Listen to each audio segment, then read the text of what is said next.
Hello, everyone. We're back with Xenoblade Chronicles 3. Um, in our last stream, we finished the game. We did it. We uh, we beat we beat Mobius. We restored Origin. We merged the two worlds back into one. But that's not all the game has to offer. So we'll have a little bit more to explore, starting now. Hello, welcome to the stream, everyone. Hi, Morning Toast. Hi, The Phenomenal Raven. Hi, Arhead. Hey, Chiaroscuro. Hi, Blue Jay. Good to see you all. Glad to have you here. And hi, Robert. Um, so I talked a little bit about what I'm planning to do with Postgame towards the end of the last stream and during the credits. I think basically I'm going to stick with that. So what I'm going to do now is I'm going to load up the end game save, or technically this is the final save from um, my off-stream run. It's exactly the same in terms of class progress and everything as what we did on the on-stream. The only difference is I got a little bit luckier with some of those accessory drops, like those gust bracelets we were looking for right before we went to Origin. And I don't want to worry about farming more of those or having to juggle inventory. So I'll just swap to that one. Hey, Chris. Hey, Solomon. The game audio is muted.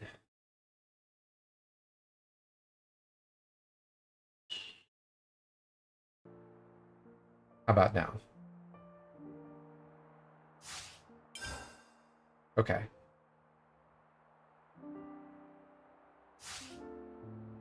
Sorry about the stream schedule, Solomon. Yeah, for the time being, like Tuesday afternoons have been the best for me. I might change that up in the future, but not sure. Hey, Toast, glad you're here.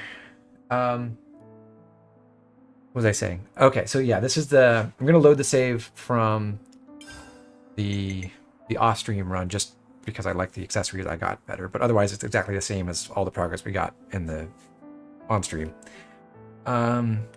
So what we're gonna do once we load in is we are going to recruit our last 4 heroes as soon as possible so that they'll all join us at level 70.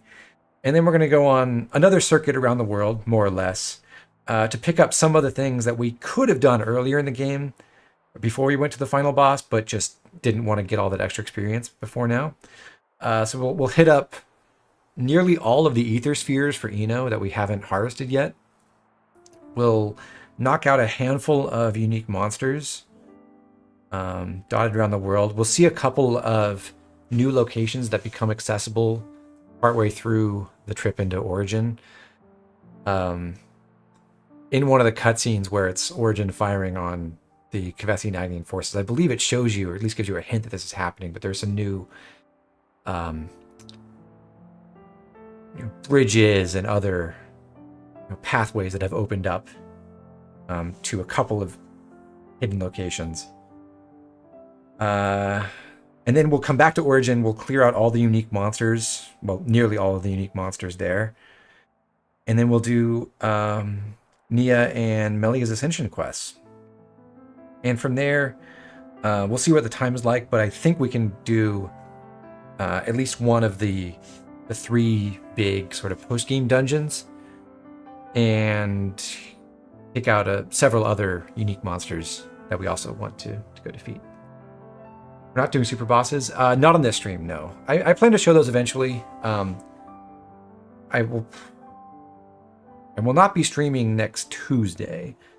I might be able to do a stream this weekend, but I don't know what the schedule is going to be like over the next few weeks, and then I'm going to take some time off around the holidays, so I don't know when we're going to get to all that. But yeah, we're not going to get to anything like super bosses right now. But I think that's enough of a preamble, so let's load in.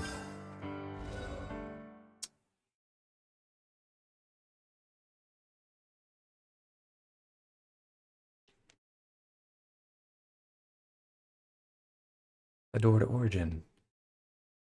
Okay, we've got 2 different locations to hit up. One, if we go back to the Cloud Keep at the Hall of the Serene, we can find the Queen of Agnus.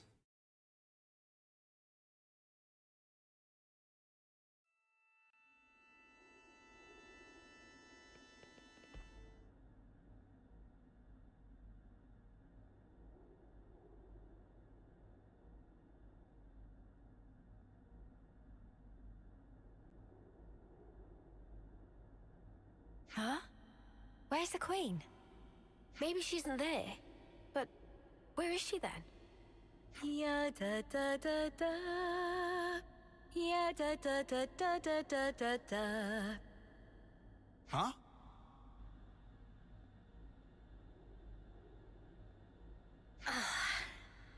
Haven't worn this for a while. Still looks pretty natty though, eh, Nia, old fox? So tough to get around in those bloody formal duds. One false step and you fall flat on your face. I finally feel like I can be myself. Really cut loose, I love it. Oh! Oh.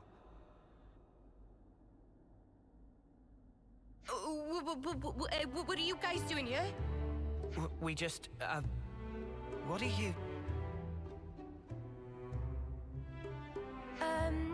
Majesty, your clothes. Wait, just hang on. Give me a second here, alright?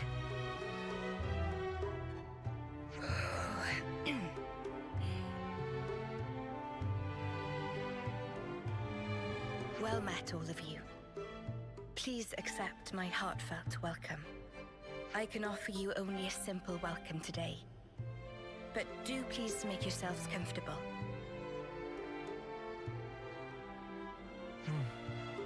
Is something the matter?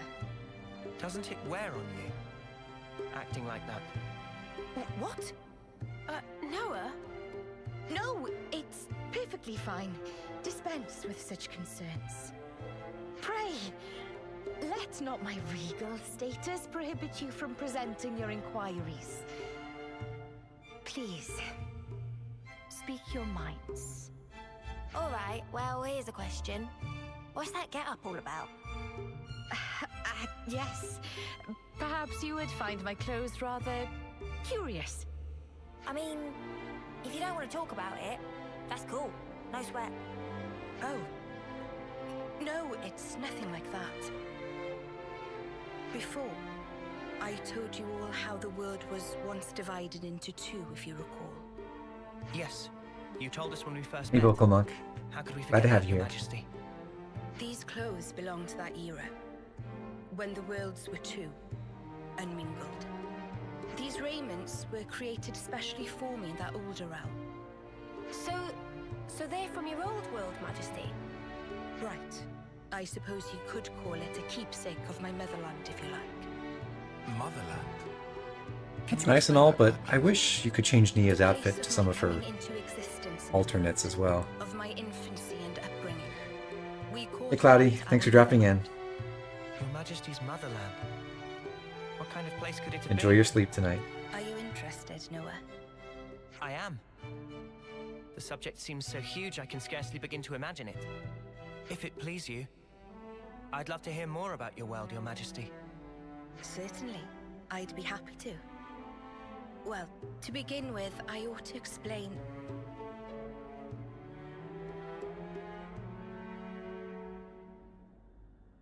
Actually, now that I think it over, if I were to tell you the whole of the story, a full day and night might not suffice, I fear. In fact, I'm certain of it. Oh, I see. Then I'm sorry to have made such an unreasonable demand of you. Well, maybe another time then. Even then, surely you have important matters you ought to be taking care of. It won't do for me to detain you here. Huh? Well, I suppose so, but... Therefore, let us go forth together. Yes, Your Majesty, as you wish. Wait. Forgive me, Your Majesty. I don't think we quite heard right. I mean to say that I will accompany you on your travels. That way, I'll be able to continue my tales. Night and day, every day if needs be. I mean, that is not to imply that being cooped up here the whole time is as lonesome as it is tedious. Or that I'm well pleased with myself for inventing an elegant way-sneak excuse. And this is an incredibly brave take, I know, but I wish we'd been able to just take Nia with us after Chapter Please, 6. do not misinterpret it thus. No one was saying that anyway. I suppose it may be a bit much, eh? We weren't saying that either. All right then, it's decided. A deal, shall we say? Yes, Your Majesty. Ah, yes! Okay then. We humbly beg Your Grace, Your Majesty, or was that respectfully? That was what possible Oh, test. come now. No need for such formality. I ask only for your kind support, Noah. Oh, and from now on, I'd like you to address me simply as Nia. From now on, I'll be just another one of your ordinary fellow traveling folk. By the way, chat, I'm experimenting with running YouTube streaming on ultra low latency instead of low latency, which should make it a little bit decrease the delay between when you're between your messages and what I mean when to say is, oh, forget it. I can react to them. Let's see how that goes. Mostly I'm just curious. I don't plan to make this a super interactive stream or anything, but I'm curious just how it holds up quality-wise, if there's any extra stuttering or anything like that. For the matriarchy, indeed, Keldeo. Now we get to see our max rank notices again. So Neo joins as a life sage. It's her personal class. This is basically just designed to be the ultimate healer class, and I believe the class menu even says as much. A healer whose command of water can fell foes and heal allies in the same beat. A battlefield messiah. So the first skill is you restore ally HP, or nearby allies anyway, using a portion of your healing power. This works better for player control than for AI control because you're better at spamming arts than the AI is, but it's a nice, fairly steady healing benefit. Instant regen plus, 25% chance to heal using 80% of healing power upon taking damage. This is an okay benefit for survivability. It doesn't actually help your life sage tank really or anything like that. Further upgrades won't increase the chance of recovery. It'll just increase the amount of recovery. And life sage doesn't really have a huge HP pool or physical or ether defenses, so it's not like this is really going to help you just take a beating exactly. But if you do get hit, there's a chance you automatically recover yourself, and that's nice. Enhanced cellular stimulus gives you a 40% chance to deal 150% of healing power as defense bypassing damage. This is really bad. For one, healing power doesn't scale as high as attack, and even the other skills we've seen in the game that give you a chance to deal a certain amount of your attack power as damage, those are bad. This one is bad for the same reasons. You really just can't scale that damage, so it ends up being an absolute pittance compared to all the other modifiers you can do to your regular art damage. So, mostly useless. But then the last skill is Abundant Oceans, which is a party-wide bonus. You can't stack multiple copies of this, but as long as someone in your party has this and they're not down, this skill will reduce damage taken by those allies. So it'll give damage reduction that adds together with all the other sources of damage reduction, and also improves HP recovery. So arts that restore HP will be a little bit better. That second part's not that important, but the damage reduction bonus party-wide is very, very helpful. This is the rank 10 version that gets you 12%. I believe the initial value is just 10% damage reduction, but when you train up to rank 20, I'm not sure if it's 15% or 20%. I think it's 15. But still, a party-wide 15% damage reduction bonus is really nice. As post-game heroes, Nia and Melia, who we're about to get, won't come with accessories. So we have to supply our own. Now that we're in post-game, we can change accessories on any of our heroes, not just these two. So we'll probably swap those around a little bit. I'm not going to focus too much on that in this stream, but I'm not going to optimize it too heavily, except maybe for one step later. But for now, we'll give Nia Circlet of Enlightenment and a shield belt for some survivability.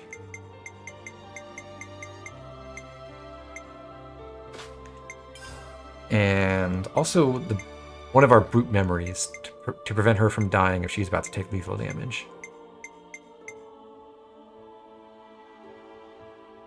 Give her focus sash. Yeah, that's basically what we're doing. Brute memory. Survive a KO with 1 HP and 5 seconds of invincibility.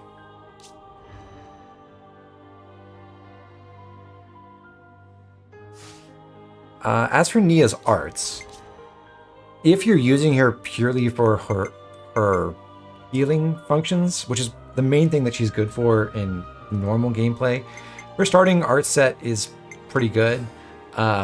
Saber Slash is one of the arts that heals allies when it hits. Redemption is a direct heal. Redeeming Bloom is a regenerate field. This class is really focused on healing allies. But then there are some offensive arts to use as well.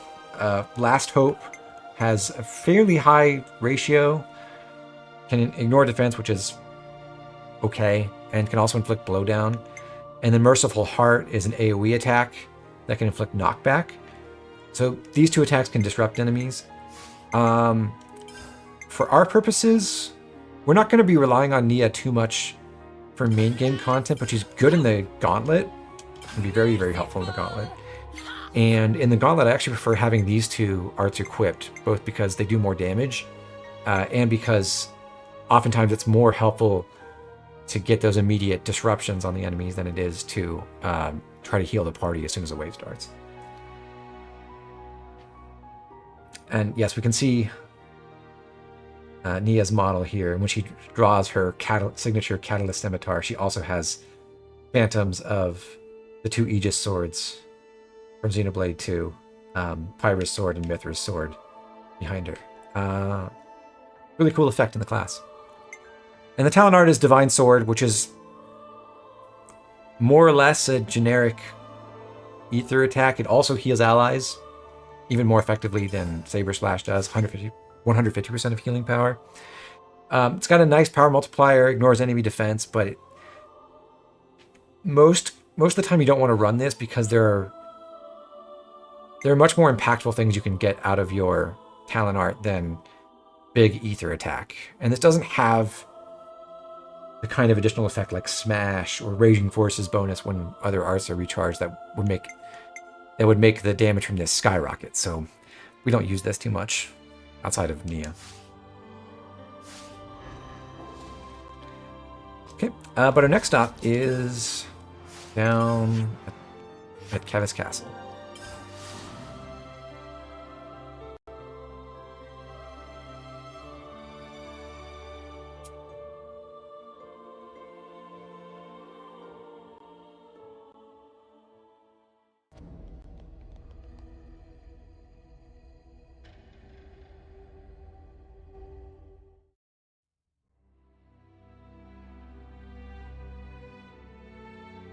Excuse me.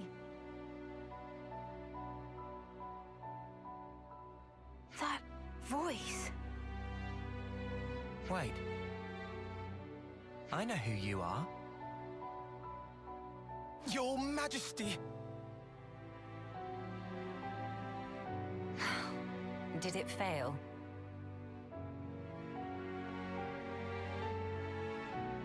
I understand how you feel, but you must think of your own well-being. Please, have patience. I beg you. Surely I have been patient enough. Stuck there in Origin.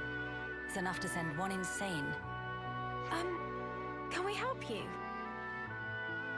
Her Majesty is insisting that she explore the outside world undercover. I wanted to see for myself what the beings of this world thought, what they needed. Until now, all I could do was perceive data, but no longer. I know, yes, but if you simply gave us the order, we could perform all the legwork for you. There are things you can't understand. I like that Keldia, unless I like you that reference too, experience them Keldia. yourself. Then at least allow us to accompany you. If I go with you, about if we went with you? We're quite well traveled around Ionios now. There are plenty of places we could show you around, I'm sure. And of course, we share a common goal. There are people out there living in the harshest conditions, yet still they struggle on. We want to help them all too, just like you. You want to help? More people makes for more Marys. We'll be mega Marys with more Melia. Manana, you must refer to Her Highness in the proper manner. Manana speaking proper? Oh, that right. Many sorries, Melly. Melie? Please, Your Highness, forgive our insolence. Also fun to have Banana call her Melie. I didn't. It's been a long time since anyone called me that. Then I have a proposal. They will be my only guards. Your Majesty, why must you do this? What necessitates it? We have only just returned. You are the hope of all Keves. Should the unthinkable happen, then... You're such a fusspot, Isel. But I want you to understand. The future is not shouldered by me alone. It is something that is created by each and every person in the world. I never wanted to sit there in my ivory tower and gaze down from on high. That's not the kind of ruler I am. I agree, chiaroscuro. I apologize. Really feels like it I should have been spoke out of turn. Uni's class. I'm not criticizing you. You are what I wanted. You are my hope. I have a request, or rather, something to discuss. Could I ask you to take a fellow traveler under your wing? Her name is Melia. If that's truly what you wish for... I don't see why not. Glad to have you with us, Melia. Talking to the Queen on equal footing. That's crazy, mate. Yeah, I'm gonna feel so awkward. No need for stress. Just act natural. Oh, stomach of Manana getting rumbly. Maybe some stress for Manana.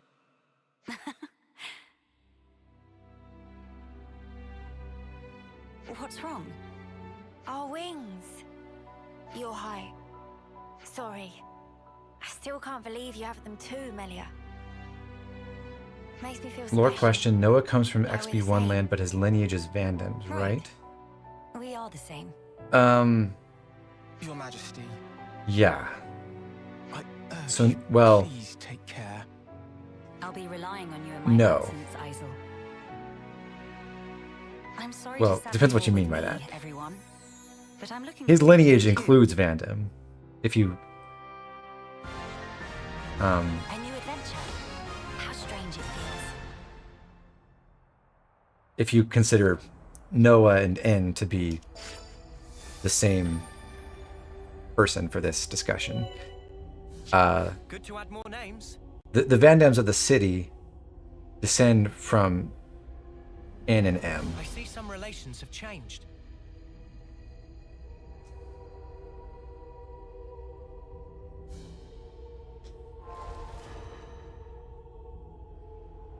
You always prefer English dub, or does it just depend on the game for you out of curiosity? Always the English dub.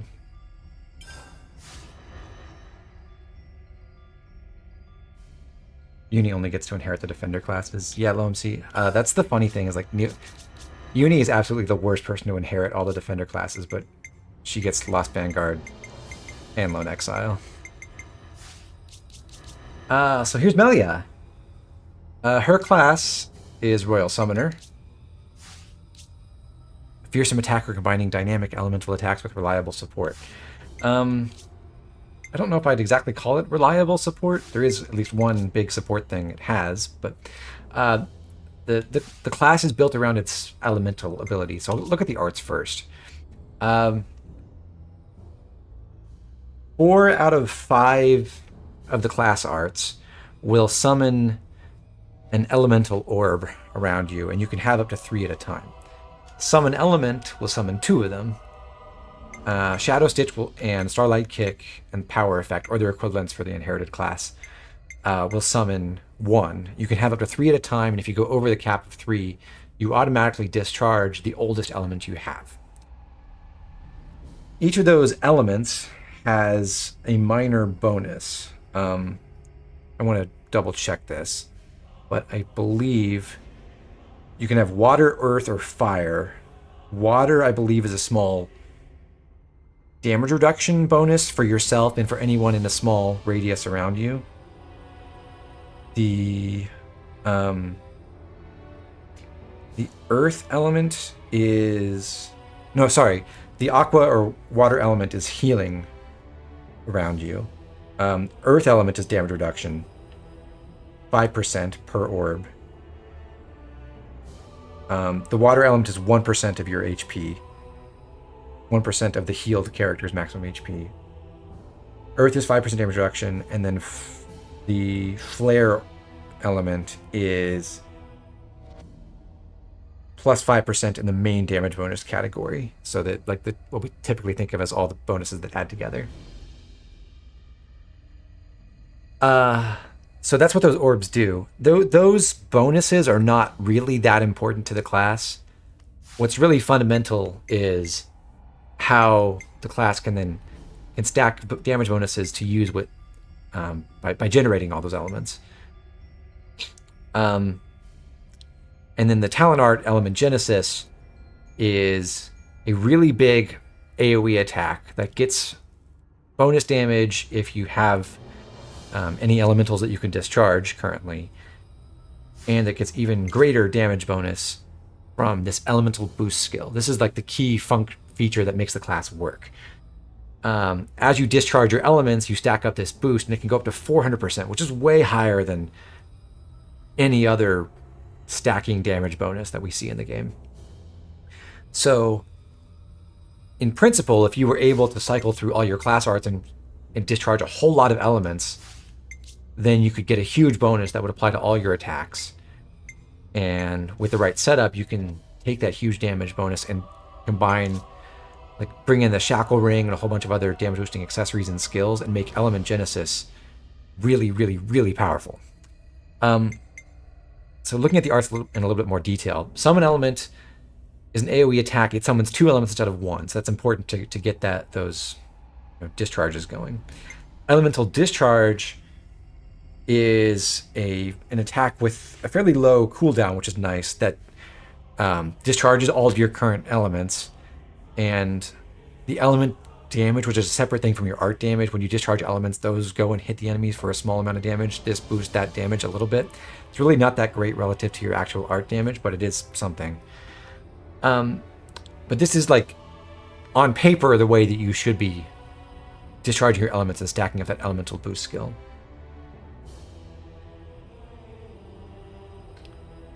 Caldeo, if you're not sure what the shackle ring is, that's the accessory we've had equipped on Noah when he's in using Lucky 7, the one that makes it so our 6th art, if we chain 6 arts into each other, the 6th art gets an 80% bonus to all of its effects, really. That makes Final Lucky 7 really, really strong, and that can work for Element Genesis too. Anyway, I was saying elemental discharge on paper seems like the way that you should discharge your elements quickly and stack up elemental boost faster. But you also automatically discharge elements when you go over 3 elements total. And all of the other arts besides elemental discharge and summon 1 element themselves. So if you think about having 3 arts, summon element and elemental discharge and 1 other art, and you cycle through all of them over and over again, what you're doing with this setup is you're summoning 3 elements and then discharging them with elemental discharge, hopefully.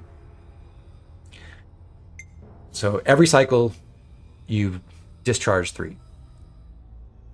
If you don't run elemental discharge and instead you run something else, then you've got summon element bringing 2 elements, Starlight Kick and Shadow Stitch or Power Effect, each generating 1.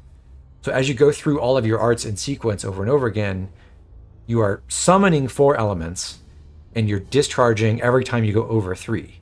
So once you get to the cap of 3, you're just discharging 1 or 2 elements with every single execution of these arts.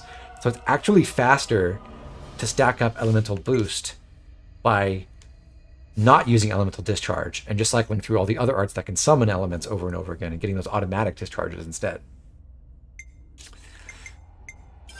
Shadow Stitch. So looking at the other arts, Shadow Stitch is the only positional attack. I think this is the only attacker class with only one positional attack. Inflicts bind when art hits enemy rear. This is really, really inconvenient in terms of actually generating your talent art. Rear positionals are tough to work with, especially if you're ever drawing aggro. They're basically impossible.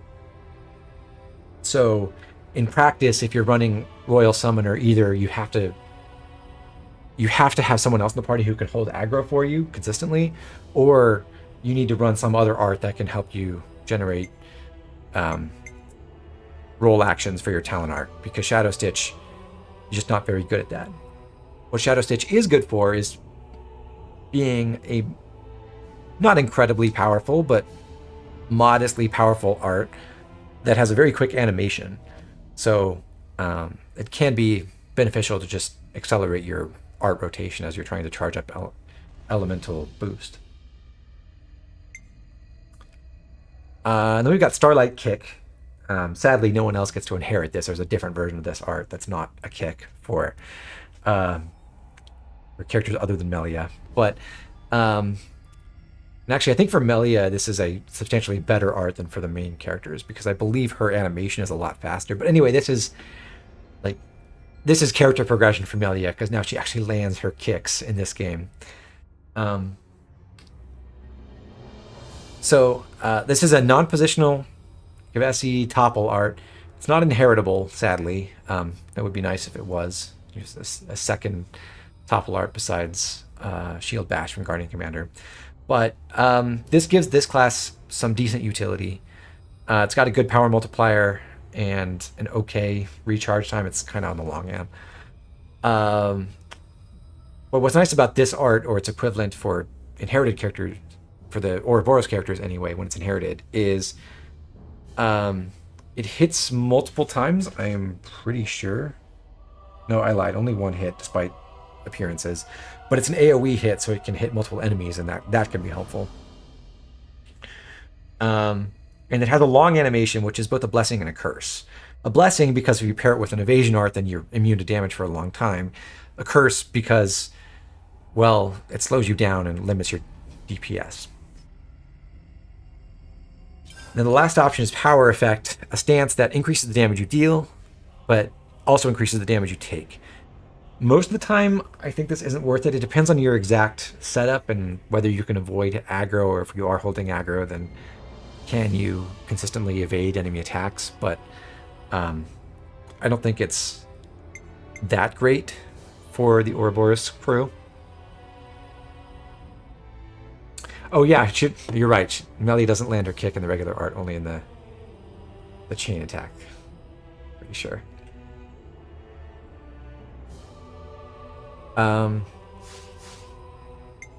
So usually I think the three best arts to have are Summon Element, Shadow Stitch, and Starlight Kick. We got Elemental Boost, which we talked about. The other arts are Essence of Ether, which boosts allies damage by a fixed amount, 25% at rank 10. This is again the normal damage bonus 1, the kind of thing you see on most accessories and most skills like fighting prowess and that kind of thing. Also reduces enemy block rate by 10%. That's a really nice skill. This is 10 percentage points, up to 15%, 15 percentage points at rank 20. Unfortunately, it doesn't totally remove enemy block rates if their initial block rate is higher than let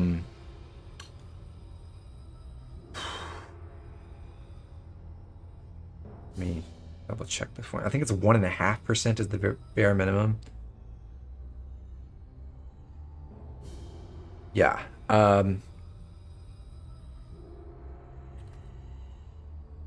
Yeah, so, okay. If their initial block rate is higher than 1.5% from any particular direction, remember enemies have 3 different block rates, one from the front, one from the sides, and one from the back. If their positional block rate is higher than 1.5%, then they will be guaranteed to have at least 1.5% block rate even after this art takes effect. If their block rate is lower than 1.5%, and I don't think there's anyone who actually has a block rate between 0 and 1.5, then this skill will only reduce it to whatever that initial value is. But I believe in practice that means if their block rate is over 1.5, it gets reduced to that. If this would otherwise take it below 1.5, and if it's 0, then this has no effect. So almost all the time, this can prevent enemies from blocking you if their block rate is below 10 or 15%, but it's not guaranteed. It's still only 98.5% chance to go through. Would you upload these breakdowns as a video? They're very interesting. I thought about editing together something like that, or maybe doing something more focused where I feature different classes in a combat context, but that will be a project for later. Other skills: Fortified Ether Guard boosts Ether defense by 15%. This is pretty bad. In this case, the base Ether defense is 10%, and it's getting raised to... No, sorry. It's 12% right now. It's getting raised to 13% by this skill. And then Here I Shall Stand, boost elemental damage by 80% and elemental buff effects by 40%. The buff effects are modestly helpful, but you can't control which elements you get, so I think it would be most useful if you could, say, consistently get the earth elements and have damage reduction that's enhanced by this, but you can't guarantee that. You can't count on it. And the elemental damage, again, is one of those more or less fixed, unchangeable damage values. It doesn't scale with your attack or your damage ratios or your accessories, really, so it's not that important. So this class can do some really cool things, particularly in fights with groups of enemies, where the equivalent to Starlight Kick for the Ouroboros characters is an AoE attack, which is helpful. An Element Genesis hits in a huge area.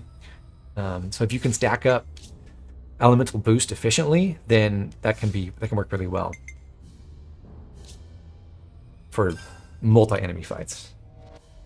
And we'll look at that in a second, but I'm first going to change Melia's accessories. For her, we would like to have... I don't know, this last slot. We'd like to have the Venerous rings, which we don't have yet, but that's the legendary accessory that gives you additional TP for chain attacks. Now, we're not going to really do chain attacks, and what we're going to see on this stream at least, but Melia is one of the best chain attack heroes because her effect is when she gets used and her TP, she brings the TP total over 100, she does not end the order. So what you could do is have, say, 3 attackers or 3 or 4 characters, maybe depending where you are in the chain attack. Maybe you lead with an attacker like Tyon to get a lot of TP initially, and then you follow up with a healer character who gets you close to 100 or caps at 99% TP. And then Melia, who I believe has 35 TP initially, you put on an extra analyzer scope or the Venerous rings to get her 45 or 55 TP. She will take you up to or over 150 to get you to that Bravo threshold without actually finishing. And then ideally you take one more character after that and get to amazing on the very first round. With a hyper-optimized party for chain attacks, you can actually get to amazing with 3 characters and refresh all of them and just have a really, really consistent and really powerful chain attack with just 3 attackers going over and over again for the entire way. So we'll run the analyzer scope for now. Aside from that, we're not going to focus too much on Melia's damage output. She's a hero, so even though she does have that gigantic elemental boost skill, she's not really that impressive compared to the main party. So instead we'll give her an accessory to boost her topple duration, and for the time being at least, we'll go with a Fraternal Badge to help keep her arts running when when a defender is not targeted.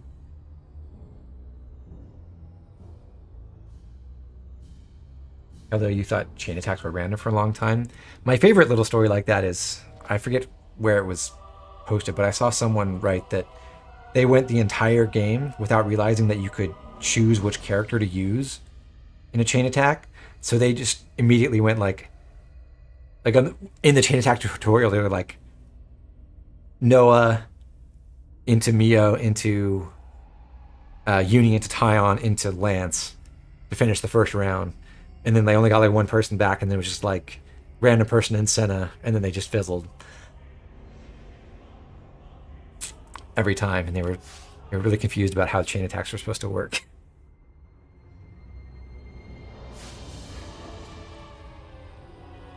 Okay. So we'll change up the party too. Leave the enemies to me. We did some time in Sword Fighter, of course, and Martial Artist with Noah recently, and now we're doing Royal Summoner. But I did mention previously that aside from those two classes, we were trying to train Noah mainly in Defender classes because those are the worst ones for him to try to rank up at endgame. We will make an exception again for Royal Summoner though, because we want to see how it works, at least a little bit. And well, I think we want the party to inherit it, and I think it's fun. We'll go with Life Sage on Mio. Leave the healing to me. On Uni, we'll go back to Guardian Commander, and now I think I took this off on stream, but we got Mighty Beat back on.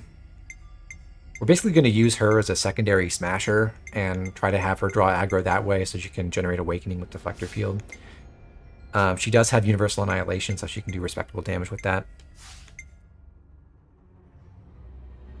And we'll also give her a Ceramic Belt. Oh yeah, that's right, Kelty. Also, the other reason... we could just buy rank 10 if we really tried, but yes, we do need to get to rank 10 to unlock the Ascension quest. Ceramic Belt for her. On Tyon, we'll switch to Incursor. Okay, have that. And at least for the time being, we're going to change this up eventually and have him do other things with this class, but for the time being, we'll have him continue doing combo support stuff. So I'll go with Flashback, Shield Bash, and Soaring Tempest as the Master Arts. Supreme Sword is still fine. He's going to run Beaming Edge to give the entire party that big critical rate boost. Frenzied Combo, which we bought from the Martial Artist class to help him recharge his arts. And Protector's Pride will be good to go with that. We just need to upgrade some accessories. We want a Break Brooch, which I will give him the... Well, I'll change everyone else's classes first. It's going to be Troubadour for Lance and Nipponic Champion for Senna. So for him, we want Break Brooch. We want a Platinum Belt. And we'll go with the Mercury Rings so that he gets 51% critical rate, and that means together with Eye for Weak Points, he'll eventually get up to 100%. So he'll always proc Frenzied Combo.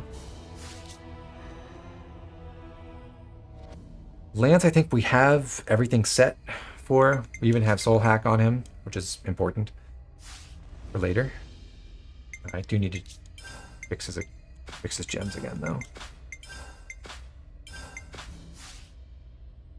Enlightenment, Shield Belt, Platinum Belt, that's fine. And for Senna, we've got Lustrous Spike. We're using Tri-Slash with Shield Bash. And instead of running Dazzling Illusion, we're now going to run Refractive Edge with Flashback. Also, now that she's mastered Ogre, we can exploit that by putting Pressure Drop on. So she has 2 launch arts, together with her 2 break arts and one topple. For her skills, we want Frenzied Combo, again, and also Protector's Pride. With Double Strike, Accurate Grace, and Steady Striker. Break Brooch. Platinum Belt, and Time Ring.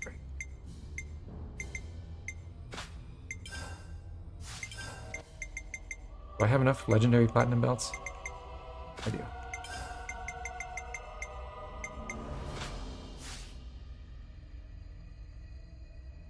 Not a fan of the accessory system in this game. Yeah, I've given my thoughts on this as well. I don't think it's great. Not least because a lot of the accessories are just trash. At this point towards end game, and now that we're in post game, there's a lot you can do with the accessories, and they do become very important. I probably won't get into that so much in this stream, maybe a little bit, but there's some really critical combinations. But most of the accessories are horrible, and that's really annoying. So you might notice one difference between what we're doing on Incursor for Tyon and what we're doing on Nipponic Champion with Senna, where here we're fusing our break with our topple, but over here we're fusing our break with our other break art. The motivation behind this is to make it so the AI never wastes a break. It never tries to use these arts when the enemy doesn't need to be broken. And Bitterstream in particular has a really long cooldown, so it's kind of annoying if that gets wasted. Whereas here, the great thing about fusing Tri-Slash and Shield Bash is, especially if you're running Gust Bracelet or if you have Glittering Melody to recharge your arts, is you can use that fusion from anywhere and break and topple instantly. All the other break arts in the game require you to be in a certain position. They have to be from the side. All the ones that the player can use anyway. But this lets you open fights with an immediate topple, which is nice.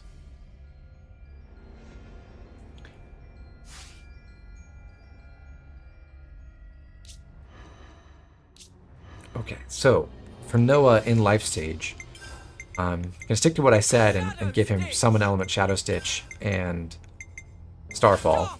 Starfall is the equivalent of Starlight Kick. This is an AoE attack, whereas the Starlight Kick was not. And together with those, we'll run Jackal Claw and Aerial Slash, 2 evasion arts. And then to actually be able to charge our Talon art, we want something that can work from somewhere other than the back, ideally from the front, and that's Flame Lord for us. So this is the kind of setup you would generally run as a basic loadout for a Royal Summoner. And what you would try to do with that is you would take Frenzied Combo and Protector's Pride. You try to get your crit rate up to the point where you could crit with every attack, and then you'd want a really high recharge boost so that you can charge your evasion arts together with your class arts really quickly and cycle through all of them over and over again so that you can then use Element Genesis. Now, the problem with that on Noah is that whole setup is really, really dependent on having the best versions of these 3 arts, because you need their recharge gauge, their cooldown times to be as low as possible to make the math work. So particularly on Aerial Slash and Jackal Claw, you want them to be at their rank 20 versions so that the recharge gauge is 5, and then there's some really cool stuff you can do to have really high evasion uptime and cycle through your arts quickly. Noah's not really equipped to do that because he just hasn't mastered those classes yet. So unfortunately, we're not going to be able to show off the real Royal Summoner build properly at this phase. Instead, we're going to run Capable Hands. We'll use Analyze Weakness, Empowered Combo, the standard gems for attackers, and Disperse Bloodlust. We'll take the Saturnia Rings, a Warped White Brooch.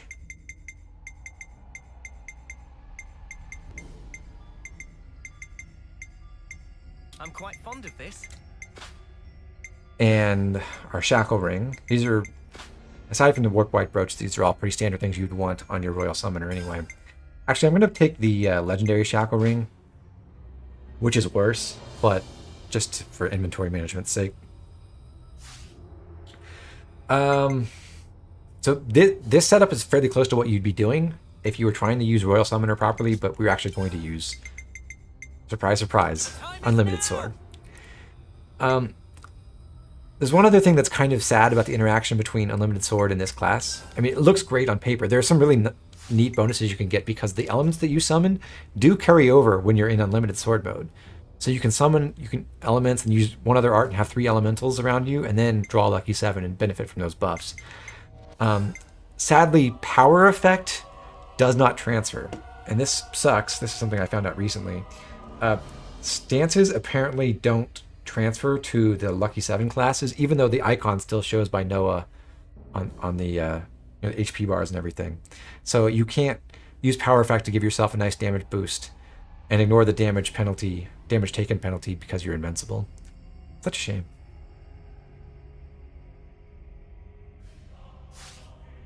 Alright, so we'll see Noah as a royal summoner for now. But not really. Mio in Life's Age is going to actually use the class as intended. We'll go with Redemption for her direct heal, and then unlike Nia, who has both a blowdown and a knockback art, the Ouroboros characters only get the blowdown art, and instead of the knockback art, they get Aquamind, a stance that causes the user to regenerate people around her, and also enhances the user's recharge speed. So that's a nice buff. It does severely limit your damage output. In fact, we're running 3 non-damaging arts. So it would be amazing if this class had access to Resonant Resonant Flag, the Signifer art that shares buffs, because then you could run Cross Impact and Resonant Flag and Oriole. Imagine that you could cross them over for a second. And be just Signifer, but way, way, way better at healing. Unfortunately, there's no Resonant Flag, and the nice thing about Resonant Flag with no damaging arts is that then you could generate power charge and not lose it. You just share it over and over again. Otherwise, if you have damaging arts, you'll use it up eventually. But that just doesn't really work. So the arts selection on the Master Art side for Life's Age is not that inspiring. Basically, the best you can do is bring All About Support for one thing, so that you can have 2 fields. Advanced Cooldown is a very useful field. And then just basically run combo arts in the other slots. So, and Multi-Blast as an additional healing source. So we're going to take Soaring Tempest paired with Aquamind, just to have that extra bit of utility. And that basically means Mio lays down fields, she heals the party, and she can occasionally launch, which is fine. As I mentioned, Divine Sword is not really that great because there are just better things we can do with our talent art slots. It's very true for Mio. She'd rather have Glittering Melody. Since we're running that, we'll take Capable Hands and Strengthening Gambit. Then we'll go Soothing Breath, Life-Saving Expertise, Refining Blessing. Circlet of Enlightenment is very good. We want a Shield Belt for more survivability. I'm quite fond of this. And a Devotional Necklace, at least for the time being.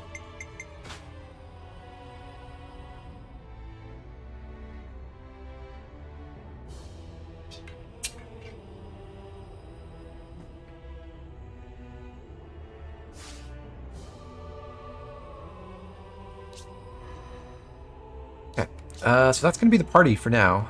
Yeah, Royal Summoner, Life Sage, got Guardian Commander, Incursor, Troubadour, and Nephotic Champion, with 2 copies of Glittering Melody to work with.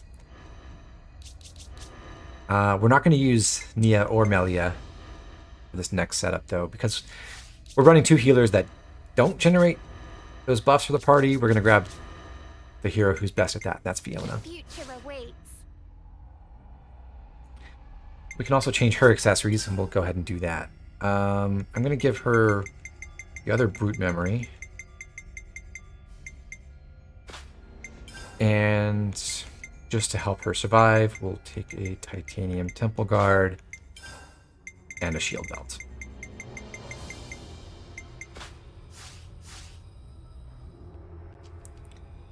So what was that, like nearly an hour on preamble? But our next stop is a Land of Challenge to get our other 2 heroes.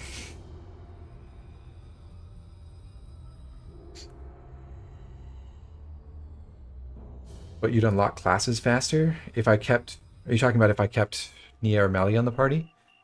That certainly doesn't matter for challenge battles. Oh. We can speak to Mibomi, who was added in one of the later updates. And now that we've beaten the game,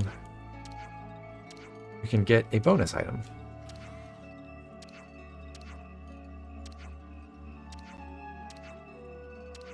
Mibomi wasn't willing to talk to us before we defeated the final boss.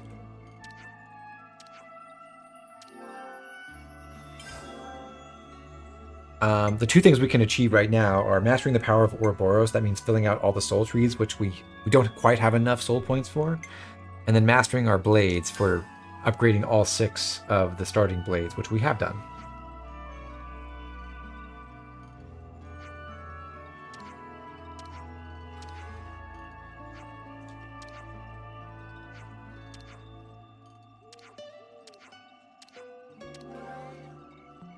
Receiving the special weapon Aegis Sword Mithra, which just changes the appearance of the Sword Fighter sword when you're in the Sword Fighter class.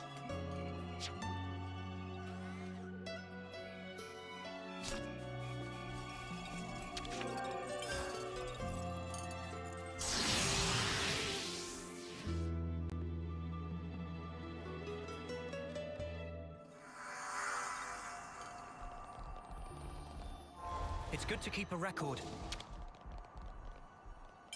Okay, now that we're level 70 and we've beaten the game, more importantly, we can do a handful of new time attack challenges. We'll do 4 of them. There are a few others that we aren't really prepared for, so we're not going to do the Soul Hacker challenge, and then there are a few others that require you to be, or at least expect you to be, level 99. Like the N&M challenge down to the 4 divas. But the 2 saviors is a level 70 challenge. So we'll start with these 3 and then we'll do the 2 saviors.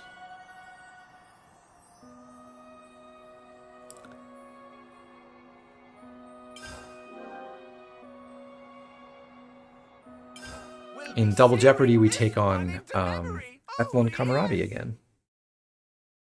We have to do this in 9 minutes. It will not take that long.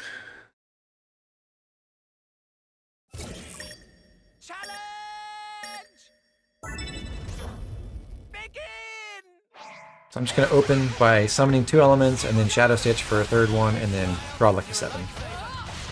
Now on hard mode in challenge battles, the invincible buff doesn't work, which makes this a little bit riskier.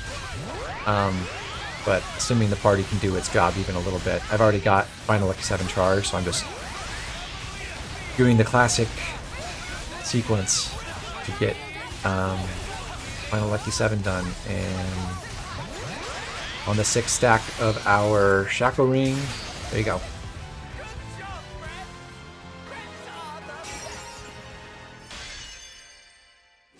Will it bring friends joy?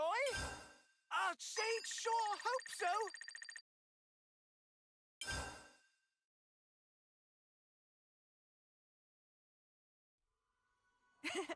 Easy peasy lemon squeezy. Lucky challenge! Friends cannot resist, yes? Next up, Arts and Crafts gives you, this is kind of like the Ouroboros Fever, just gives you a huge bonus. You get incredibly fast arts recharge speed for both you and the enemies. Let's see how that plays out. Archsage wish to see heated bout!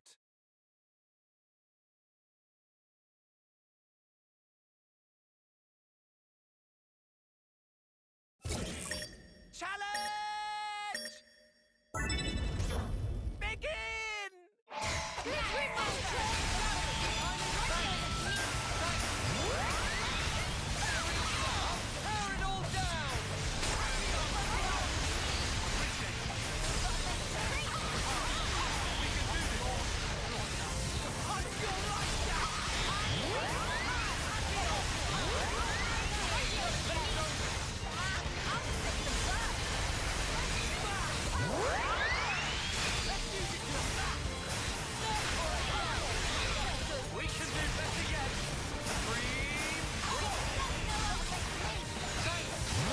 I'm gonna hold Final Lucky 7. just for the next wave.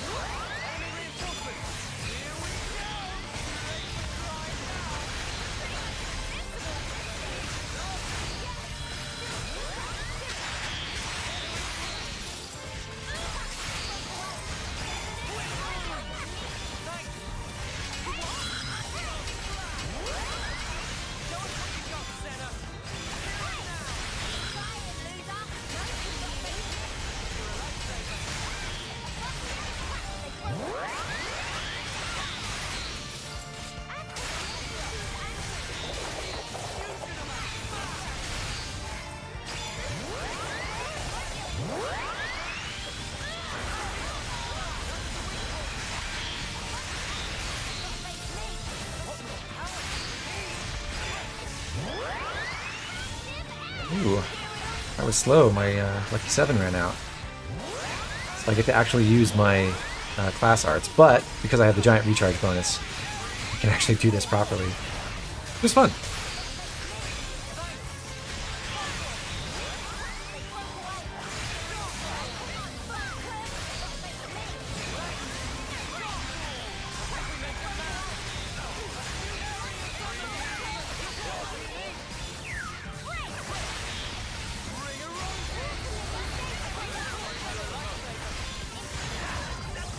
Imagine showing this to a Victorian era child.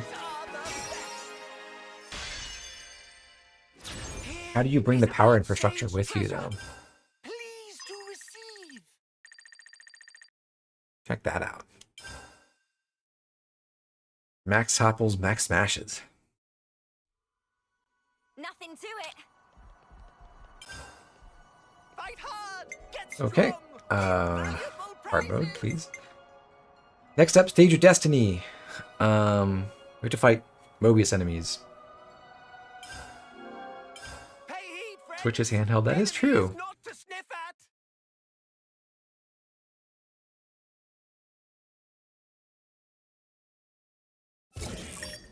Challenge! Begin!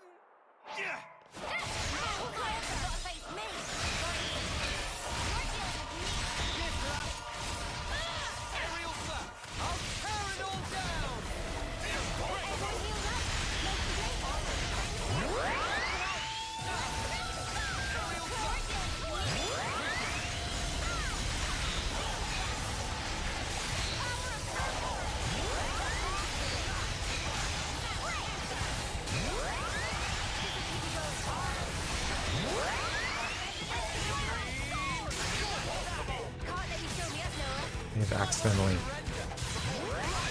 I screwed myself by getting the kill there.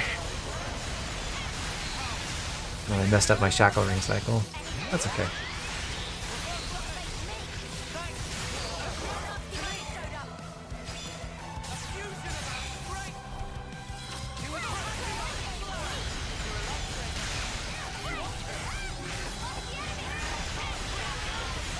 I remember when Mobius K was a difficult boss.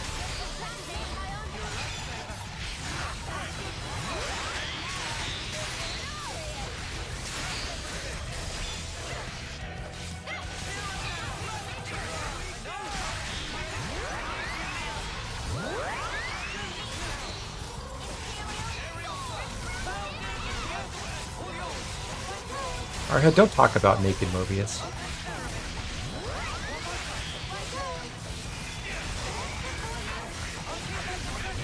It's impolite.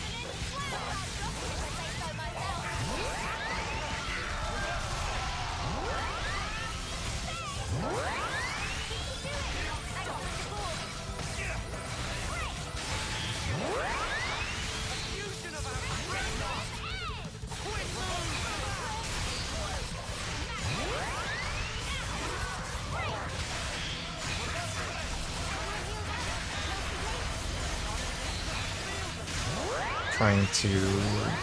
I'm not going to be able to use Final Lucky 7 on the final wave. Okay.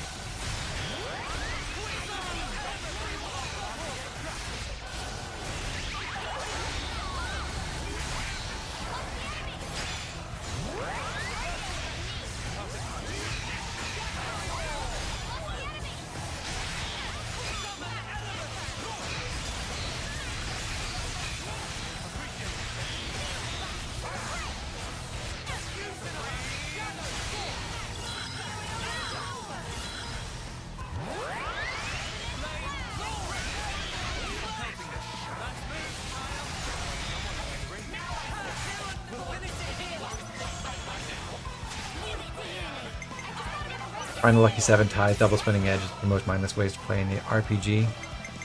Very true.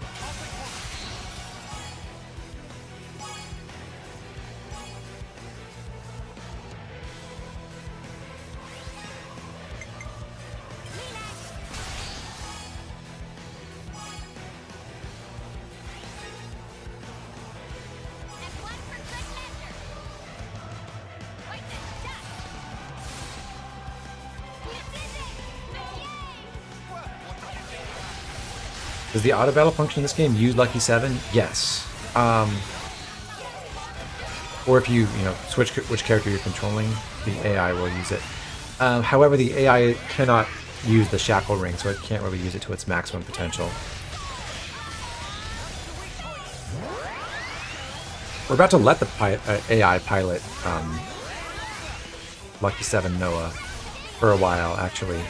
So you'll see how that works.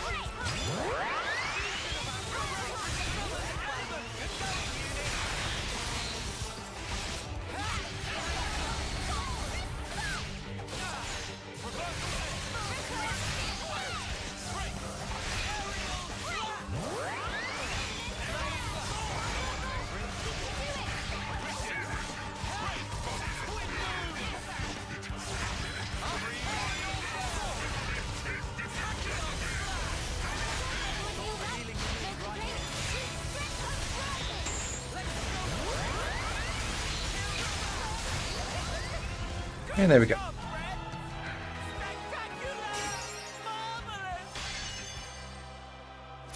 Will it bring friends joy?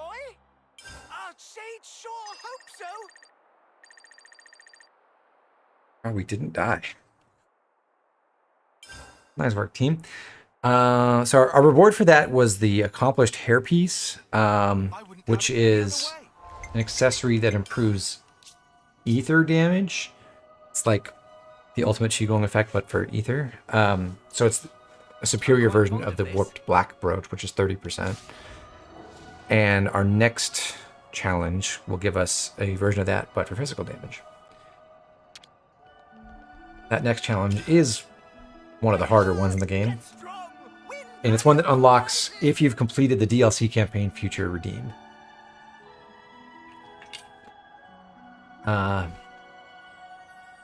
So in this fight, you face 2 of the heroes from Future Redeemed, and your reward is unlocking them both as heroes in the main game. No chain attacks allowed, which is a pretty serious limitation, actually. And this, at this level, before we've unlocked everything, this fight can be mechanically rather difficult. But let's get into it. Archsage on tenterhooks.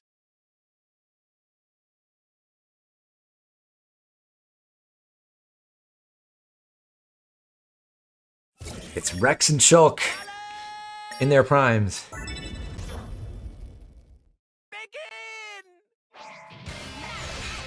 So one of them will use the art assume stance defensive, while the other one goes for an offensive stance. And while they're in that defensive stance, they're more or less immune to damage. So we're deliberately not targeting Shulk, who is the one who just used assume stance defensive.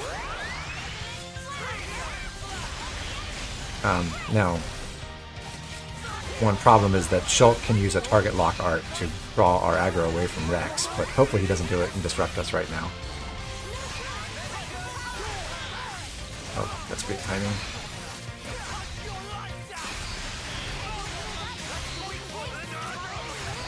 We did not hit Shulk with that final Lucky 7, unfortunately. We didn't break and launch him. So, didn't take a huge chunk of damage. We'd like to take down Rex as soon as possible. Now that we got taken down and revived, we can target him again. I don't believe, did he use the defensive stance? Maybe he did, because he's taking like no damage now.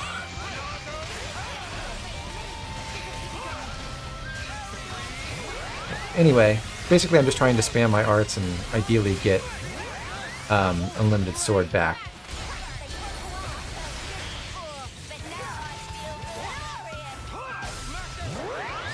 could be a bit of a struggle. We'll see how that goes.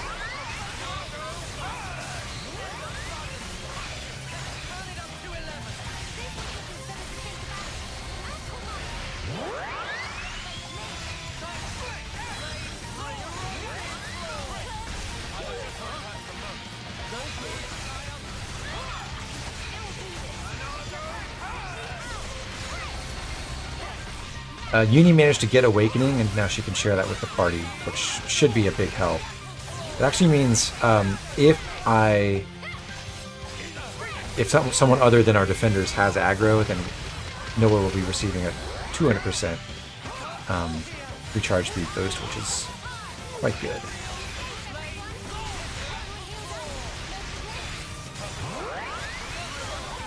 And that's Rex down. That makes Shulk change stances, Furious attack. So he's much more vulnerable to damage now. Just got Unlimited Sword. I'm going to interlink and try to inflict Reduce All now. And then we'll see if we can finish.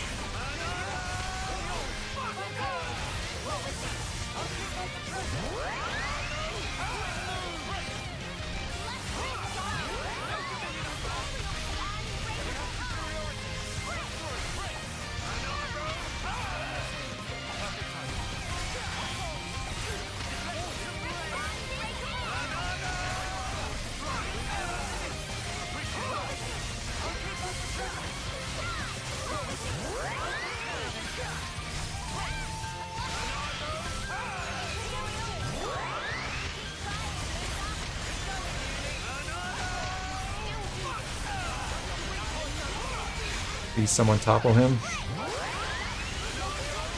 Thank you.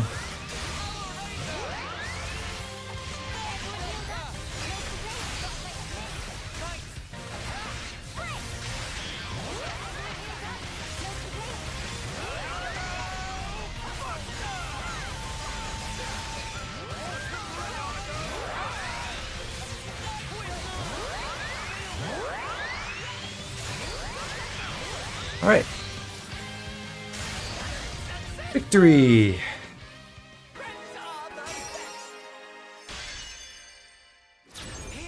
is Archsage's treasure.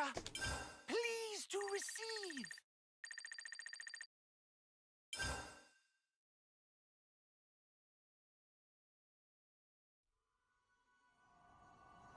As a reward for completing the challenge battle, the two saviors, Shulk and Rex, have joined the party.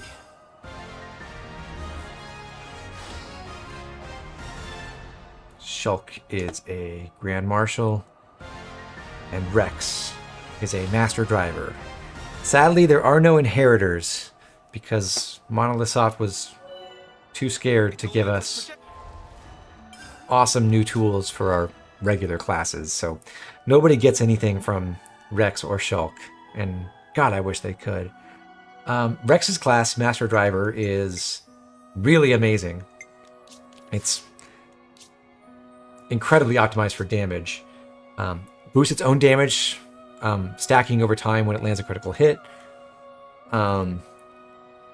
Ignores enemy defenses on criticals and also increases critical damage bonus. Gets a huge damage bonus and a survivability bonus, a damage reduction bonus when an ally is down or has low HP. And Flash and Flame, which is just like another version of Beaming Edge that's personal to Rex, that stacks with its effect, so it increases his critical rate by another 20 percentage points. And his critical hit damage by 50 percentage points.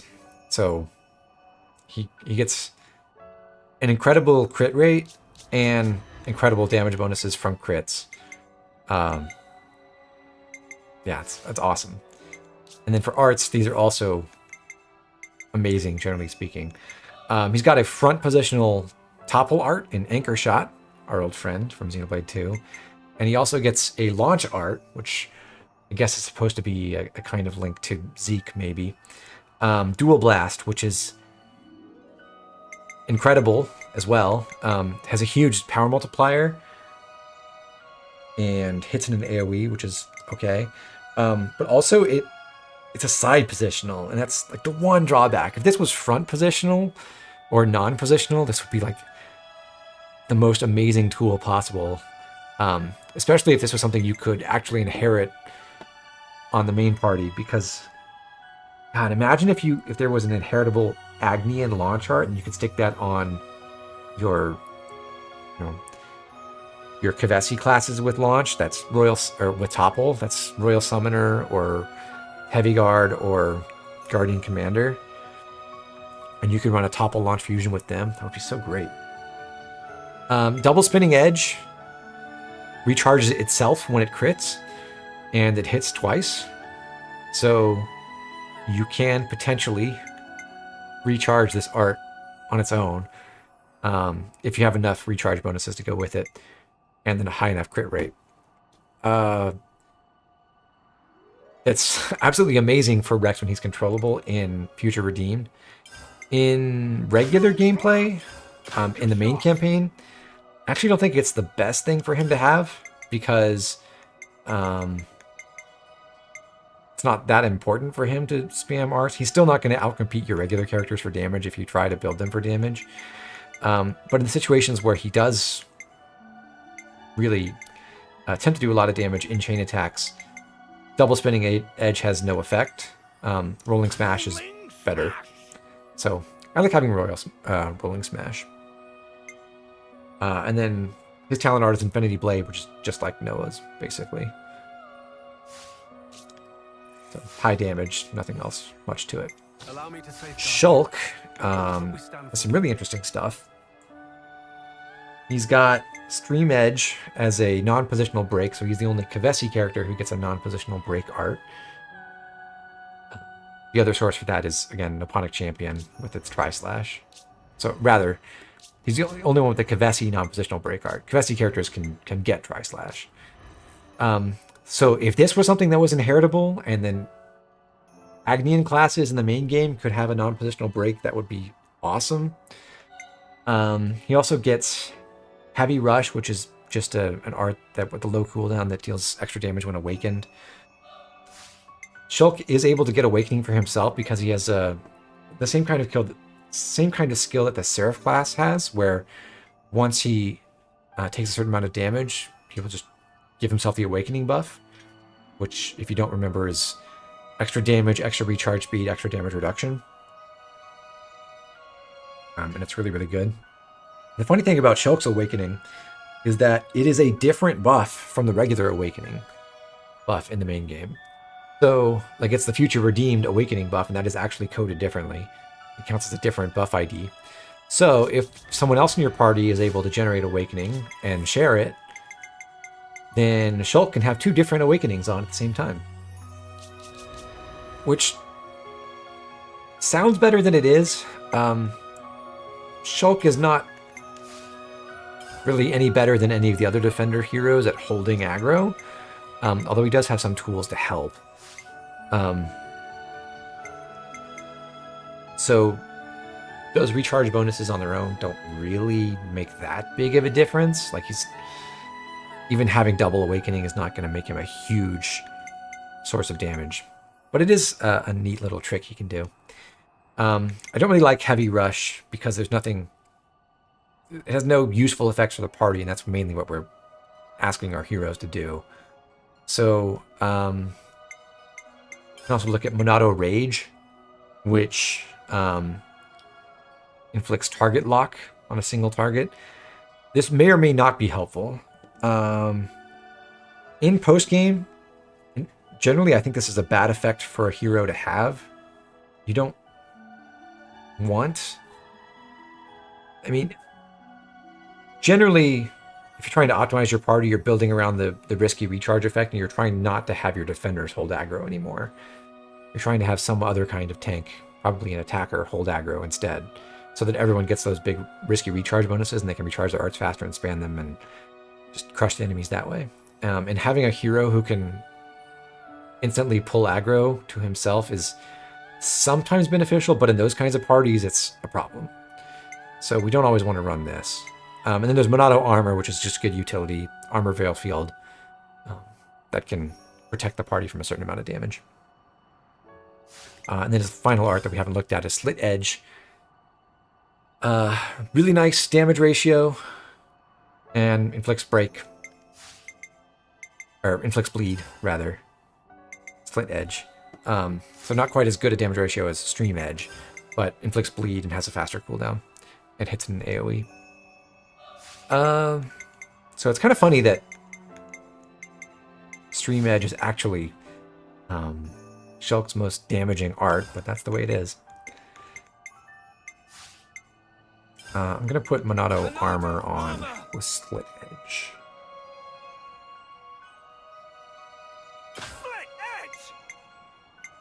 Yeah.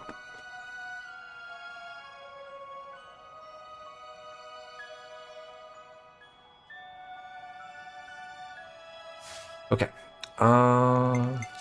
Other skills. Shulk has right back at you. This is his defender aura. Returns damage to an enemy when a nearby ally is attacked. Not very good. Natural Born Warrior, a large increase in damage dealt the more enemies target you, up to a maximum of 300%. This is actually kind of nice if he manages to have aggro.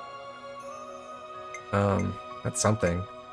Advanced Awakening, which we talked about in the mechanical rhythm, 15% for chance for own attack to become a guaranteed hit and to evade enemy attacks during it. This is okay. It makes him more efficient at evasion tanking than he would be otherwise, and that's fine. Unfortunately, they gave Shulk the Steady Striker gem, which is totally useless on him. Not totally, but it really doesn't help him. He doesn't have Agnian Arts. They don't recharge by auto-attacking.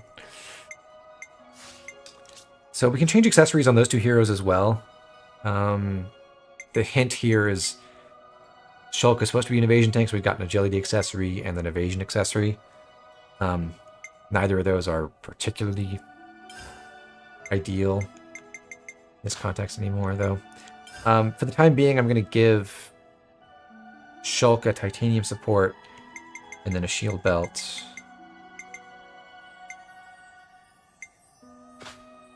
And a break brooch.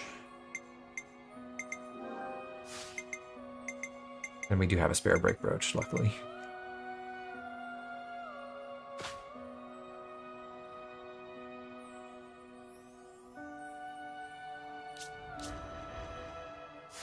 As for Rex, we could go all out for damage on him. We're going to kind of meet him halfway and go for ceramic belt, titanium temple guard.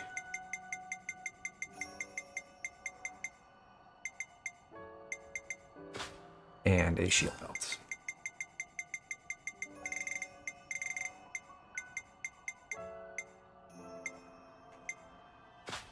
Now, I'll discuss more about the logic behind hero accessories later. One thing that really amuses me about Rex is that how he dominates the party lineup. He's so tall. He really grew. Okay, but that's all for housekeeping.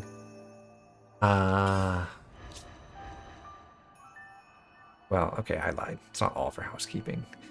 We need to change some classes again. We used Troubadour and Nipponic Champion for those challenges because they would be most helpful there, but right now we're going to run Flash Fencer on Lance with the aim of getting to rank 15 and unlocking capable hands at least.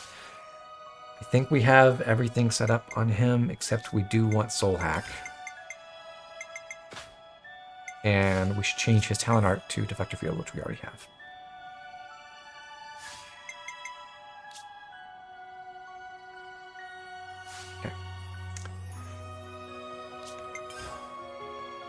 I'm also going to drop the Looney Rings and give him a memory locket for safety purposes.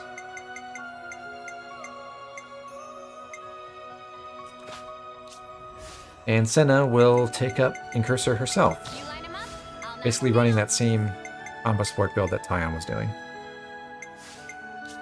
Got Ultimate Qigong, we want Frenzied Combo, and then everything else is good except for accessories where we want Break Brooch,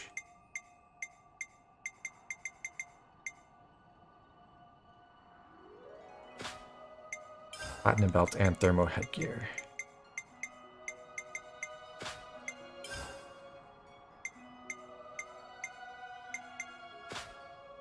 The Thermo Headgear, of course, is to improve her crit rate and help her have 100% crit rate for Frenzied Combo purposes. And finally, we'll stick Fiona back in the party. Welcome back.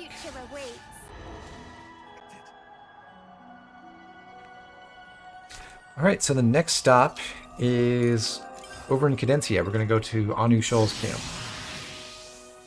and fight a unique monster who is important because it will give us a useful art to train up.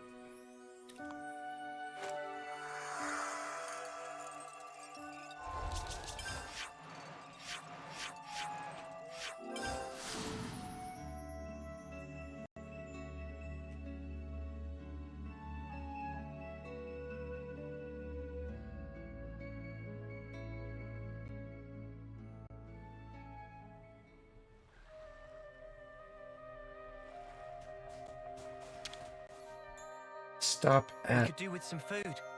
camp. We'll cook a Crumble Crunch block bar for better item drop chances. And I'll also quickly check if we have any gems we can craft. I couldn't eat another bite.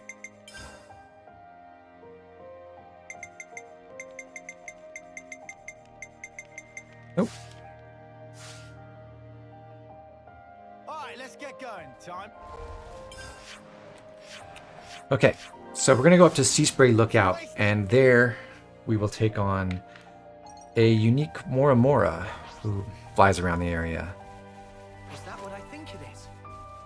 That gigantic beast over there. This is the second unique Mora Mora in the game. They're both really inconvenient to fight because they fly over big vertical drops where you can't really topple them properly. We'll try... I want to lure... Come on. Why aren't you in lure range? Look out! Okay, good. I'm going to try to run backwards and make Lucera fly over land first. Oh. Oh, that sucks. I have to pull it again. There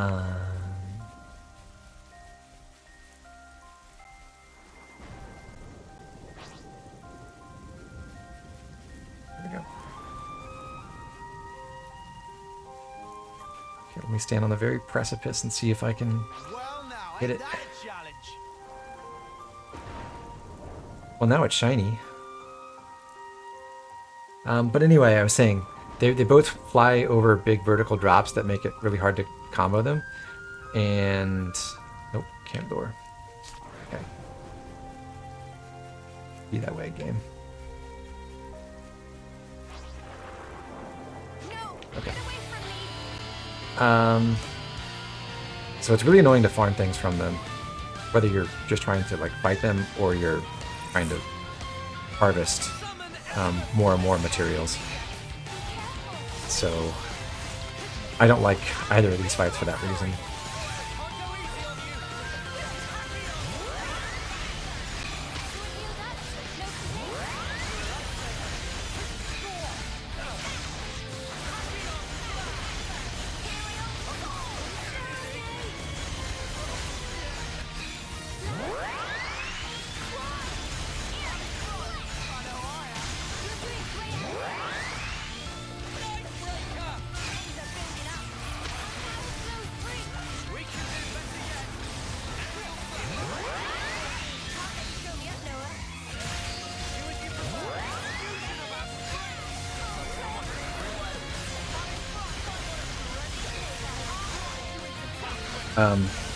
Also in these situations, the party is really stupid about getting the right positions to break. So the only one who can successfully inflict that, I think, is going to be Uni, which is not ideal.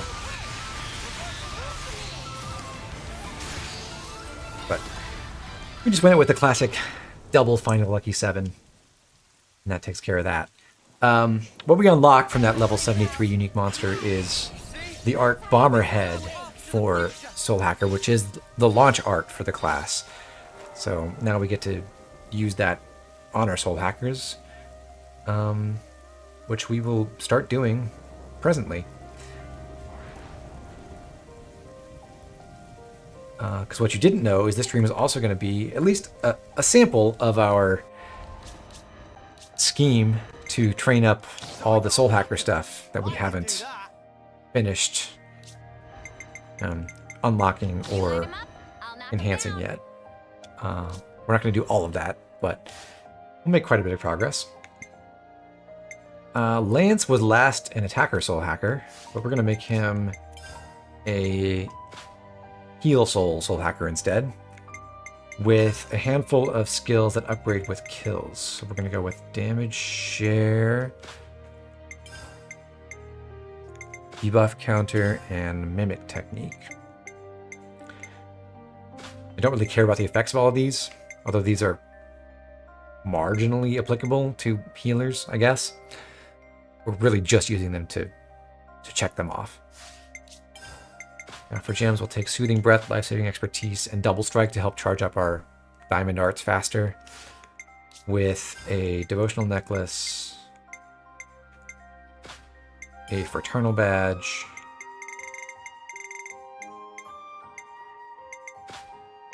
and a Gust Bracelet.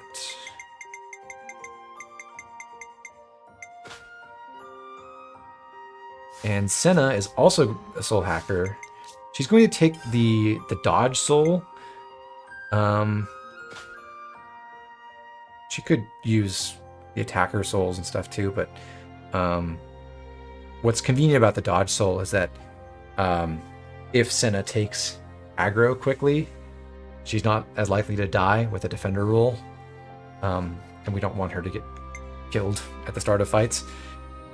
So with her, we'll keep Supercharged and Underworld Rage, and we'll take Away Killing as her third skill. Still want Analyze Weakness, Empowered Combo, and Double Strike. For arts, we would like to run Fin of Fear now with Poison Spray, Double Slap with Water Jet, and Raid Strike with Hypno Light.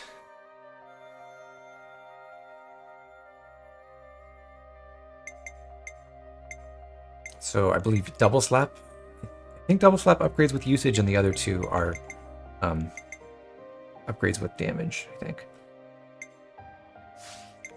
So for her, we'll take a Ceramic Belt, the Looney Rings, and a Gust Bracelet, so she also gets her Diamond Arts charged instantly. The one person did not change Lance's arts, and I need to do that. So on him, we'll take Aqua Ball, Double Slap, and Draining Vacuum. Draining Vacuum takes forever to upgrade, so we just want to keep it on as long as we possibly can. Shell Guard,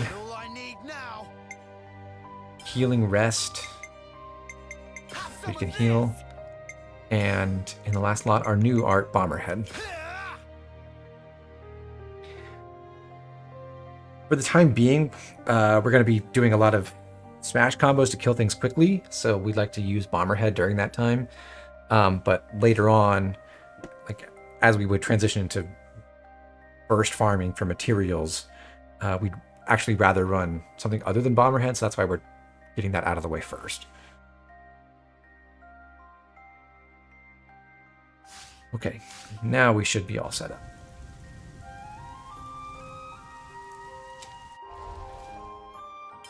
Down at the south end of Cadensia,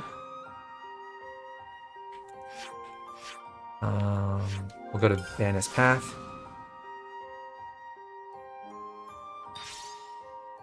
And we'll start clearing some of the skirmishes and other collectible combat encounters on the west side of Cadensia.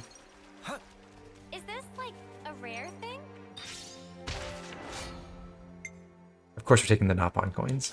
And I would like to control Senna, so she can just spam arts.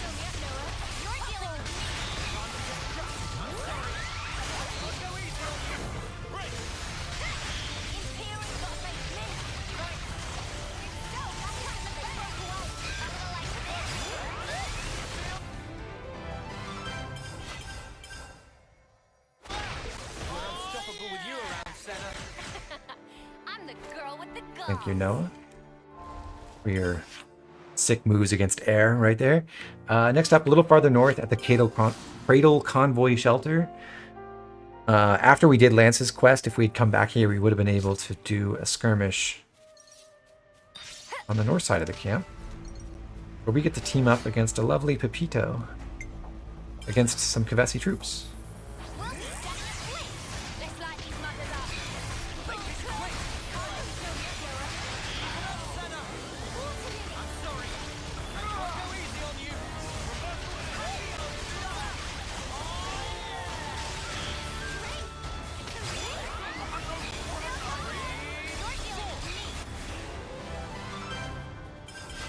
We did it. We saved it. Hello, friend. Look at you.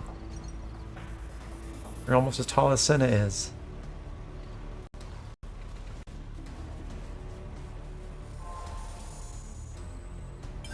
Now, over at the radial outlook, we totally ignored the ether sphere on the beach when we first came in, but now we'll grab that.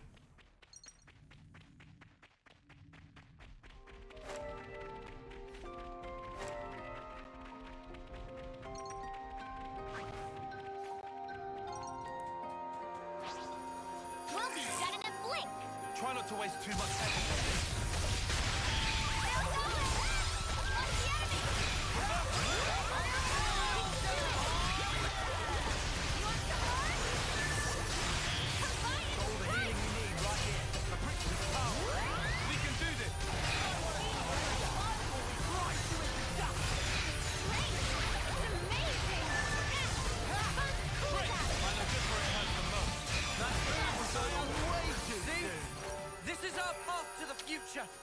Senna in the Soul Hacker class looks really good.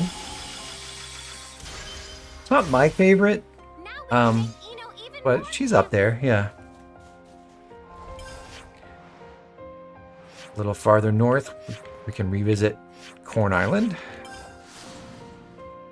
where there are 2 skirmishes to do. One on the beach, over this way, and then another one on the upper level.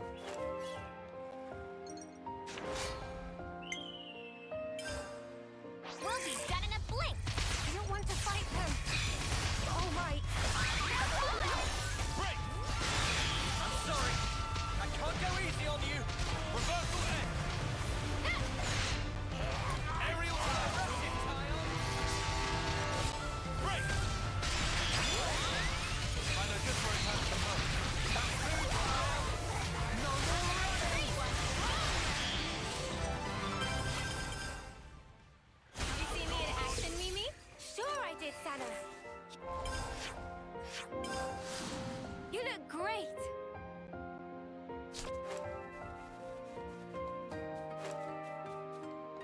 This is something decent, right? Time to climb. Is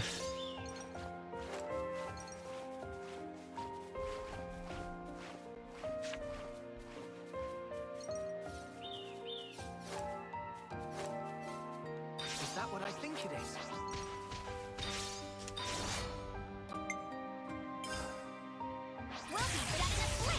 Let's end this quickly. Come on. Locked and loaded. Sorry. I can't go easy on you. Feel that?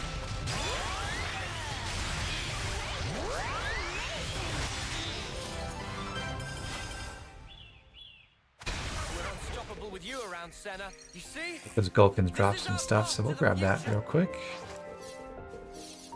Okay, thank you. And finally over to Conch Beach.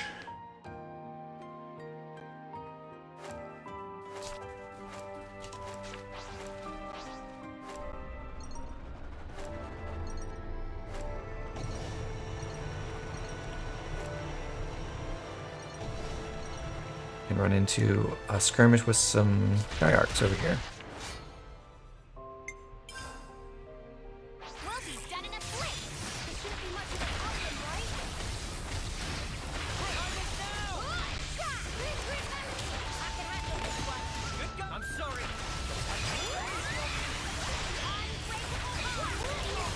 I'm cycling through my arts from bottom to top because the bottom 2 arts have the lowest cooldowns, and in particular, Hypnolight only has a recharge gauge of 4, so there's actually a chance that it can recharge itself before Glittering Melody lands to recharge all my arts. So it makes it a tiny bit faster at reaching its upgrade condition.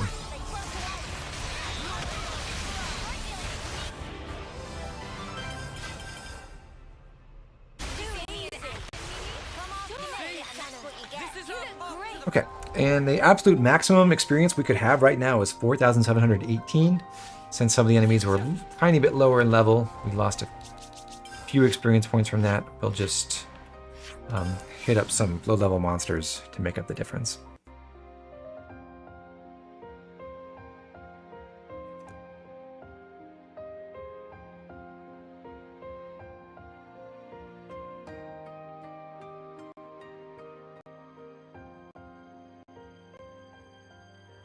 If I remember correctly, Oh, that's a rare one. It has to be are the done. level 5 ones worth 4? Yes. And what do I need? 13? Yeah. See if we can Now 9? Yeah. keep So this I'll up. kill 2 level 5 Camilles and then 1 level 6 Camille. Right. Let's make it quick, too easy. Come after me, and that's what you get. I'll If only you tear didn't it all charge off on your down. own. Sorry, I don't do restraint. Too much was expected. I'd say we were moving in sync. I'll tear it all. Cool. Next phase, we'll do the east side of Cadensia, and for that, we are going to swap Uni out of Guardian Commander for a bit. So she'll go with her old Lost Vanguard setup. Mighty Beat Gale Slash, Shockwave Quick Draw, Electrofield Cross Impact, and now she can run Saber Strike for an additional smash if she manages to charge it up. Ultimate Qigong, Universal Annihilation now. Oh, wrong. And Critical Strike is still good. With Analyze Weakness, Empowered Combo, Swelling Blessing. Now we can upgrade her accessories. I better not lose this. Ceramic Belt is good. Fiber Wraps.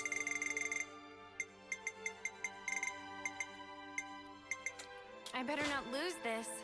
And the Thermo Headgear. I better not lose this. What are we setting up with the XP? Mostly just making sure that we get the right CP from everything else that we're going to do. We're not exactly trying to hit an exact experience threshold anymore because we've gotten our last heroes. Just maintaining tradition more than anything. Okay. Oh, and also, those skirmishes have gotten us more than 30 Nopon coins, silver Nopon coins. So we're going to take Ion and buy up to rank 20 on Martial Artist for him. So he'll have that class maxed out, which will be very important later. Okay, so back to Cadensia and back to Anu Shoals.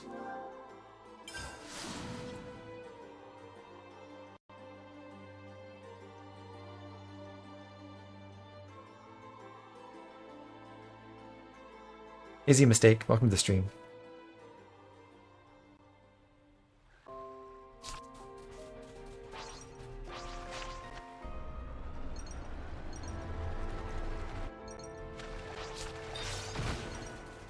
Oh, sorry, I don't do restraint. That's right. Time for another Ether Sphere.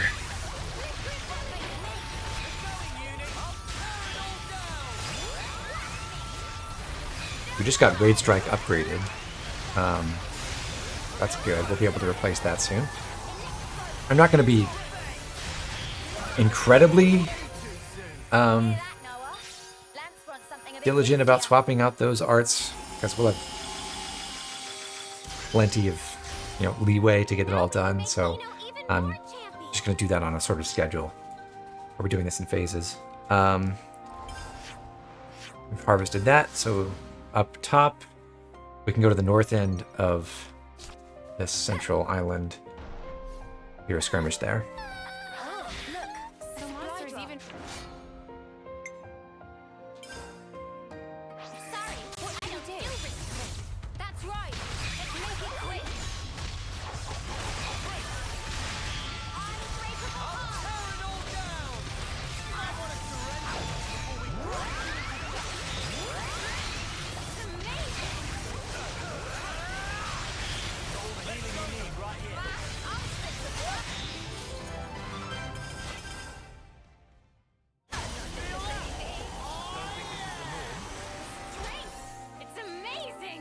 You're welcome, Gulkin friends. Over at the former site of Colony 15, where we killed the 4 blades in the dark, there's another skirmish down in the sea, southwest, southeast rather. Where we have to defend some atolls.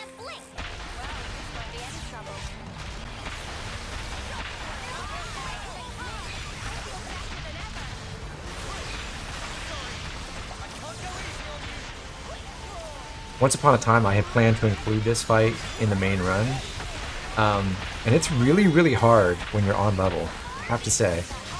With an elite bloodthirsty Marigna. Oof.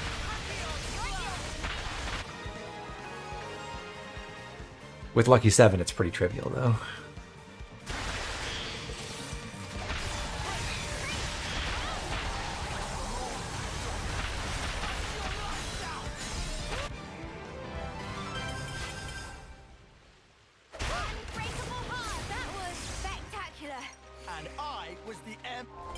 Heading down to Cape Arcafor. There's an ether sphere on the beach. You're all thinking it.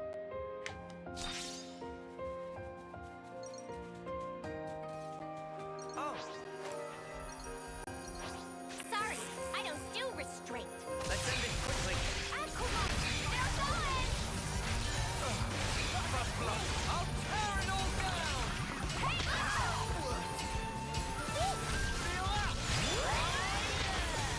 That's Hypno Light upgraded.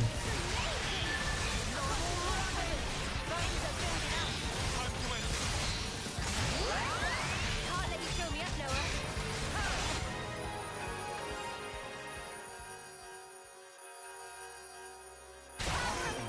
You see?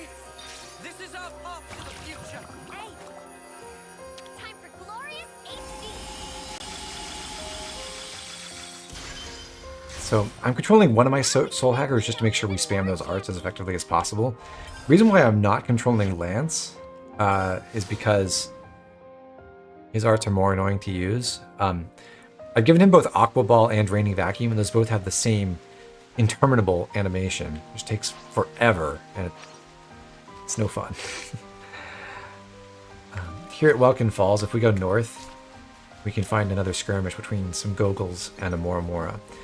Now this is a weird fight because if you remember that the Sandbar Hulk where the devs screwed up and made it so that the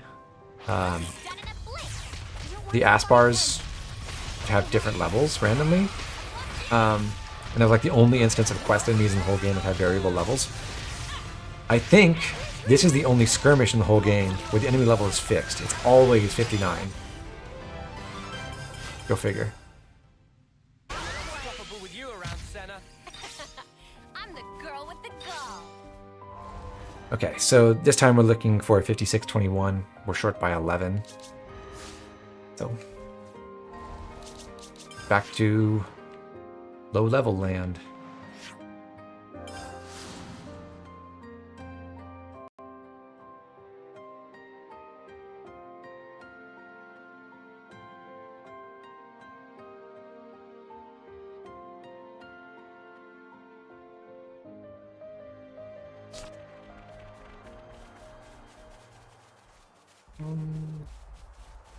Let's go for 2 6s. Sorry, I don't do restraint. No letting your guard down. Woo! That was I'll spectacular. tear it all down. Sorry. I don't do restraint. Or I suppose I could go for some bonnets, maybe. Yeah. Is that what I think it is? Sorry, I don't do restraint.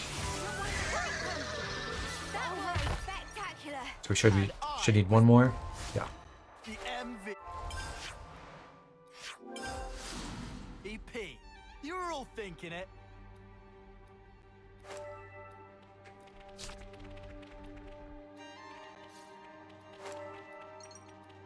Hello, one flyer to kill, please. Blink. It has to be done. All right, Make this quick. smooth as always, Noah. That was I'm spectacular. sorry. All right, so now we're going to do a side quest. There are 2 other side quests. I think it's 2, pretty sure, that only open in the post game for whatever reason. For that, we're gonna swap. Before we go there, we're gonna swap Mio back to Guardian Commander. And on Senna, because we finished Raid Strike and Hypno Light, we'll take those out for Next Slice, which upgrades with damage, and Shell Guard, same art we have on Lance, Stance art. Need to use it 100 times. We're just going to try to progress through that as fast as we can. I can't go. We also need Gondor as our hero. It's my job to blaze a trail for you, Dad. Easy on you.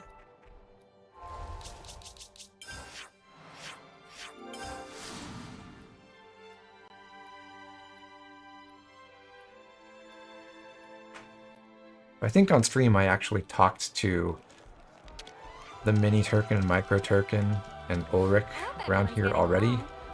I have not done that on this save file, so we'll meet up with them real quick, and then we'll have to gather some info.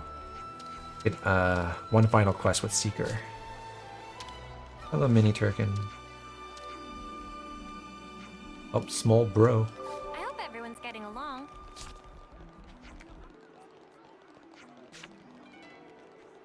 Where is small bro?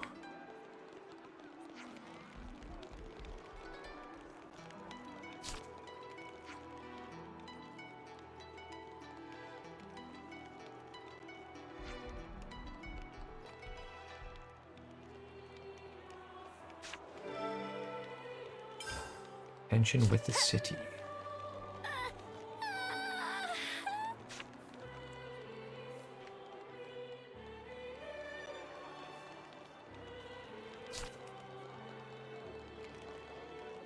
Oh, there you are. I hope everyone's getting along.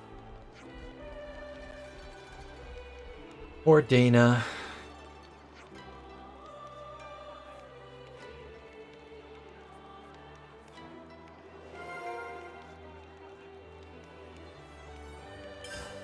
And now we know things. Can we maybe train? We should talk about this. So the city folk are still upset with that, with the people of Agnus Castle because of that ambush that ended up killing Dana over at Corn Island. We need to patch things up.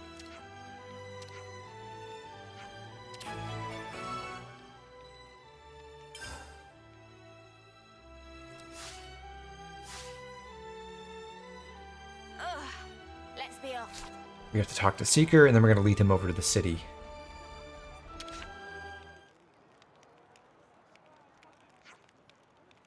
Together with Ulrich and some of his pals.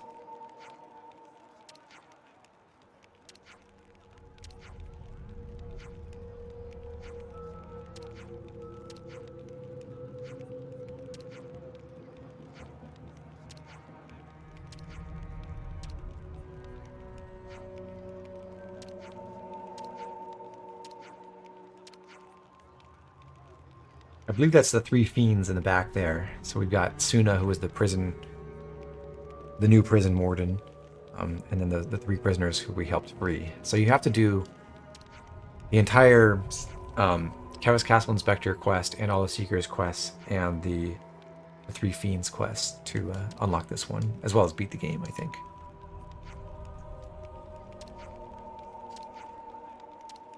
To make our way to the city, we have to do this in Getting along.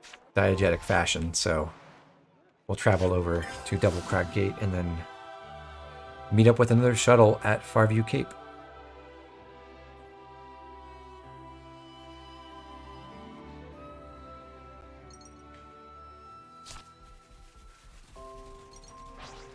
We don't know what lurks in here. Be careful.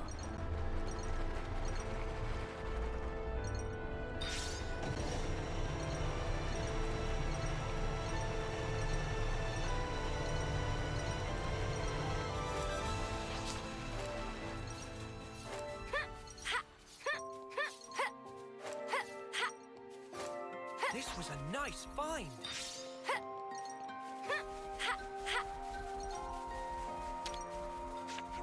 Now, chat, prepare your stopwatches, because we're about to see the, not right now, but the longest load of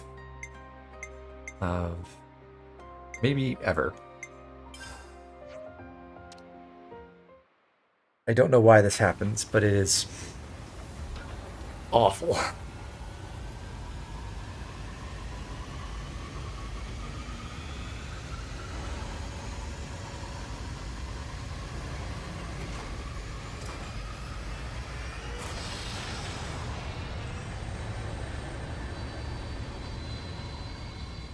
Could have skipped that cutscene, but I just really like watching the ships take off, okay?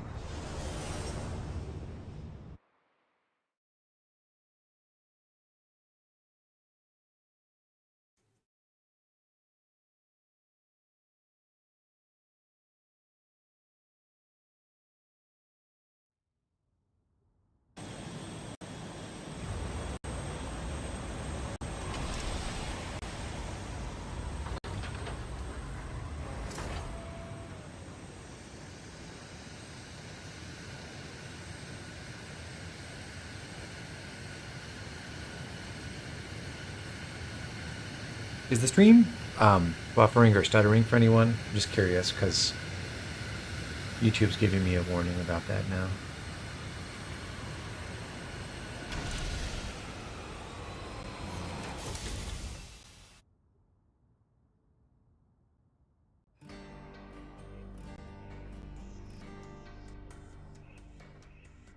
Well, that's what I get for using the ultra low latency mode, I think. Unfortunately, I can't swap that while the stream is live, apparently.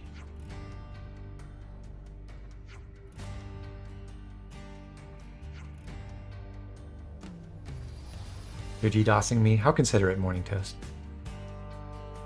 Really appreciate that.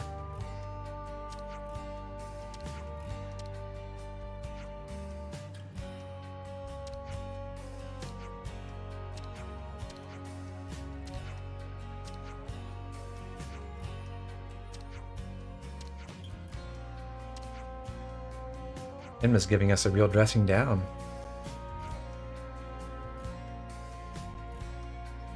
For our bad behavior.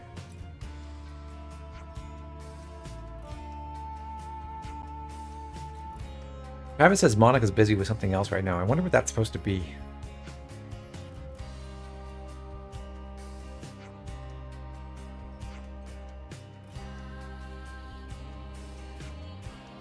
And apparently Gondor has already cleared up the whole situation with Dana's death. So this is really just an introduction to get Seeker and now also Ulrich in touch with the leaders of the city.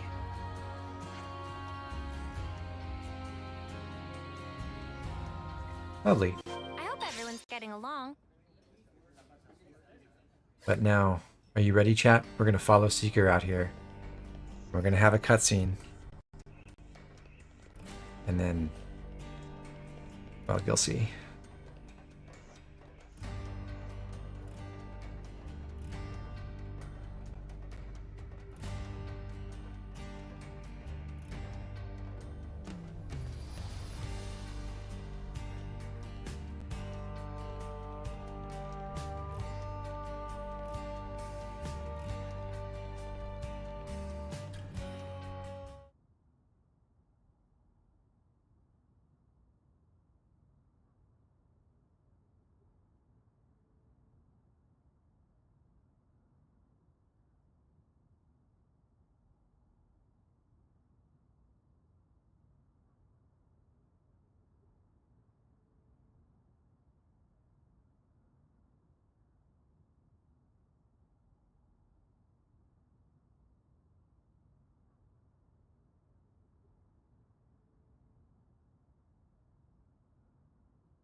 So, chat, how's your day been?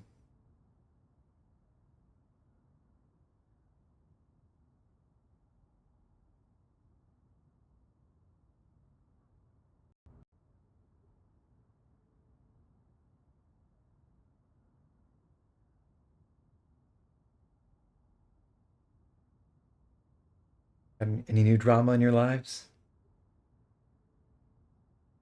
Fun gossip?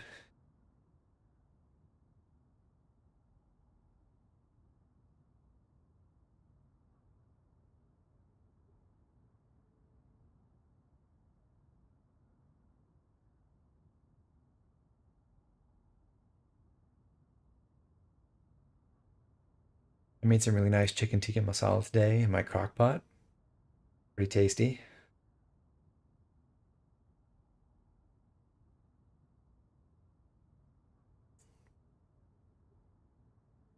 Do that together with some rice. Mwah. Ark had walked around a plastic pellet factory for a few hours. Plastic pellets, like what kinds? Like really tiny ones? Ooh, we did it.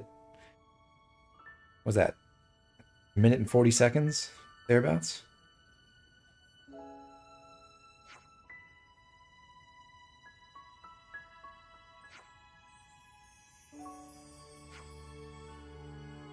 Got slow played out of a better placement at a Pokemon League challenge. I'm sorry, Toast. I'm glad I don't really care about Pokemon anymore.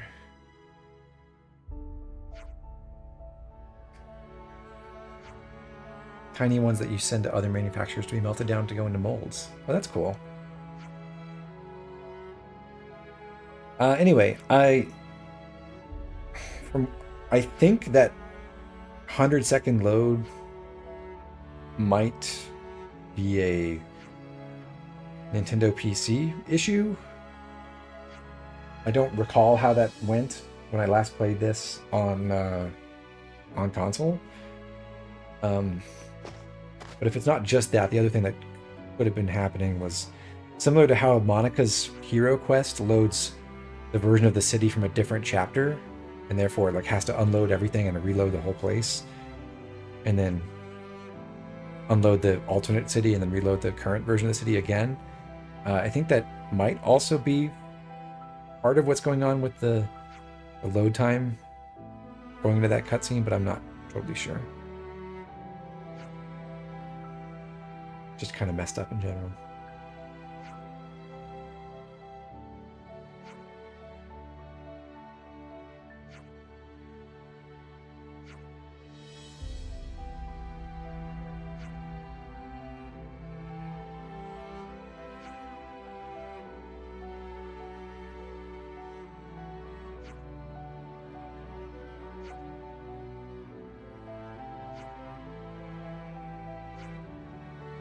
This leads into a fetch quest for Coralie, which is one of the easiest I've ever seen.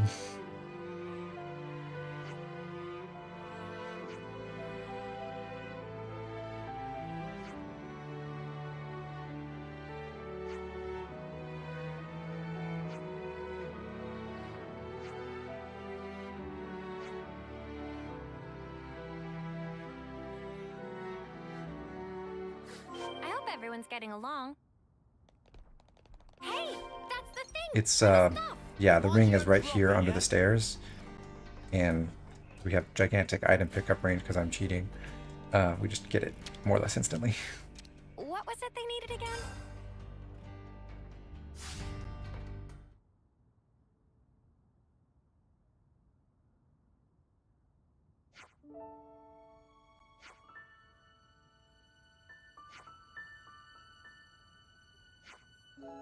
Is the stream still stuttering?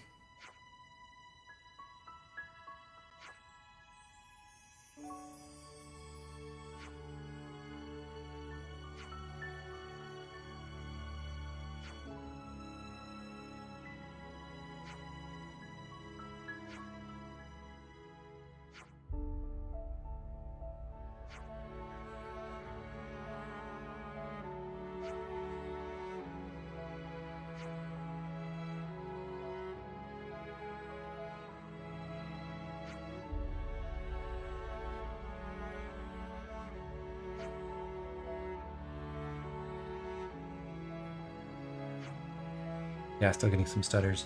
I may have to...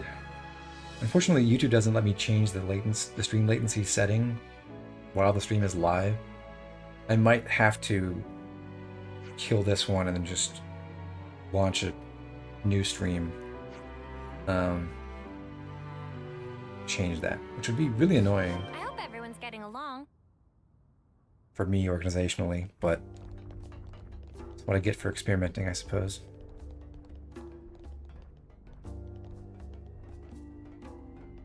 Now it says excellent connection though. And stream is healthy. So maybe that's resolved. I don't know. Going forward, we'll see.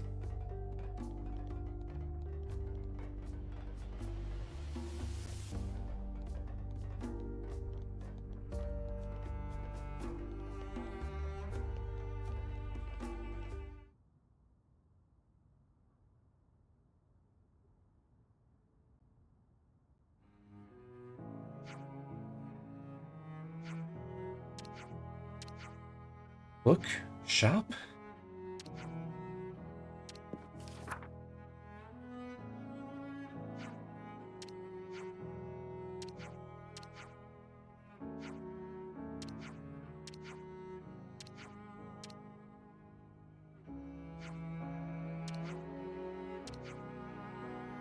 We shall go into the future together. How beautiful.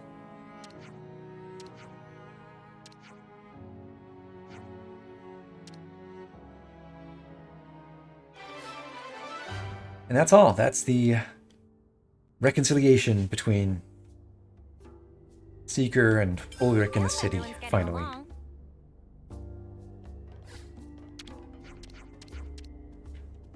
Okay, moving on. Hey, the colony relations changed. I'm gonna put Eno in the party right now. Eno will be alongside till very And the next phase is over in Foris. We'll start at Unruffled Nara's grave and head over to Isle Passerat. Across the rope slides. We came here once, right after we recruited Juniper to check out the rope slides and open a container. But there was also an ether sphere The colony relations changed. that we couldn't clear because the enemies were level 50 something. Now we can do that. Hey, the colony relations changed. This looks climbable. Whoa, got a rare doodah right here.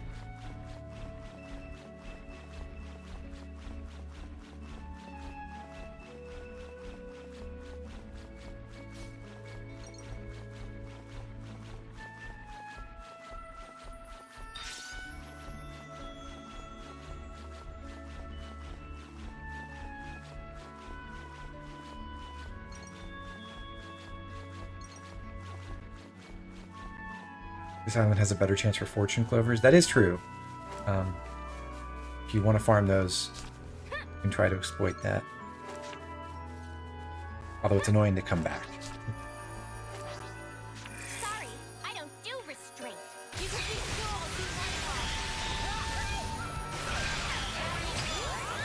Now I'm using my arts top down because I don't have that fast recharge pair in the bottom anymore.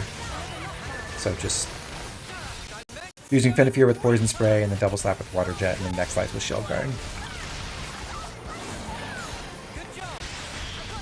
Shell Guard has a horrific cooldown, so the only way we get that back quickly is by getting Glittering Melody to charge it for us.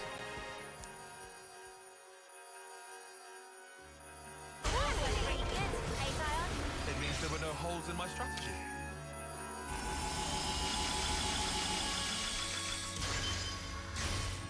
Now we can make Eno even more. Now up to Foris Pale Column. Champy. There should be a skirmish nearby. Down this way, I believe. We will help the Ignas against some Googles. Sorry, I don't do restraint.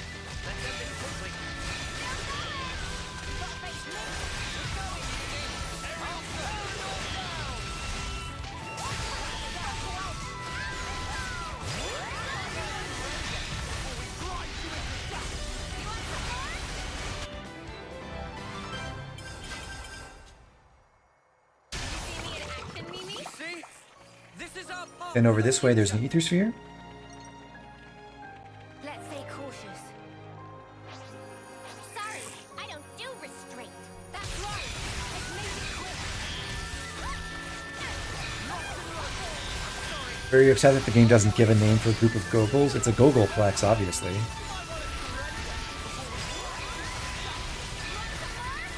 easy.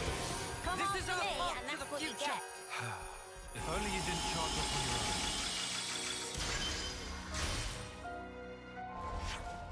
I'm reading another ethosphere. Now we can make Eno even more champion. And after that, if we go northeast past the campsite, we'll run into another skirmish, this time between Keves and Agnus forces. By the way, what was my...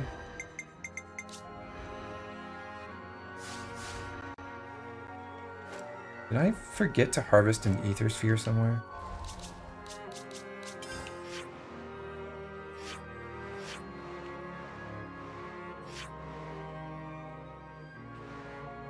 Huh. Maybe I spent it on this file. Okay. Agnus squad, Agnus squad. Yep. Team up with the Agnus squad. Coins.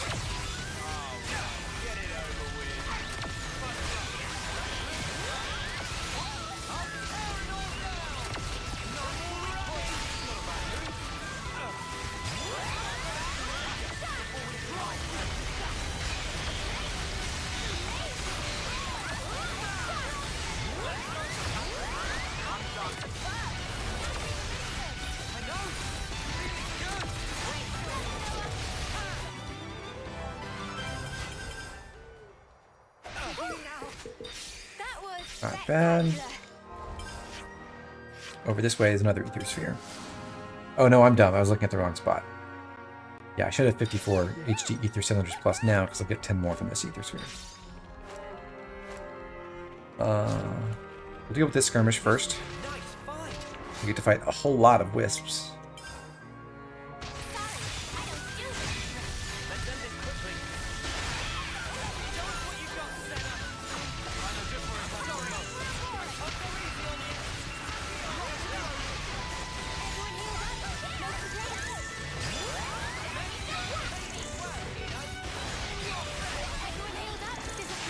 They're Amity wisps, and that's how you know they're pretty friendly, actually. Kind of a shame we have to kill them.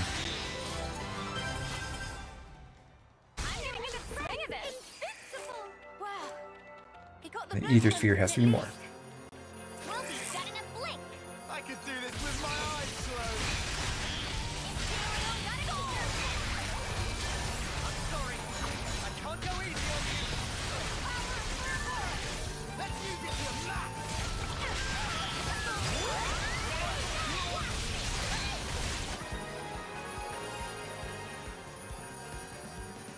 Lucky 7 doing Doom things once again.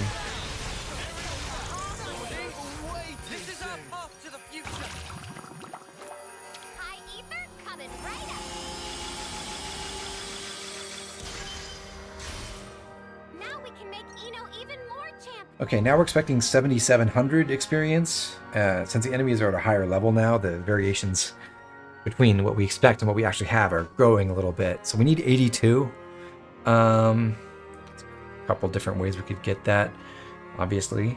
Let's see.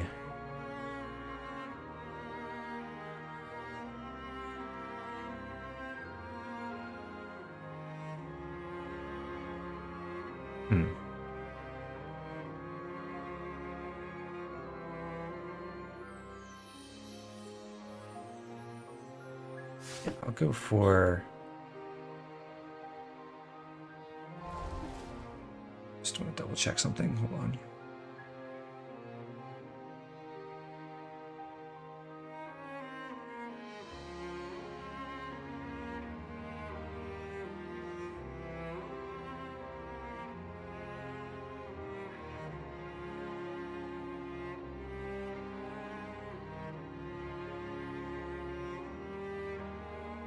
Yeah, this will be more than fine. We'll run over to fight Stone Clipper Gorse. We'll give us 81.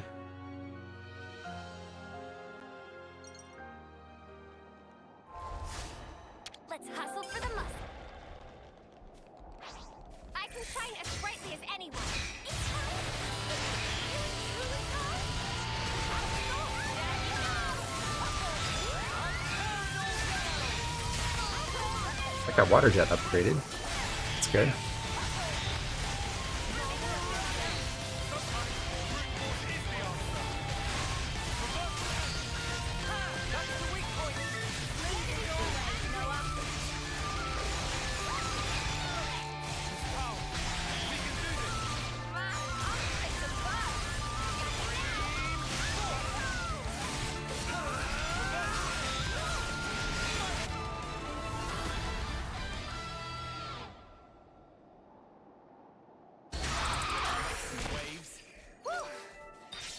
All right.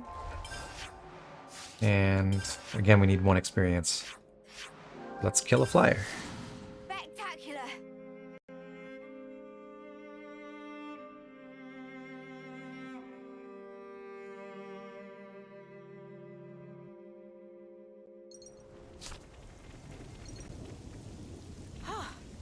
Good thing we found this. We'll be done in a blink. You around, Senna? I'm the girl with the gall. Now we're also going to check out Sphin Cavity and go grab the Ether Sphere over here.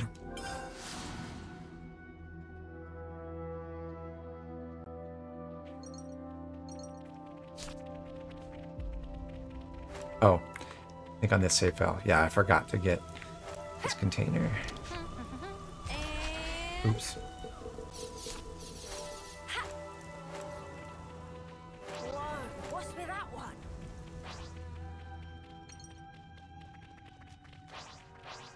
We'll be done in a blink. Well, this won't be any trouble.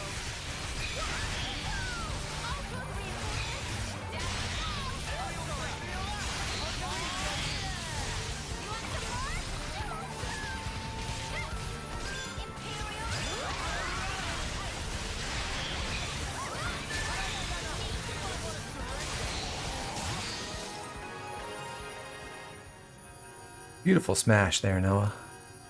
This is our path to the future.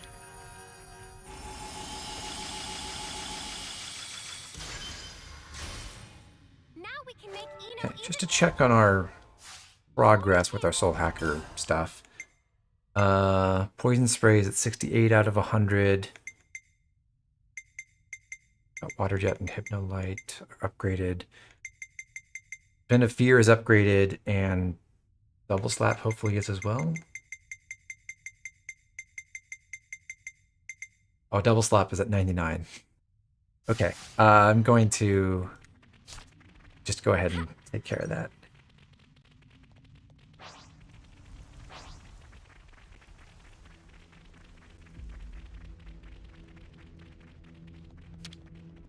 Well, you're up for a rematch. I am too. I can fight as brightly as anyone. None of us Upgrade Golden Net. Goodbye.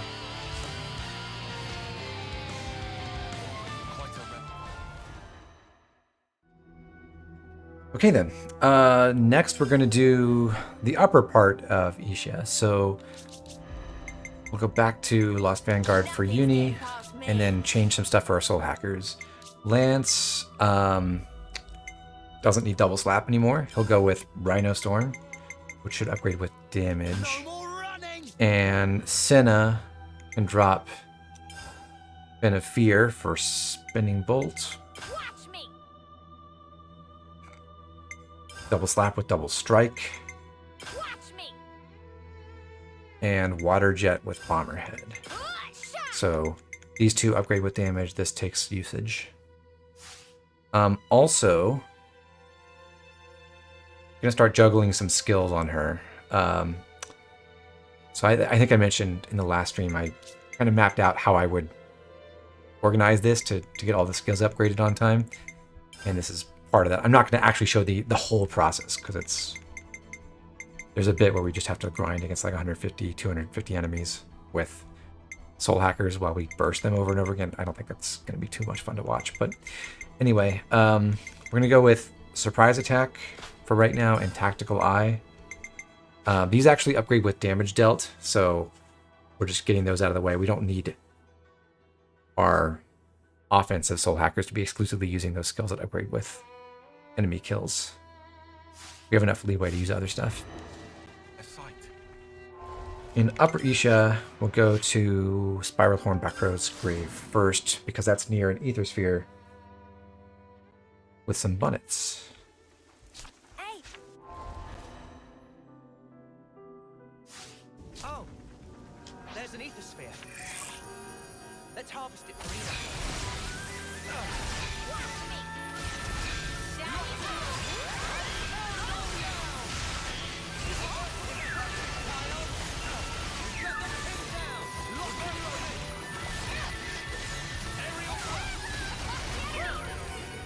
that was spectacular.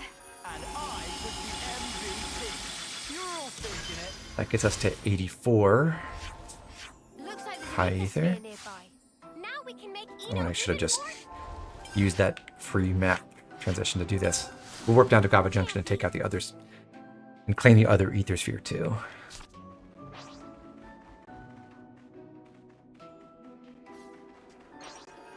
We'll be done in a blink. It has to be done. Aerial thrust. Sorry, I can't go easy on you.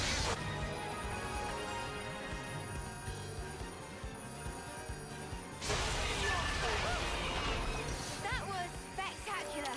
And I was the MVP. You're all thinking it. Now we can make Eno even more champy. Also in this save file, I forgot to run down this way and grab the origin shard here. We didn't end up needing it, This should prove useful later. but there you go. Has Eno been fully upgraded yet? No. In fact, Funny finding one. we're close to our cap for HT Ether Cylinders Plus, but that's still not going to be enough to get all of her upgrades. We'll go with Overclock and Velocity Gear and Nanomachine Repair and Tit for Tat, all of her skills basically. And then with our remaining supply, we'll just go for the attack up boost. That still leaves quite a lot of nodes to upgrade. And here, huh? There's another skirmish over here with a level 53 or 54 Anlude. We got the 53. We'll be done in a blink. That's right. Let's make it quick. I'll tear it all down.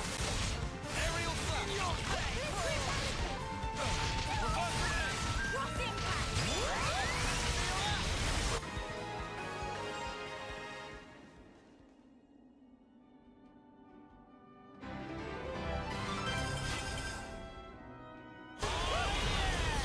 So if that had been the higher level Anlude, we would have been at 8281 experience. Instead, we're at 8261. So, back to Colony 9. MVP. You're all thinking it. Is a fully upgraded Eno the best hero, would you say? Not even close. The unfortunate thing with Eno is that That's a rare one. Eno Swap doesn't really You're up for a rematch. do anything to fundamentally improve her. She's great at I'm right here. breaking instantly in a fight, and she's got like decent evasion capabilities, but it's like impossible for her to hold aggro if you want her as an actual defender, for whatever reason. In late game and post game, and all that Eno Swap does is basically raise her arts to the rank 20 values the hard way instead of just letting her do that when her ascension quest is done, and then give her, you know, some extra TP bonuses and extra physical defense and ether defense and attack and agility bonuses. They're just like, they're not that good. Quite a rare sight. She can be the best in your heart though, that's very true. We'll be done in a blink.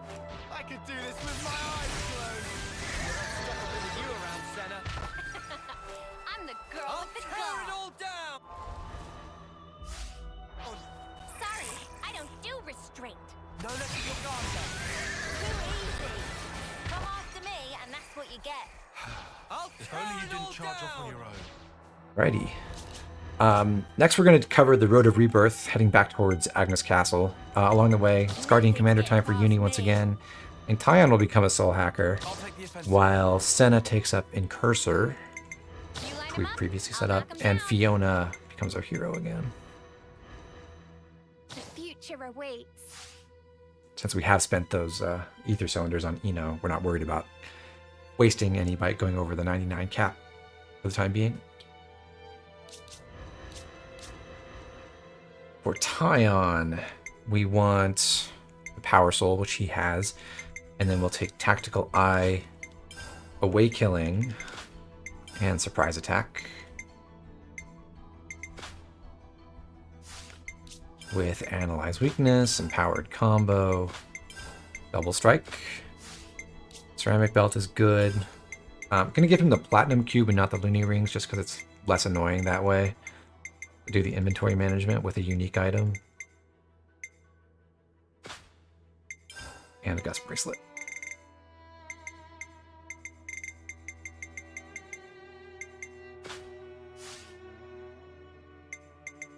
For arts, we want the same things that Senna had. So Spinning Bolt, not Double Bite, Double Strike.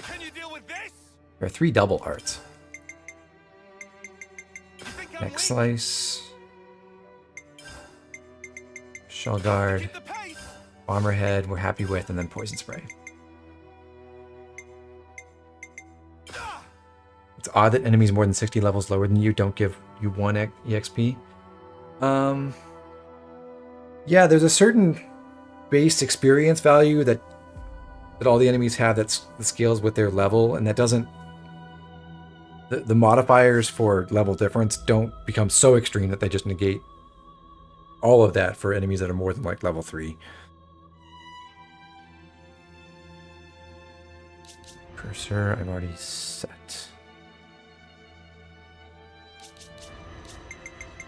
Okay.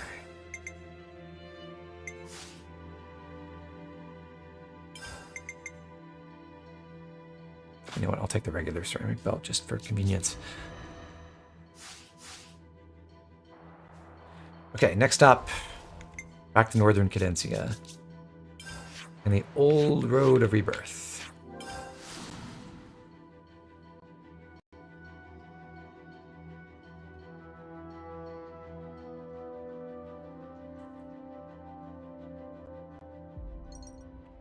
Might as well, yeah? Here we have 2 more skirmishes, which we've previously ignored. This one pits us against an Elite Armu and an Elite Arden and a regular Arden.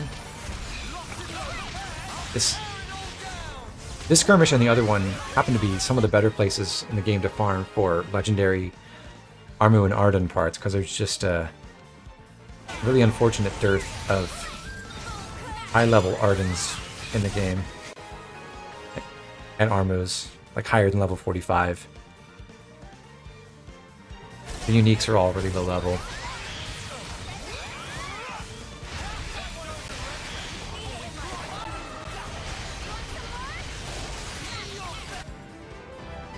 What's funny is in these fights when you're allied with these Volgulls, they have an art that can force launch even if an enemy is in a different stage of a combo.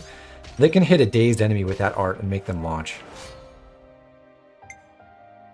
In this skirmish, we're teaming up against the Volgull, so to do one of these fights. I got Brad.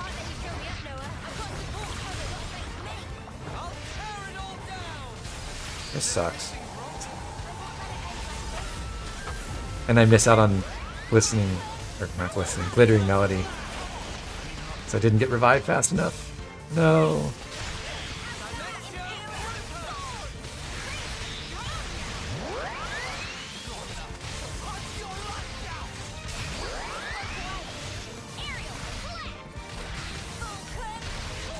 Launch is so funny with giant enemies in this game.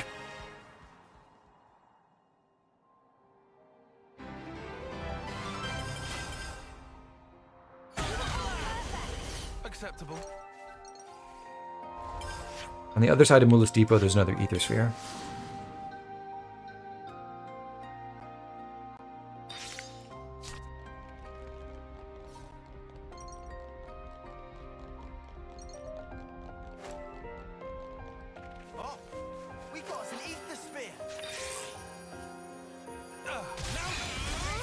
Would have been kind of lovely if they'd made these elite ardens instead of regular ones, so it'd be easier to farm materials from them.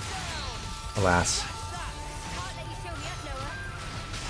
We wish topple locking existed in Xeno 3 so we could show console what the real MS now would look like. That's a funny idea, but I disagree with the proposal.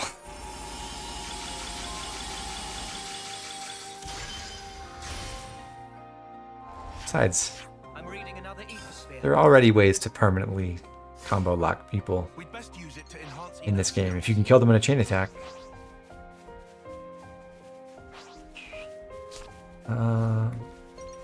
We've already run down this way, but I didn't actually go far enough to get the landmark at the bridge. I'm going to go ahead and grab that now so we can, at least theoretically, come back more quickly later. This takes us to the really high level Agnian enemy location, the Levnis Workyard. We'll come back to this, but one of the enemies here is a level 91 unique, which is one of the highest in the game. Now I could have 9234 experience. I'm short by 4. Back to Izana Plains it is.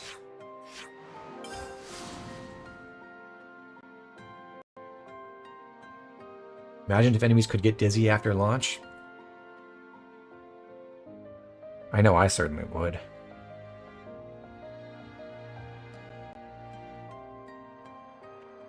Hi, Alice.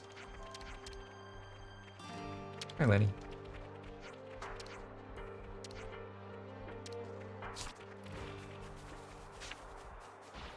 I can't even call this practice. It has to be done. We have to do it. But you're a great work. Spectacular. And I was the Good job, team. MVP. Next stop is a little farther down in Cadensia, and once again, we're changing classes. Lost Vanguard for Uni, Incursor for Tyon, and Senna back to Soul Hacker. Also, we're going to adjust some stuff for both Lance and Senna. So for Lance, instead of Mimic Technique, we'll run Surprise Attack now. And for Senna, we'll drop Surprise Attack and go for Supercharged. And then Underworld Rage instead of Tactical Eye again.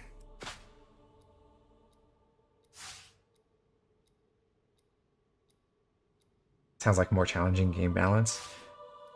Imagine playing this in VR, but when your character gets launched, you get the... You know, your view just gets sent spinning. That would be a real challenge.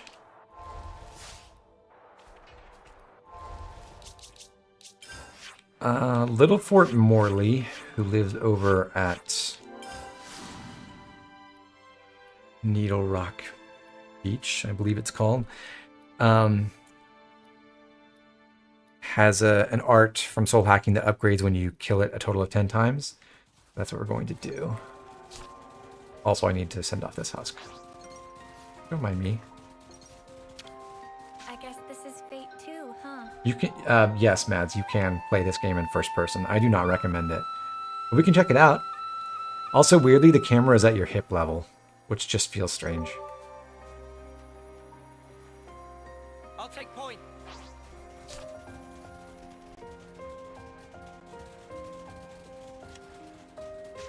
It's good to keep a record.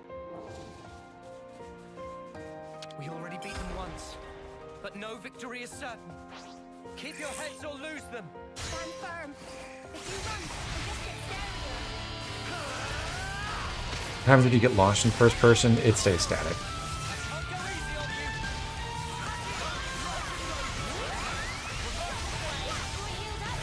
Nothing crazy happens because these games just aren't that fun.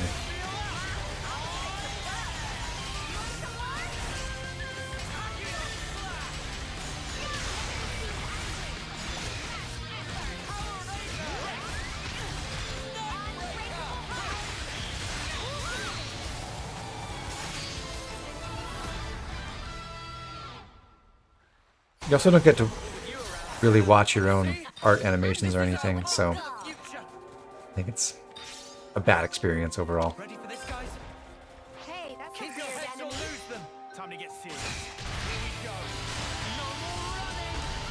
Oh, you're right. I can move the camera height up and down. Never mind. That makes sense.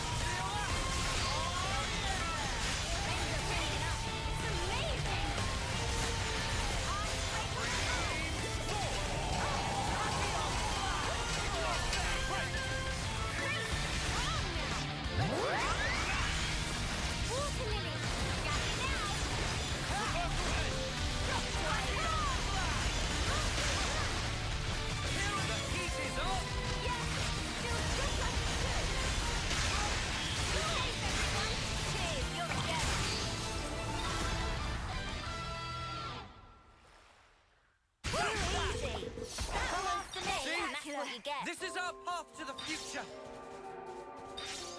We already beat them once, but this will be a challenge. Don't lose focus. Here we go. Like the first-person camera in the 3D SFE games battle scenes. Yeah, that's a very apt comparison.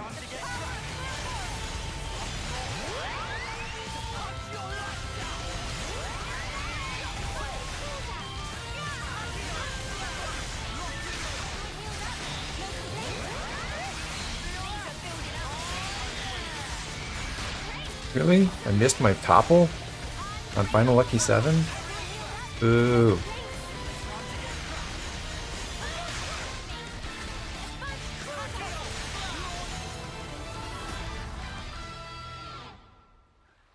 Ever been on a roller coaster? Getting launched in first person is like that. I don't think that getting launched in first person is like being on a roller coaster.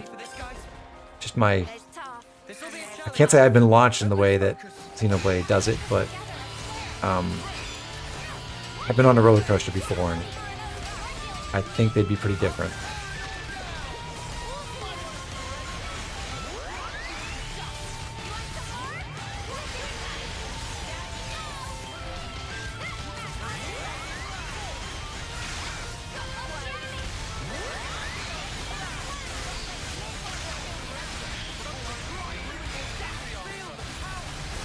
How quickly would such a roller coaster induce vomit in people if all it did was just spin them head over heels as fast as possible?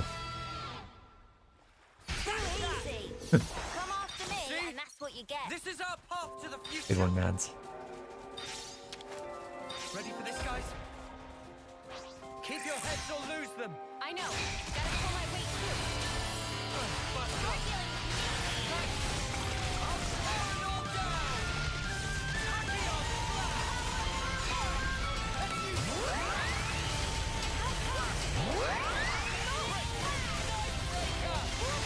Basically, I just used Nightbreaker there to try to not use Tachyon Slash into Morley's guard art.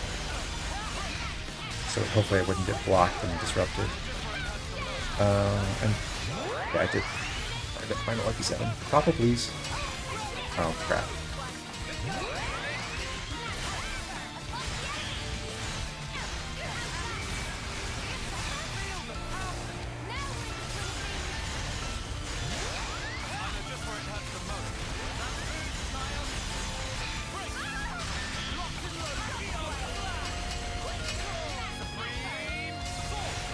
I suppose I only have myself to blame that I'm not getting consistent topples because I only have a topple art on one teammate, which is Tyon. Oops. This is our path to the future. Is that correct? Yeah, launch, smash, break topple, launch, launch, launch. Oops. Doesn't really matter, I'm using Final Lucky 7 anyway. But it is inhibiting uni smash contributions, that's for sure.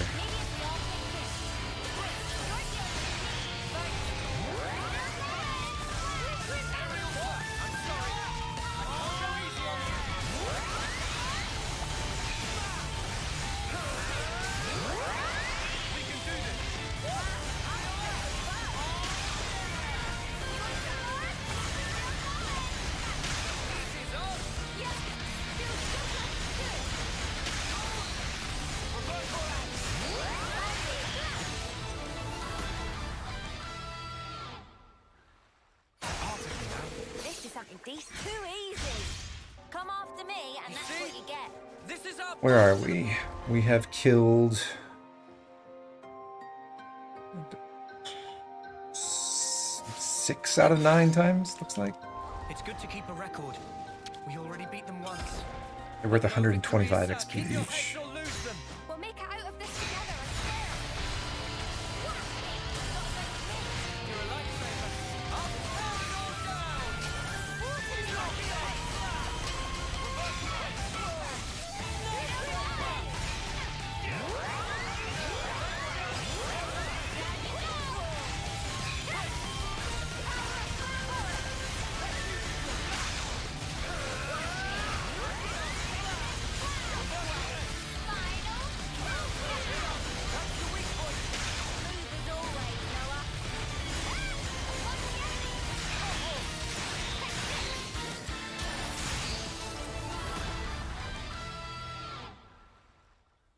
We're unstoppable with you around, Senna.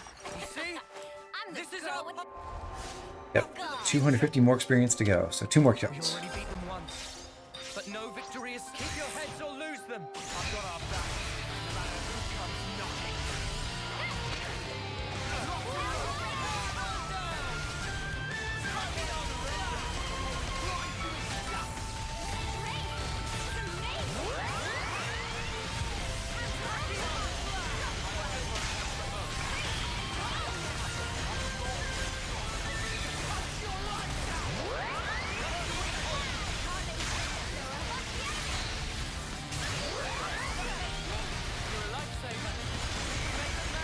Hey, Cactus Bear.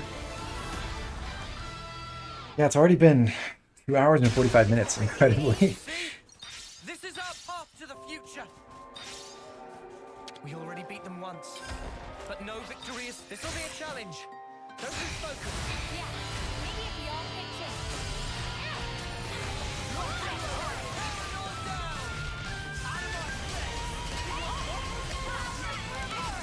in. The poison spray upgraded.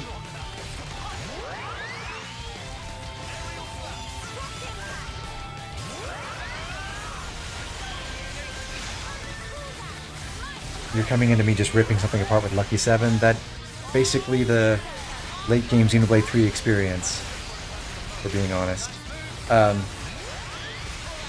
Although, I don't know, this is going a little bit more slowly than I'd hoped. Since wasn't rushing through the cutscenes and stuff. But hopefully we'll get to a point where we'll get to show off some of the other cool stuff that's actually faster than this. Later. It's really just that we're grinding through the first 10 ranks of... We got cavalry upgraded. We're grinding through the first 10 ranks of Royal Summoner on Noah and Mio while we do all this stuff. Okay, 10,359 XP. We are done. Next is over to the Hovering Reefs, and all we have to change right now is Lance's skill. We want Mimic Technique back. What do you think of Royal Summoner? I went over at the beginning of the stream. There's a really cool build you can do where you spam all the class arts into each other repeatedly and then charge up Elemental Boost and do really huge damage in an AoE with its talent art. But sadly, Noah just doesn't quite have everything he needs to make that build really sing at the moment, so we're not going to be able to see that yet. It's generally inferior to like Smash strats, especially for single target fights, but it can be really cool in group fights. Where was I? Okay, Hovering Reefs. Okay. Over on reef number 1.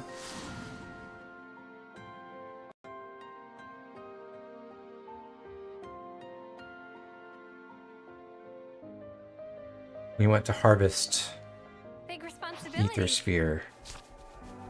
Hey, this one means It was guarded by those 2 echidnas we ignored a long time ago. I think I mentioned when we were fighting those Ardens and Armus that it's difficult to find any of those that are level 45 or higher. The point of that threshold is that's where you get the highest chance to get legendary materials from killing those creatures.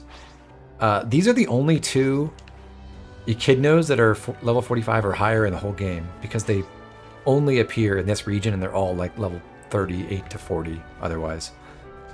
So they added a couple with Eno's DLC to rectify that situation a little bit. Can't forget our progress update. Sorry, I don't do restraint. In practice, doesn't tend to be, or it doesn't tend to feel like that much of a problem, because you'll tend to farm the unique Echidna Blazing Carlos anyway, to get break brooches, and Carlos has a decent chance to give you all the accessories you want. It's just not as high to give legendaries as these two have.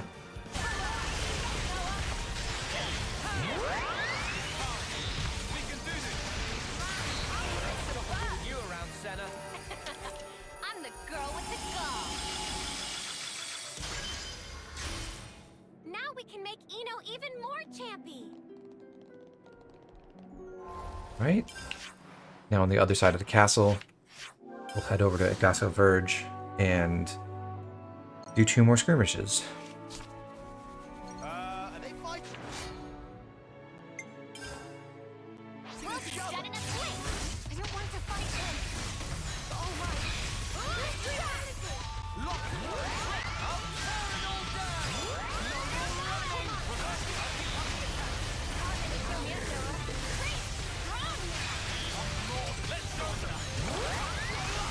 All Boguses only appear here. They count as Oris as far as materials are concerned, so they're dropping Oris head plates and Oris horns. Right, Tile? So the same kinds of creatures we saw in Upper Asia. But there are no Ares, just Oris among the Boguses.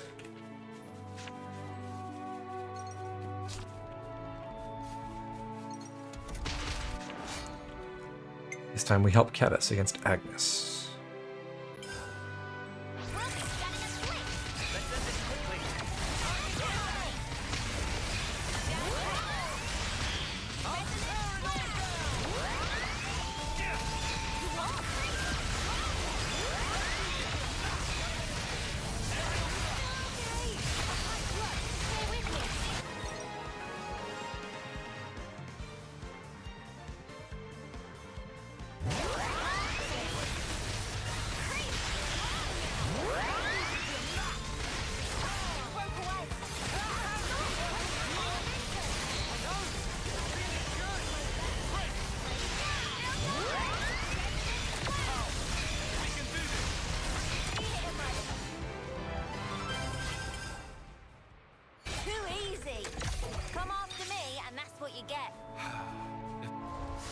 If only you didn't...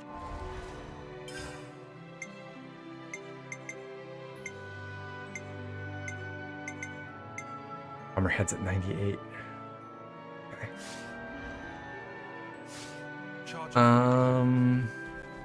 Let's see here.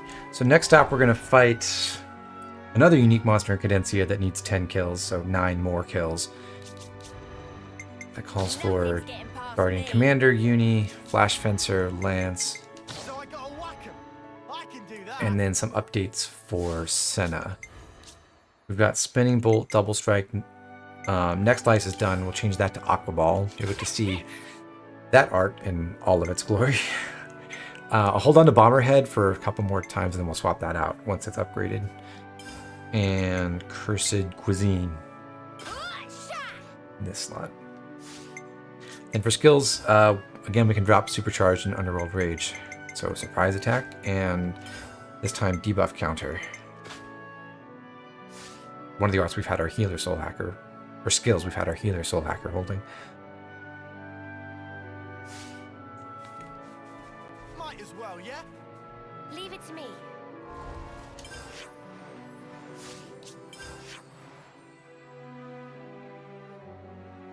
Wait, which one's your favorite art, Cactus Bear?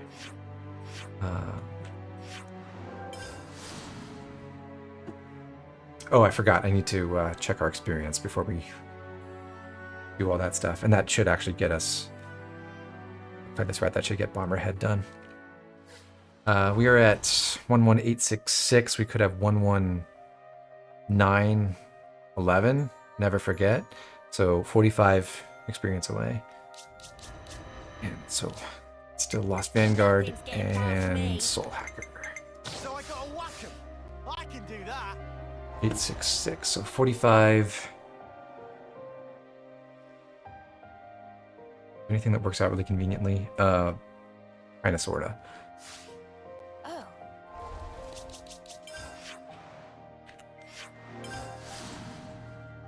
Well, that's what Senna said cursed cuisine was. Yeah.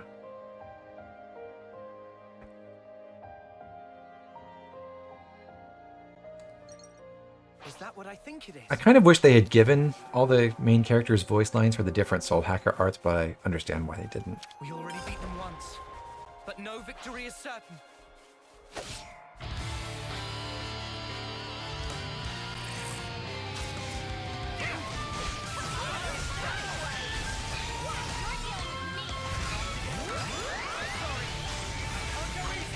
Bomberhead upgraded.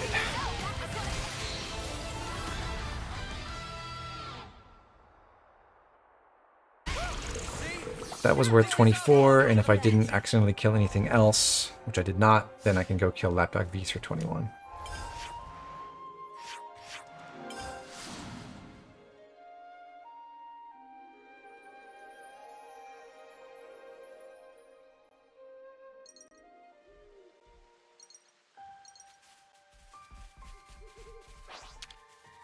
Let's hustle for the muscle. If we want to live, we've got to fight. Well, there's a will, there's a way.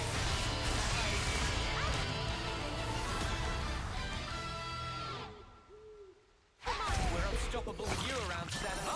What did you want to say in the final dungeon, Cactus Pear? Nothing's getting past me. So I gotta whack 'em. I can do that. We're changing out Bomberhead for Jetstream now.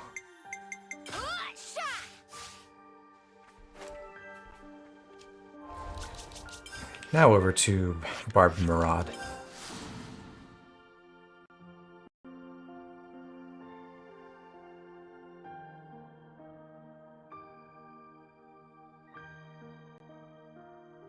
If you don't do Uni side story, X just straight up doesn't appear.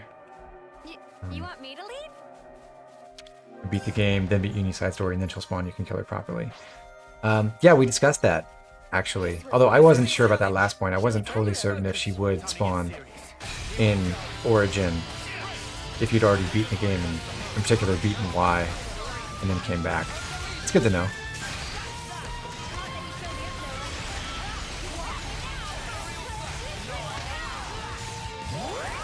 It would be a little wild if they just never let you achieve the resolution for X's storyline because you beat the game before you did Uni's quest.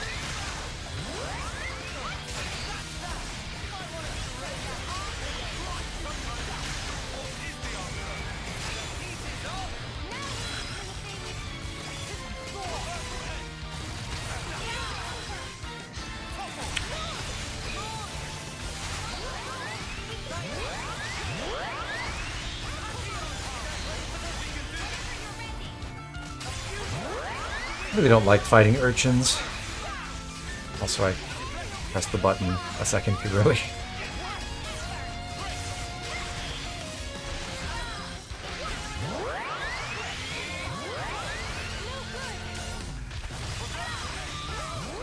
I've caused myself a lot of grief by not bothering to make Mio use Glittering Melody while I still had Invincible, so if Noah still was invincible, then he wouldn't be knocked back by all those, well, AoE knockback arts. I'd say, you see, this is our path to the future. I should Ready for this, guys? be a little bit more diligent about that next time.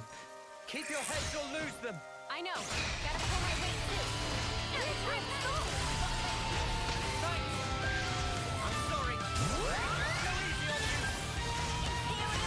Hello? Where are you looking? I'm behind somehow?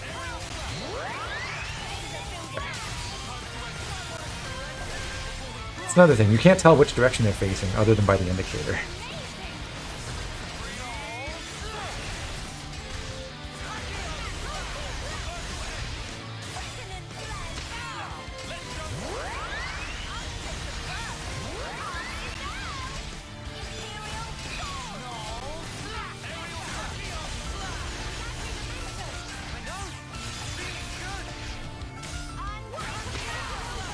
At least Lance will give me Awakening now.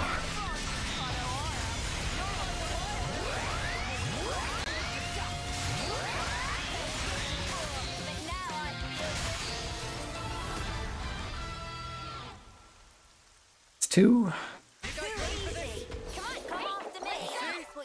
This is our path to the future.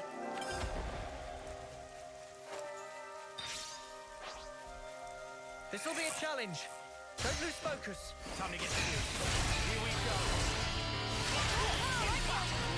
You're a lifesaver. I'm sorry. I'll go easy on you.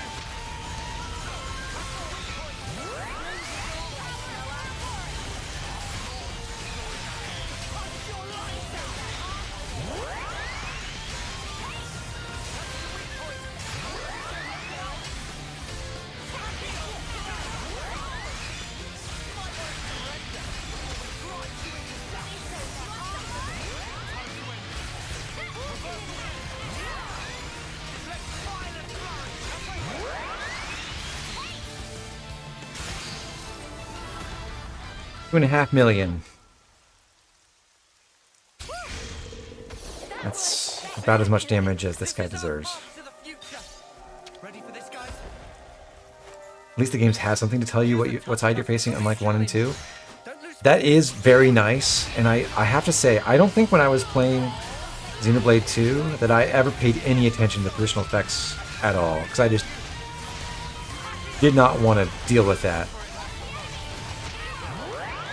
It just seemed like something totally irrelevant to me.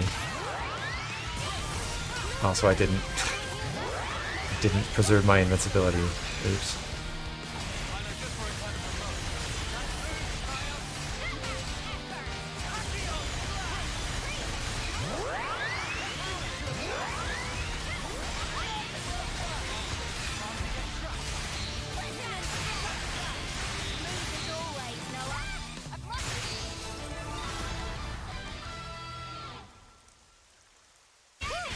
You just click buttons. Yeah. This is our path to the future. The thing about Xenoblade 2 is I feel like Already beat them once, but no victory is certain. if I went back to it now with, you know, a bit more experience with the series and everything, and I paid more attention to the mechanics, there's probably a lot of like cool things to learn. But I just think of the idea of actually doing some kind of planned run of Xenoblade 2 and it makes my stomach turn. Ugh. Just awful.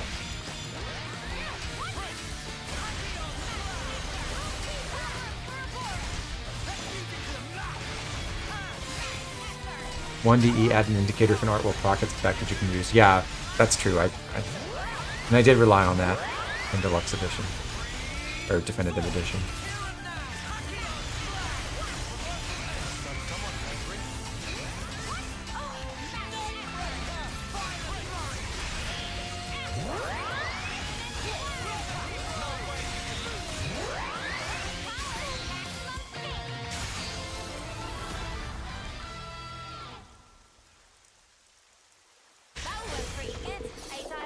It means there were no holes in my This is our path to the future.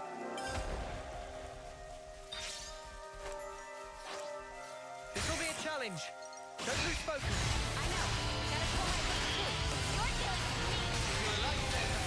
I'm sorry. I can't go easy on you.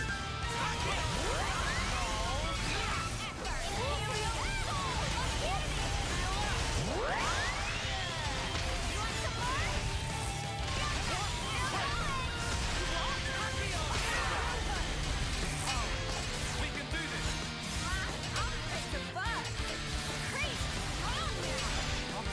It would be one thing in Xenoblade 2 if the core crystal gacha didn't matter for anything, but there are actual quests locked behind by pulling rare blades.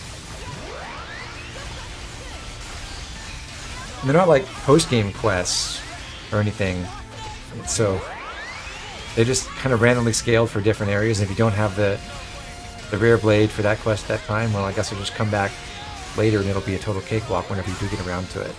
Just I feel like the core crystal mechanic was such a misstep. This is our path to the future. We already beat them once, but no victory is certain. This could be dicey. Up to you. Keep your heads or lose them. I know. That's what I wait for.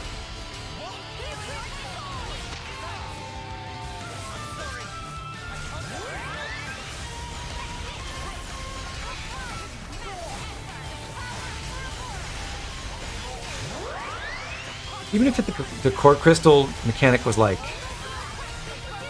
here there are 30 rare blades and there are 30 legendary crystals that you can get from doing various tasks and side quests and stuff, that would be a neat way to do it. Make it a little bit inconsistent, but you would feel like, wow, there's a cool reward, and I won't know what the reward will be when I do all these quests and things. But it's not that. It's just, well, here's this artificial grinding gate that you have to surmount at some point. Have fun with it.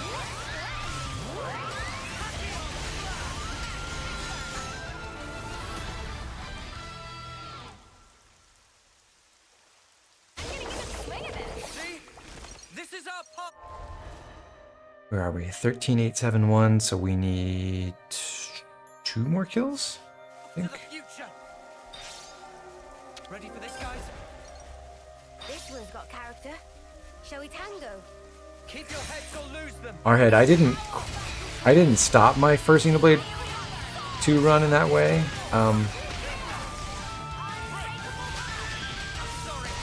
But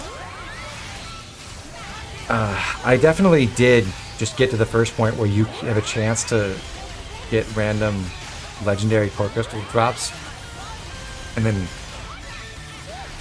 farm them up, and that was a huge pain, and I wish I hadn't done it.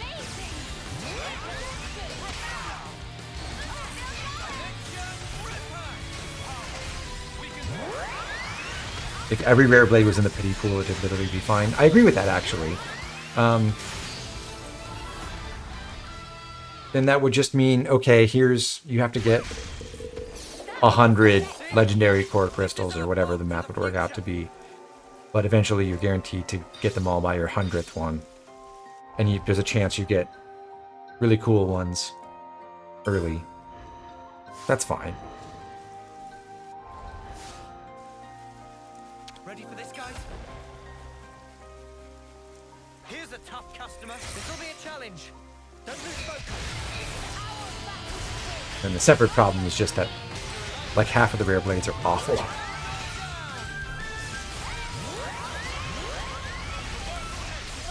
But that's just part of a,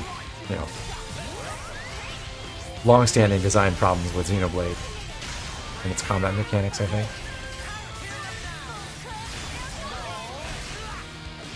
Maybe it's not half, but a good chunk of them.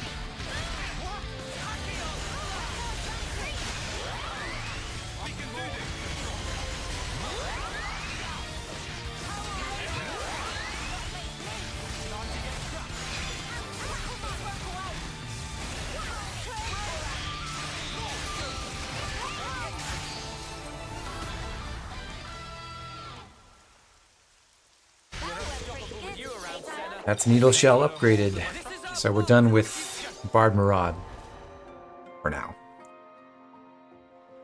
Now for a... now for a new unique monster. And I believe we just gotten Spinning Bolt and Aqua Ball upgraded.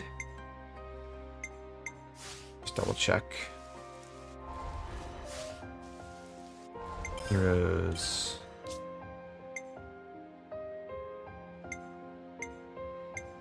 Oh, arts. Spinning Bolt, yep. And Aqua Ball, yes.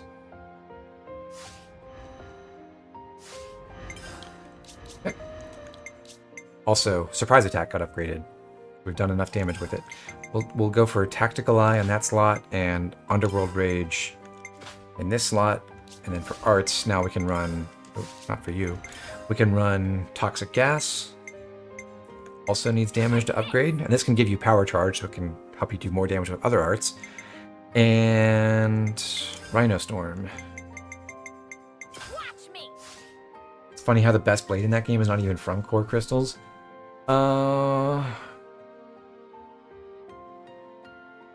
Which blade do you consider to be the best one, Robert? I think you're probably right. I'm just curious where you're coming from.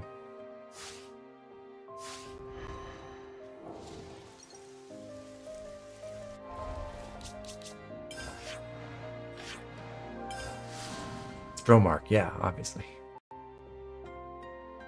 God, I wish Dromark was good. Or if they gave Dromark an alternate form that unlocked after the event with Nia, that would be cool.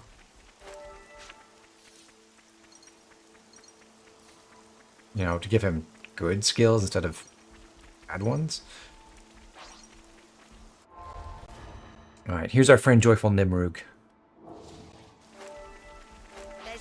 Keep your heads or lose them.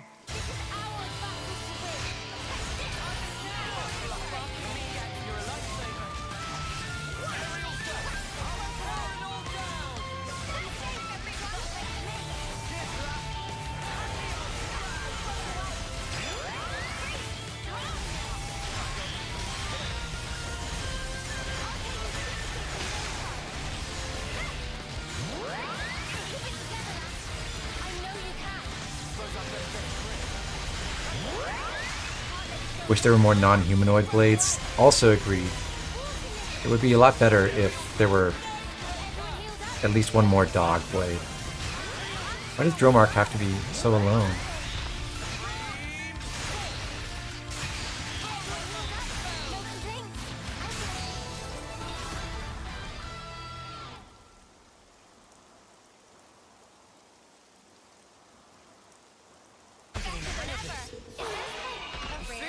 Goodbye, Joyful Nimrug. Your animal commons, yes. But no other rares.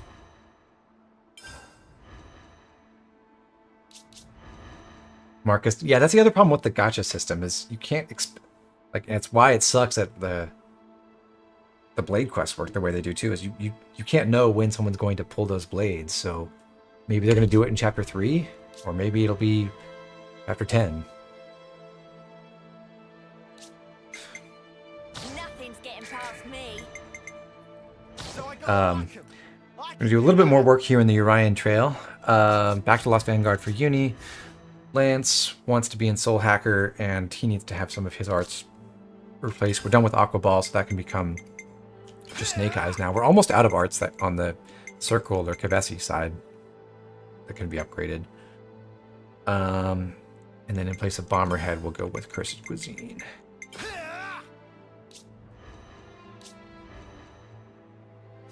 He's got damage share, debuff counter, mimic technique. That's all we want. For Senna, we need to change skills. We're swapping out Underworld Rage for Battle Fever.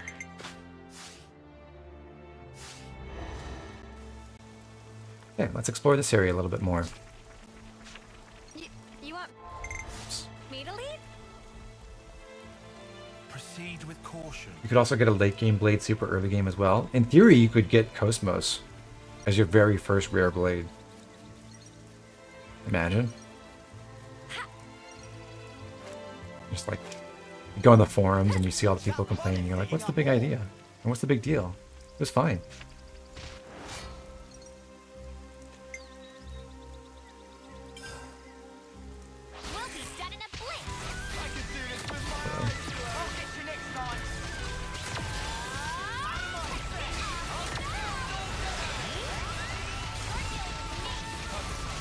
It was everyone's first rare blade. If I remember correctly, on my first playthrough of Xenoblade 2, it was Boreas. And I suspect that was... I'm pretty sure that was the Pity Blade.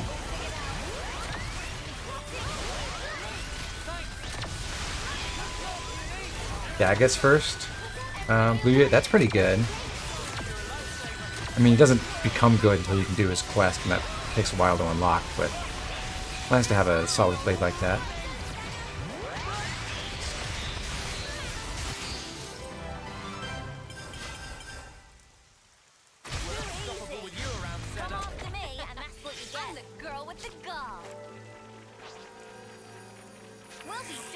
blink. Let's light these muggers up. Xenoblade series is on sale with X coming soon, so you just picked up 2. Okay. Yeah, that'll be fun to see how that works out for you, Mads.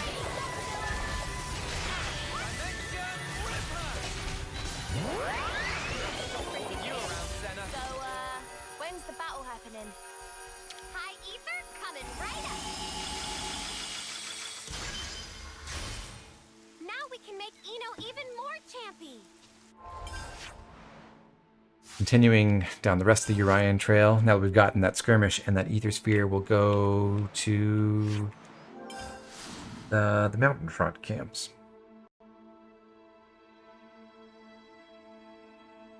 I said this at the beginning of this playthrough about Xenoblade 2. I think it's either the greatest bad game or the worst great game of all time. Agnian and Kevesi forces are fighting.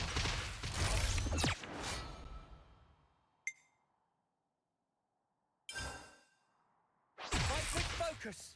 Stay on your toes.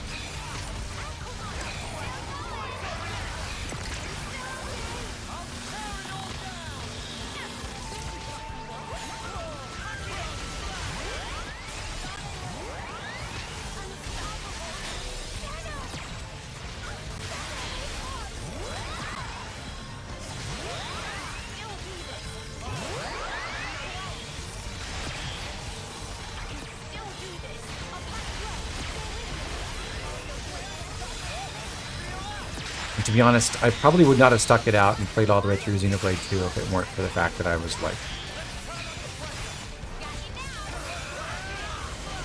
dealing with a dying parent at the time.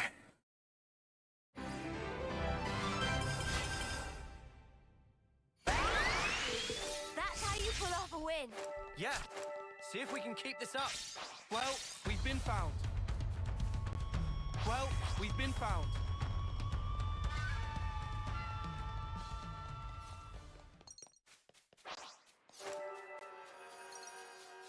Oh, there's an ether sphere. Let's harvest it for Eno. You're dealing with me. Show us what you got, Senna. Still going. Aerial thrust. Still going. Face me. I'll tear it all down. Bite off it. Before we crush you into dust.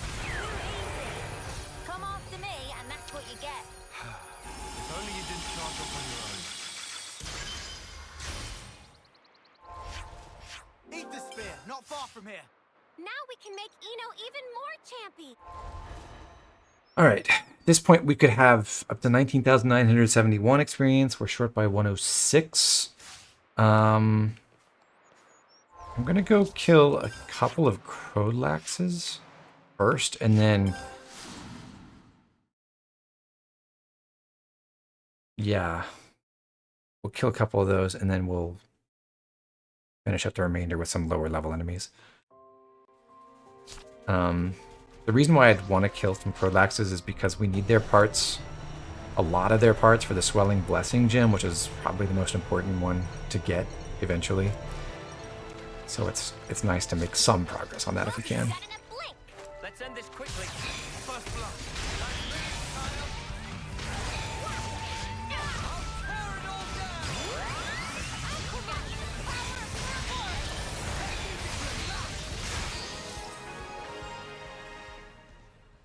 Mads, you say Xenoblade 2 has a real serialized and Shonen Jump energy. Now, I've professed my ignorance about anime and manga stuff. But is that like the same kinds of stories as Dragon Ball stuff, where it's like super campy and it's about a young boy who's kind of dumb, but is a heart of gold and becomes a great fighter? Okay, yeah.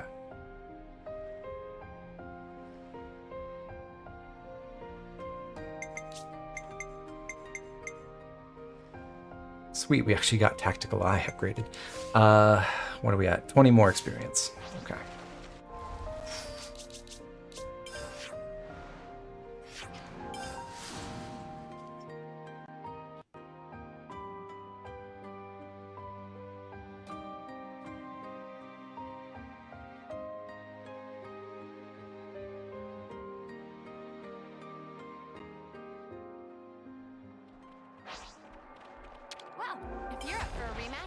them too. What would you say is the best gem in the game for general builds? Like, during the main game, Empowered Combo, probably. Very early on, Soothing Breath. Help your revival, not lead to instant death a short time later. But in post-game, or even like if you could somehow get this before post-game, which you realistically can't, unless you spend your 99 gold knock-on coins on it. I think Swelling Blessing is the most important one because there are some really important thresholds that you can hit once you get 50% buff power. And it enables certain builds to work when they wouldn't otherwise. 7-1. Okay, 2 more level 5 Camels. Sorry, I don't do restraint. Well, it's like come after me, and that's what you get. If only you didn't charge off on your own. Is that what I think it is? Where have all the Camels gone? Why are they all level 6? We'll be dead in a blink.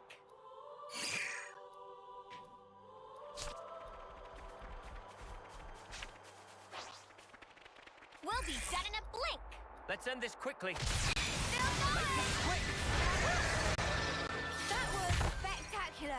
And I'm I sorry. was the MVP. I can't go easy on you. You were all thinking it. Alrighty. Just a few more areas to clean up now.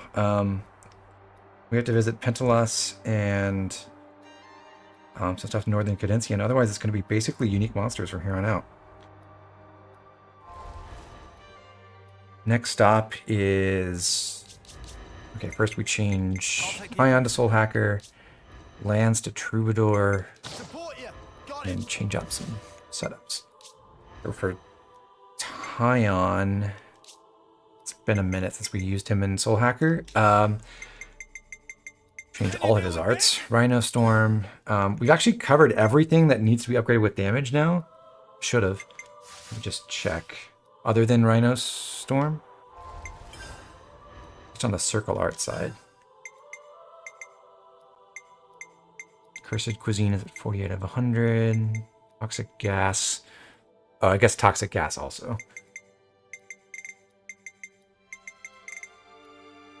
Rhino Storm, we need damage. And yeah, that's it. Nothing else needs upgrades at all in the circle arts. So, we'll go Rhino Storm, and then we'll just take Radiant Arts to have an evasion. Can you deal with this? And Toxic Gas.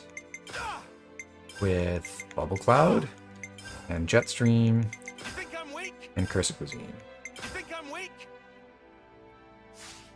For skills, we're gonna take some skills to help with what our healer soul hacker has been training up. So damage share, and then keep away killing, and then for surprise attack, we finish that. We'll take battle fever.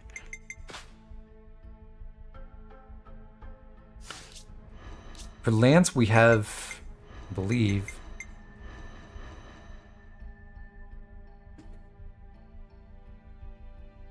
did I screw something up? Shouldn't Lance have gotten rank 15 in Flash Fencer? He should have.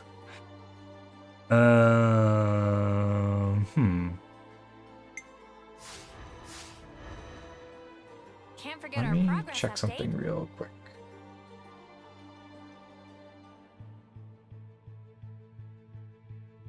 Lance has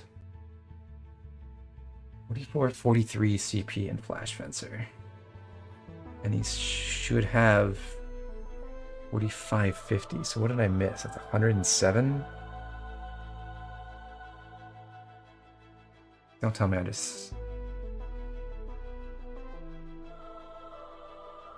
Huh.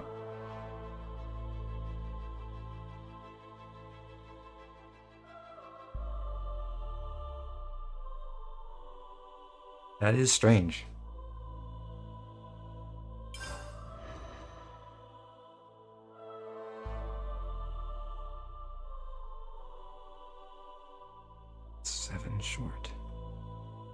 Did I just, like, not have him? Ashfront, no, he's for Oceanic Lucera. It wasn't even on any of the segments where I was doing randomized enemy levels. Bard Maraude, Joyful Nimruk, Oceanic Lucera. Huh. I mean, I can just spend Silver Nopon coins and cover it. It's no big deal. But I must have missed something. Maybe I screwed it up in Postgame.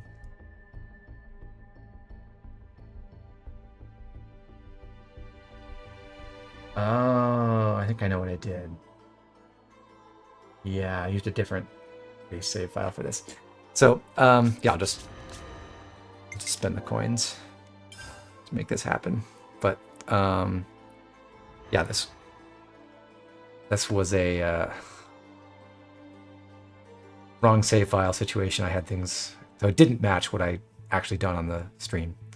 Oh well, I can make up for it in other ways. But I think that's going to throw off maybe Mio as well. Whatever, you guys get the idea.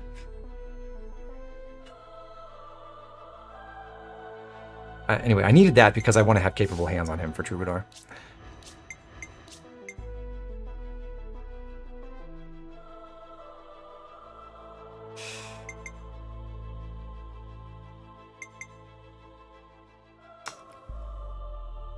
Yeah, I did some different stuff. I adjusted my routing for some of the stuff I did in Chapter 7, and then adjusted what I was doing in Postgame to compensate for that, but the save file I just loaded at the beginning of the stream was one that had not adjusted from stuff in Chapter 7.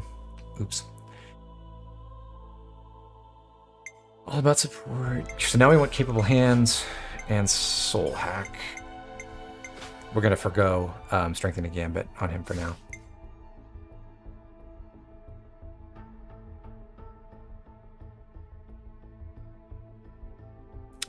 And okay, for Senna, we don't need double strike anymore. That's been upgraded. Radiant Arts, toxic gas,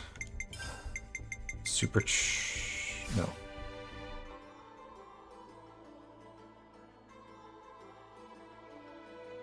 Have we finished Shell Guard? No, it's at 96. Okay, I have to hold on to that for a sec.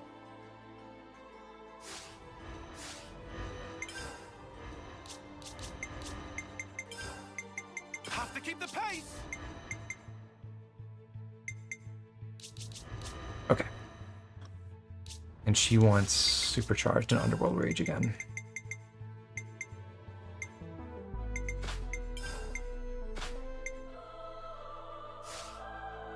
Alrighty.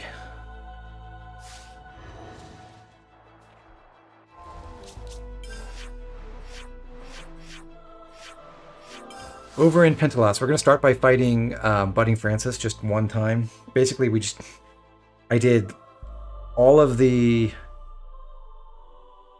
skirmishes and ether spheres, and then a handful of creatures that we needed to kill to upgrade their soul hacks, and then a bunch of unique monsters, and that just really didn't quite line up with getting to rank 10 in rank 10 in Royal Summoner and Life Sage. So we're throwing in this one extra unique monster to make up the difference, essentially.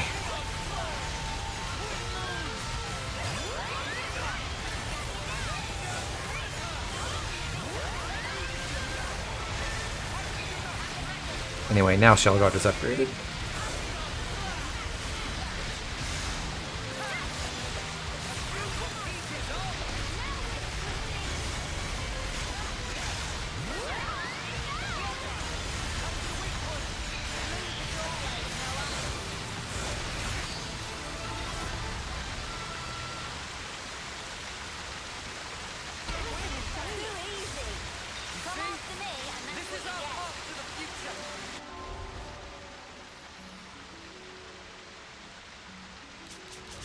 And now we'll drop that. Or... Okay, next up is the other post-game non-hero quest. We'll put Triton in the party and go for and Cursor on Senna. Guardian Commander on Uni, and Tactical Eye. Although it doesn't really matter because we've already gotten that upgraded, so...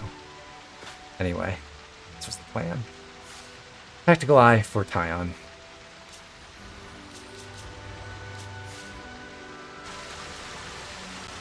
Now, when we last went to the city, you may have noticed there was a question mark by Michiba Canteen.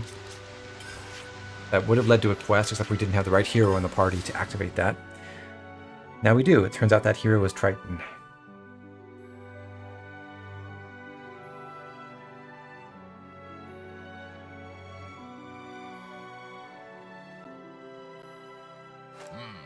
Got a feeling in my bones.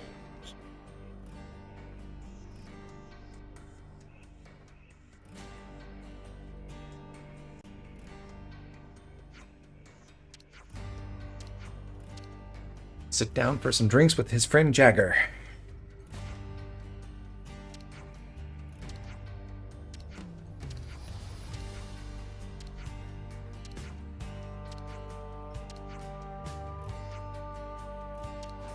Now, I don't know how they came to be lifelong friends if Triton was never allowed in the city before a couple weeks ago, but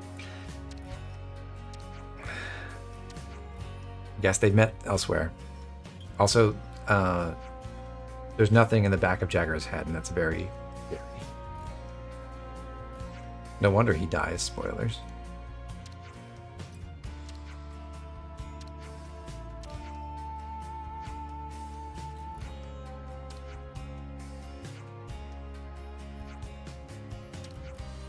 So Jagger talks about a legendary fruit. Do you guys remember a legendary fruit that we encountered at some point in our journey, chat?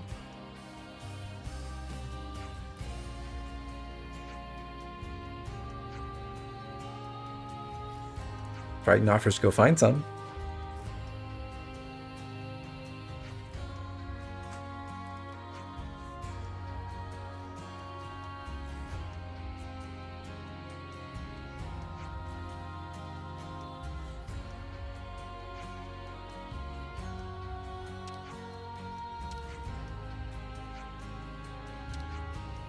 Remember Fruit of Bright Fig?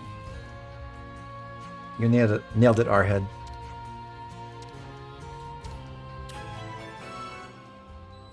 Friendship. I see some relations have changed.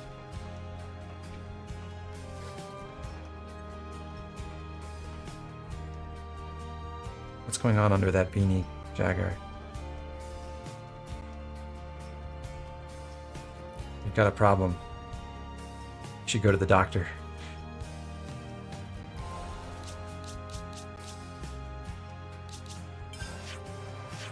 Anyhow, we're going to take a slight detour on our way to go search for bright figs, starting at Cot Fountainhead.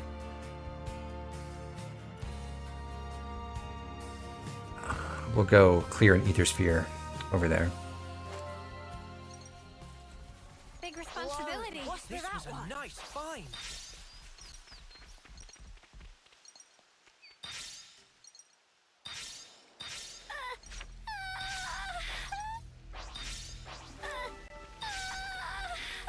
Might as well, yeah? The outcome is patently clear. They seem a little easy.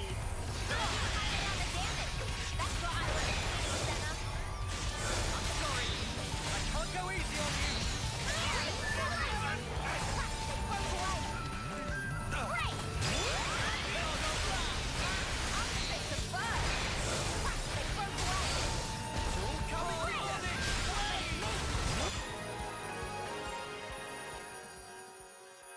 The barber just took a little too much off the top. I wouldn't pay for the cut if that's what happened to me. And that's what you get.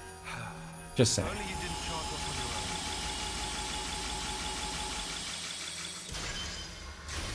own. I've never done that in my life. Enhance Eno's skills. Gotten a haircut and refused to pay because I thought it was so bad.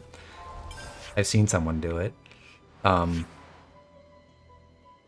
don't know. I'm too much of a coward to stand up for myself. I'd be like, "This looks bad," and to myself, and I'll be like, "Thanks, it was great. Bye."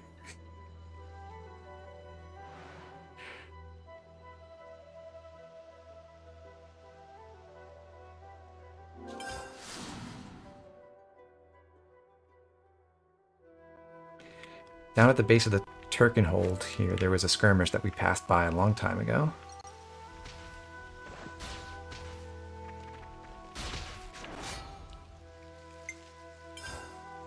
I can't even call this practice. That's right. Make it quick.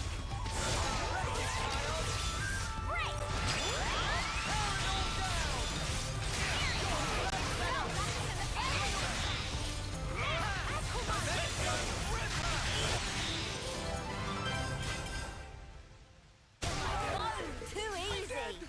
Come after me, and that's what you get. If only you didn't charge off on your own.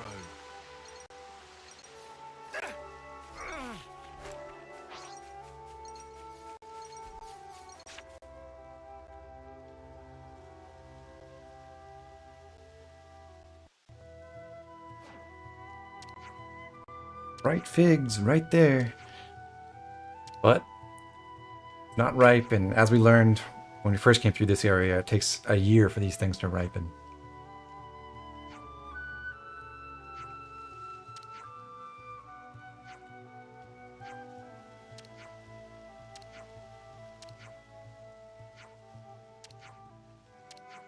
So, we're going to go look in the lower levels of the forest to see if there's some other bright fig tree. It's night time already.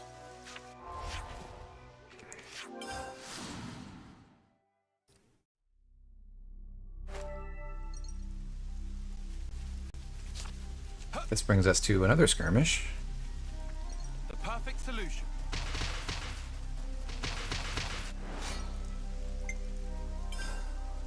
I've got it all covered. Just you watch.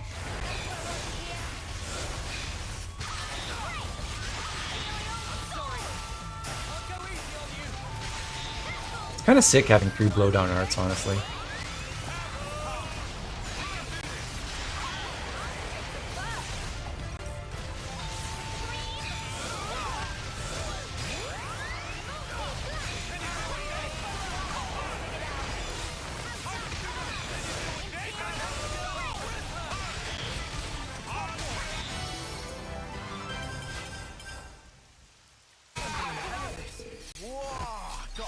And over here, there's this ether spear that we passed up because we were nowhere near an appropriate level to kill these previously. Fine, just don't be a clod.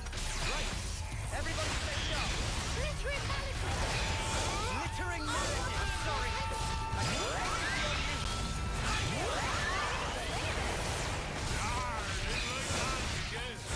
Daring fight. That's the weak point. Can't let you show me up, Noah.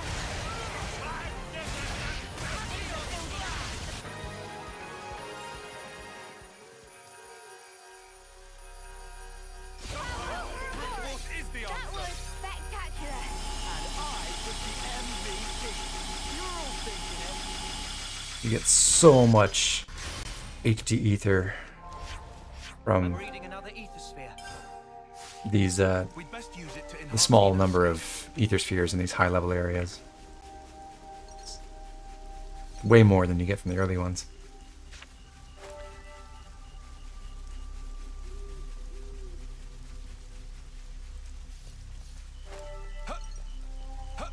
the perfect solution. You reckon we might find the fruit old Jagger's getting around here?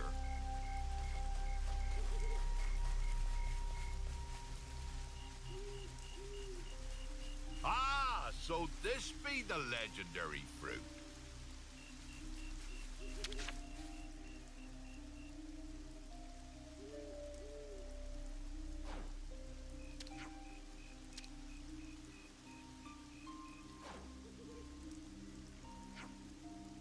Apparently this poison is good for the soil, Arhead.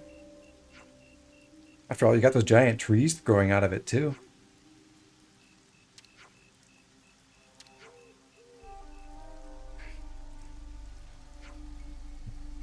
Brighton's fun because he puts things so delicately.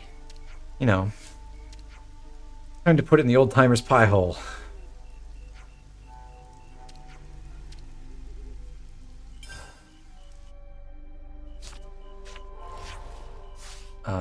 Before we go back, I'm gonna check experience. I need 70. I want to have 25,163.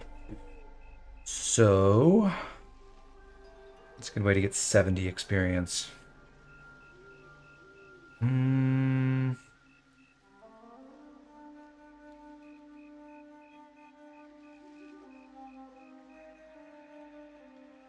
of these work out super amazingly.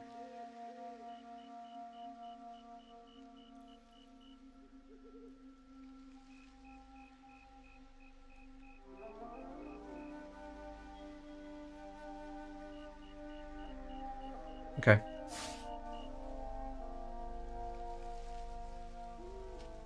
We'll go fight the hedonist Turkin.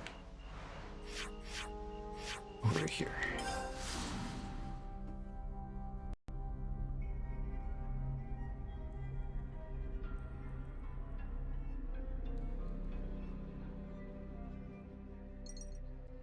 Is that what I think it is? Knowledge can never trump experience. Here. Just gonna hold here and see if this resolves. Okay, YouTube's saying back to excellent. I don't know what's going on with that. I'm hardwired into my router and everything.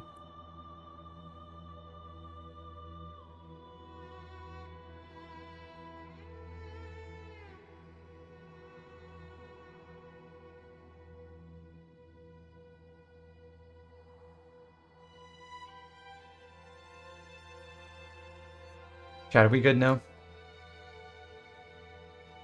Every day's a training day. Okay.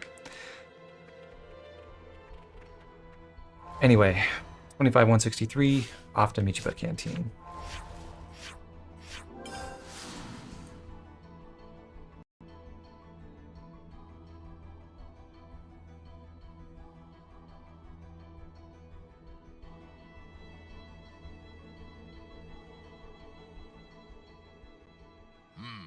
Got a feeling in my bones. Where's Jagger gone?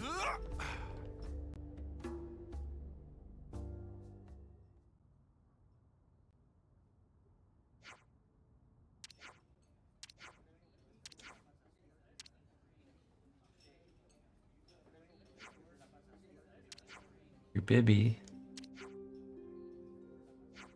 says Oldie Pond sleeping at the Remembrance Stones. You keel over just after friends leave.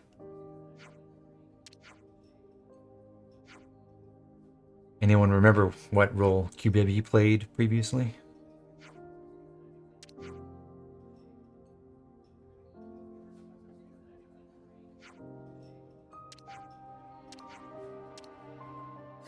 Poor Jagger. The old fool. Dying on me without so much as a goodbye.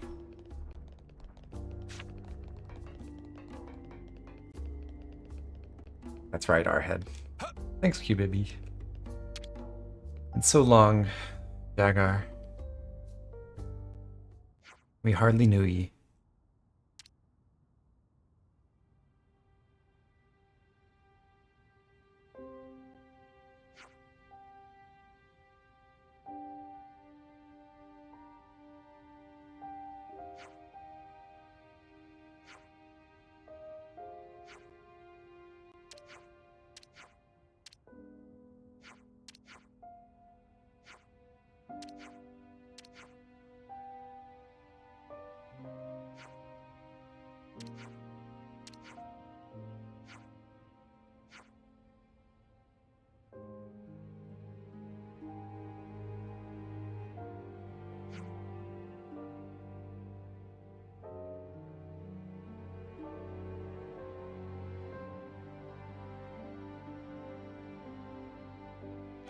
Bad, but it is nature. So that's the state of affairs. And we can only hope that we grow old and keel over while we're hanging out at our favorite dining establishment, right? Next step, Tyon back to Incursor, Lance back to Soul Hacker. He doesn't need Shell Guard anymore, so he can go with Jetstream. He wants Well, we have Mimic Technique already. It's already upgraded, but we'll keep it for just a moment. And then we'll put Nia in the party. Finally. I'll come with you. We're getting to a point where we're facing a lot more enemies that are close to our levels, so it actually helps unlocking the classes now. Probably don't want to die in a restaurant. That would probably freak a lot of people out. I mean, it might suck for everyone else, but it'd be fine for you, I think.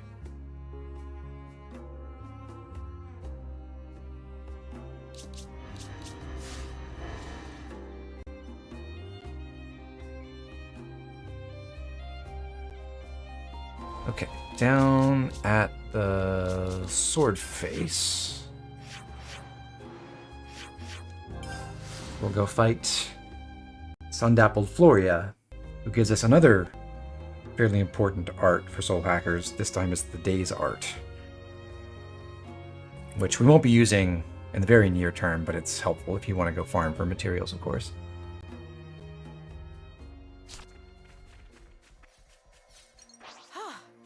Good thing we found this. Yes, Uni's the boss. The only trick here is I don't want to kill the Alukas nearby, so Well, now, ain't see if that we a can challenge? avoid hitting any of them. Make this quick! Can't let you show me up, Noah. Gotta face me. You're a lifesaver. I'm sorry. I can't go easy on you.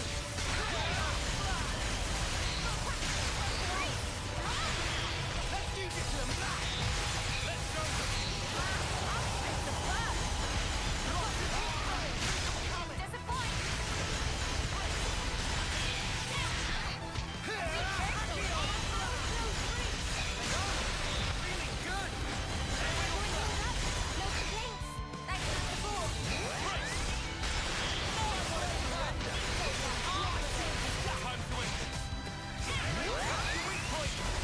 Show me up, Noah.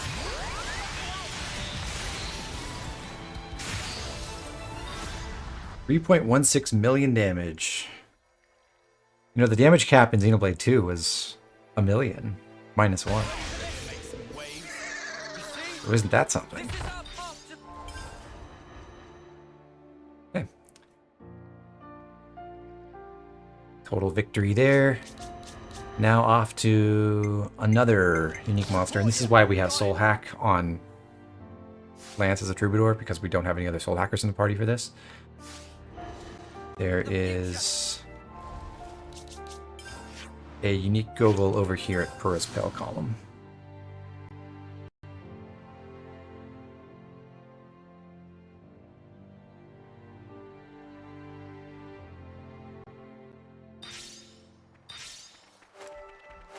Hello, friend. keep your heads or lose them. I know. Gotta pull my weight too. Glittering melody. Gotta face me. Thanks. How could I? I'll help you. Break. Harry, Aerial. Flip. Hold on. Your captain will win the you're a day. lifesaver. A fusion of a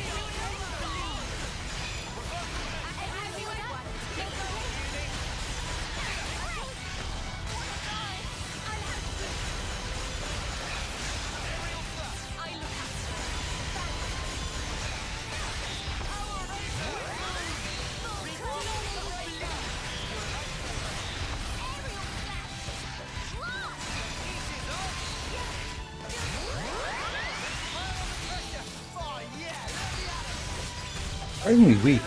I'm kind of amazed that didn't do more damage. But this is a pretty tough enemy.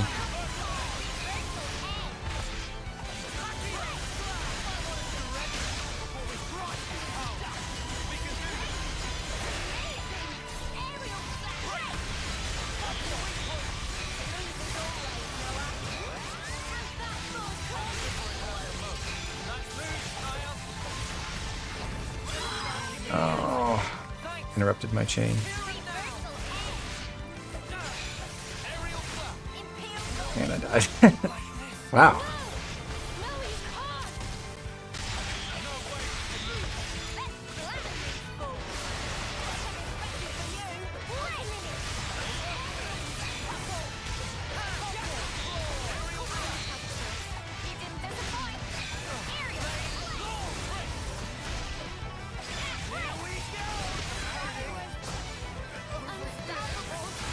I might actually lose this fight. How embarrassing would that be?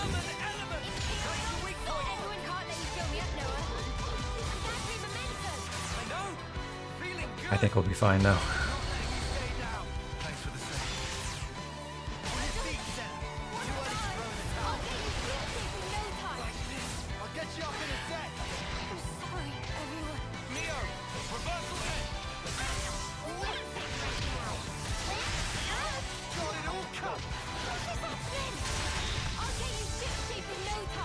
Had to resort to Ouroboros. Ouch.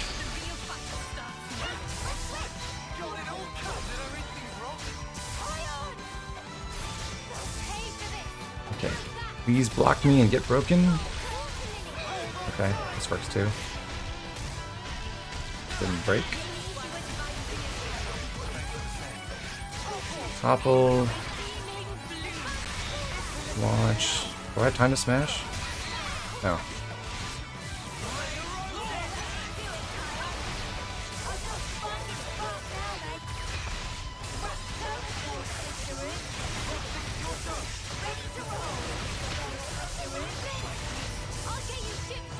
Okay, this was not smooth. But we did it.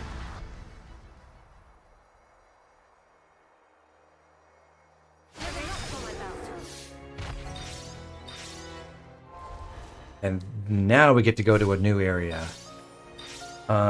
Exact same party, so no changes. Over in Isha here, we go to the grave of altruistic Mirabelle.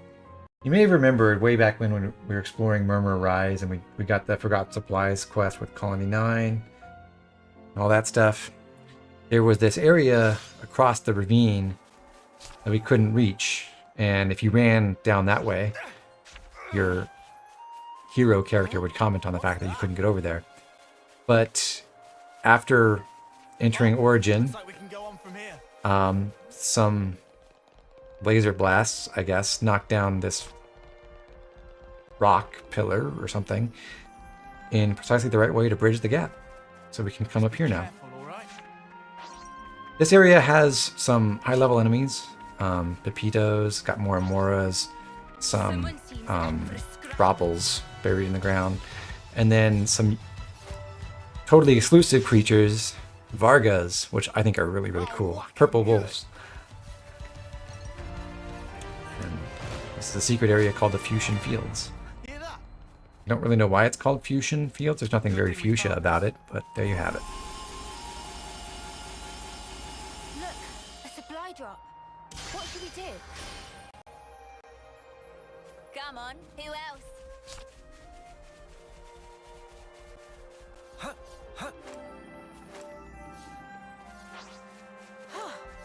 Good I thing we hope we found can this. make use of this.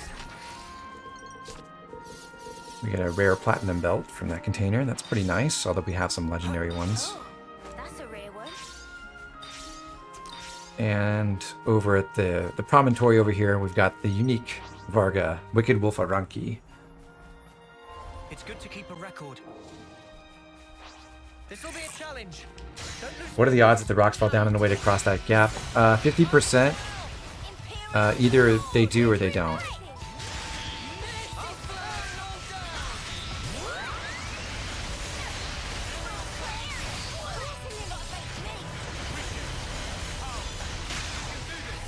The Vargas have fuchsia mains. That's not fuchsia.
our path to the future. Okay. So, Aranki drops the legendary Circlet of Enlightenment, the best normal healing boosting accessory, which is not that important, but it's nice, I guess. And we got 2 copies because of our Crumble Crunch block bar. Hooray. Now over to Arethia. We're going to make our way back into Origin soonish, once we clean up the northern part of Cadensia a little bit more. So over at the inlet camp, first I'll check and see if we can forge any more gems. But west of here, there's another unique monster in the water.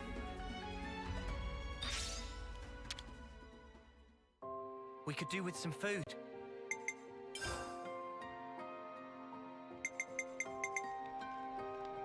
Looks good to me. Gem's done. Looks good to me. Ooh, a legendary Crodlac scale would be pretty clutch right now. Yes, I know we could skip it. That's how it's done.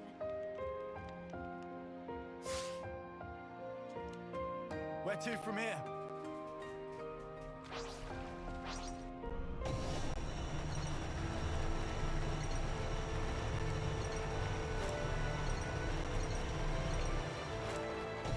What do you know? It's a unique Crodlax.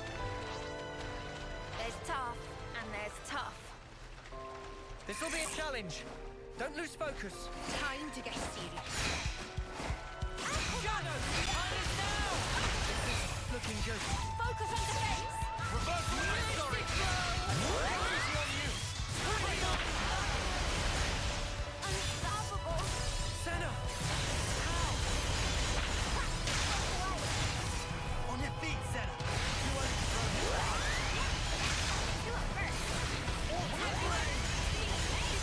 Funny, speaking of fuchsia, like I learned a lot of color words from Generation 1 Pokemon without actually knowing what any of those colors were because it was on Game Boy.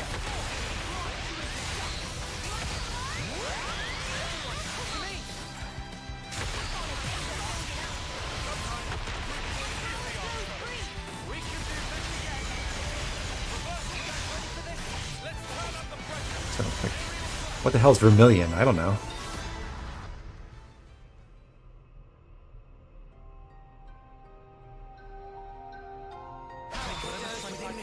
See? This is our path to the future.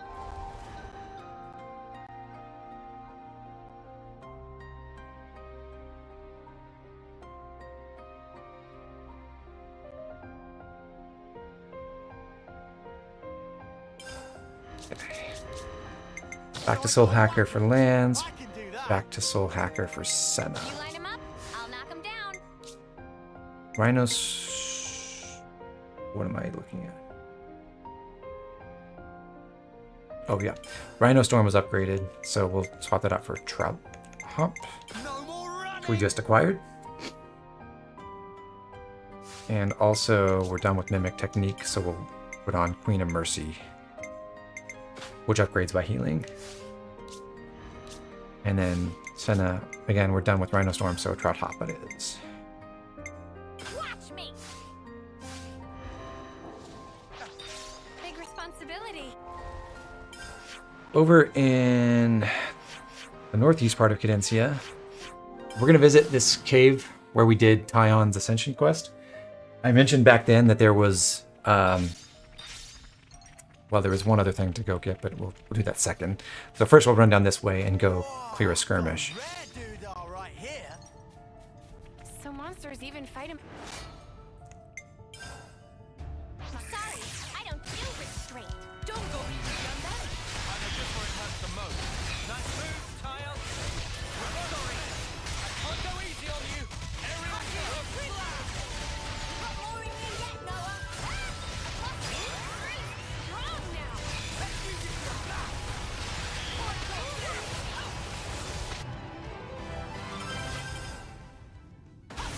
Nothing a bit of teamwork couldn't handle. Whatever happened to not being careless? Skirmish done. And then over here, there was this husk that we couldn't really get to because we'd have to fight the Blants, and we didn't want to fight them then, but we want to fight them now. Guys, get ready So to I'll fight. pull all 3 of them I've got to keep their attention.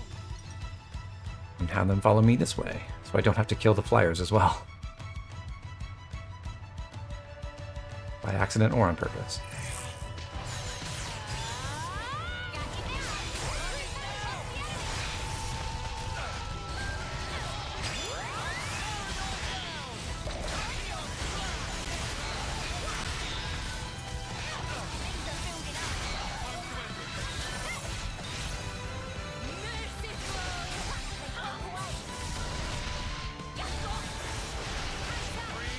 I was briefly confused about why Senna was getting her talent art charged, and then I remembered that she's a defender and not an attacker.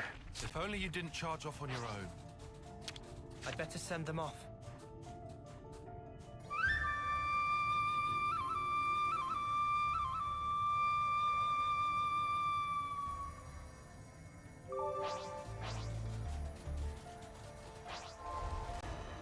Next up, we're going to Lalai Sandbar.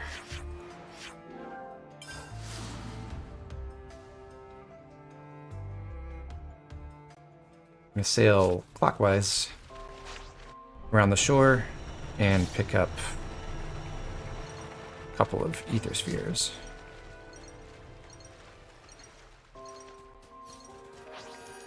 Sorry, I don't do restraint. I can do this with my eyes closed. I'll draw the reinforcements.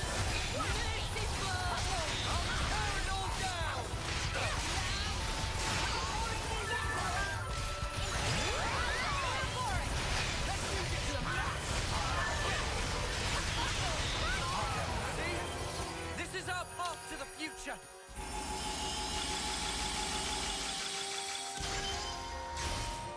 Now we can make Eno even more champion. That's one down. The next one is kind of between where we fought the Pagul for the Romero and Julieta quest and the Kavesi base. It's tucked in right here. Something so valuable here. Your deal with me. Show us what you got, Senna. First blood. I'm sorry. I'll go easy on you. Let's use it to the max.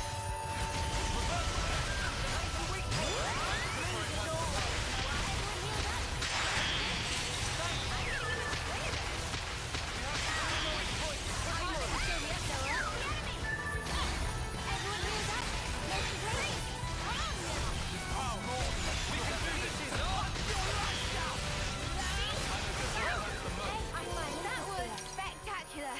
And I was the MVP. You're all thinking it. Back to 94. I'm reading another ether sphere. Now we can make Eno even more champion.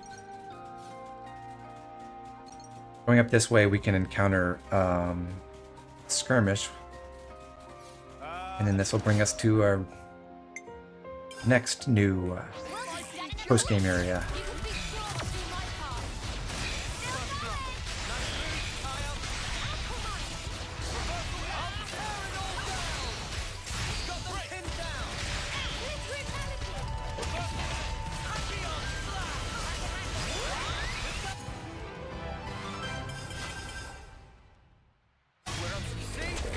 This is our path to the future. This is another big slab of rock that has just perfectly fallen to let us climb up to a new area over here with a bunch of level 70 plus Antols and Gulkins.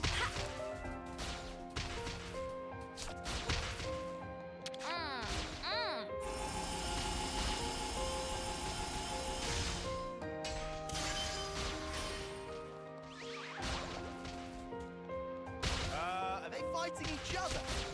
And another skirmish to do. Let's play this smart. Kinda.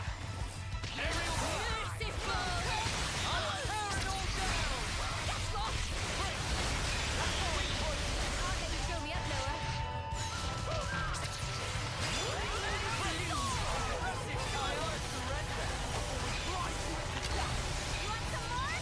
A bunch of our skills are being upgraded now. We've gotten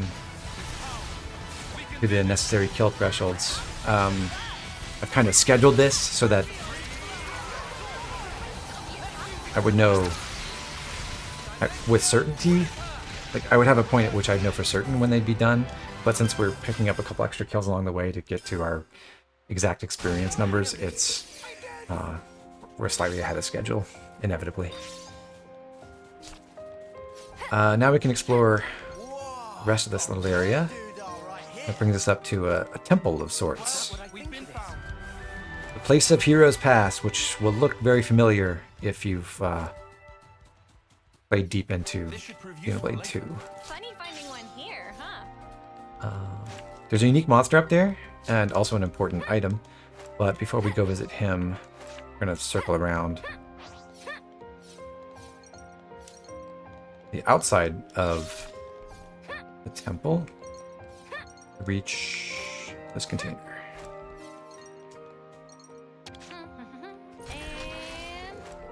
Something so valuable here. And down on this ledge below, there is some ether. Give me some of that sweet ether.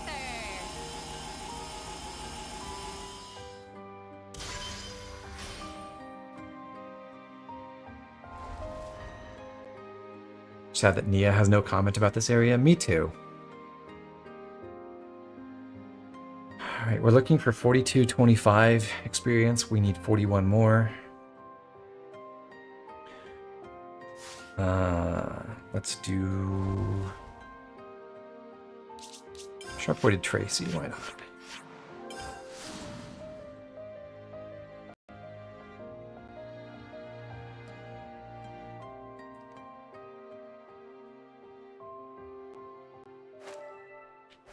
Well, if you're up for a rematch, I am too. Sorry, I don't do restraint. Targeting those level 15 Anvil Ropples brings back memories. Remember when those were fearsome foes? God, that was a long time ago.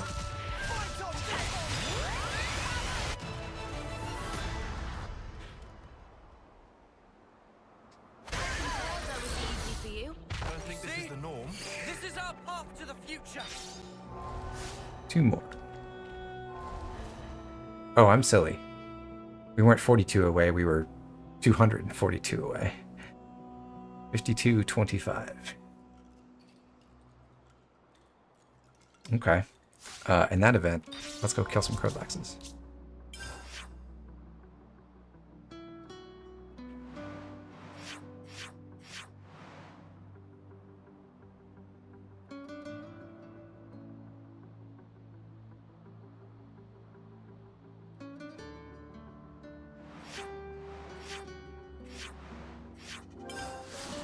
Are the special tracks running for the queens? Yeah.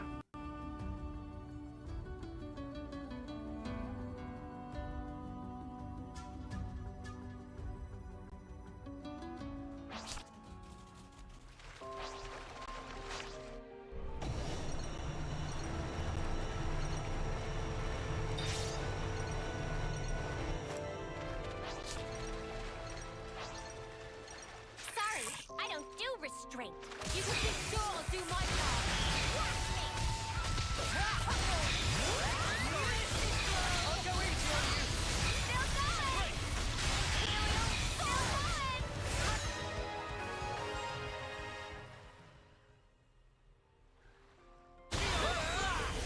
That was spectacular. And I was the MVP. You were all thinking it. All coming together. That was over way too soon. This is our path to the future. You're dealing with First me. blood. We're unstoppable with you around, Senna. Ooh, toxic gas got upgraded. Girl with the This gun. is our path to the future. Sorry, I don't do restraint. That was over way too See? soon. This is our path to the future. Is that what I think it is? Sorry, I don't do restraint. Don't go easy on them. Unstoppable with you around, Senna. You see? This is our path to the future. It has to be done. First blood. We're unstoppable with you around, Senna. And let's see, I need what, 22 now? Yep. So I can't kill any more of those fish. We'll go for Vis +1. On you.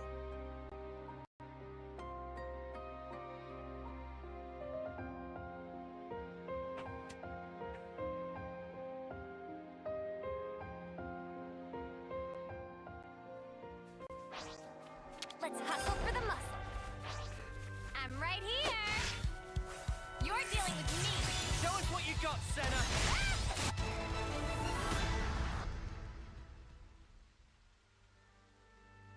Lost the enemy. We're unstoppable with you around, Senna. I'm the Senna, don't worry, you didn't lose that enemy for long. girl with the gall.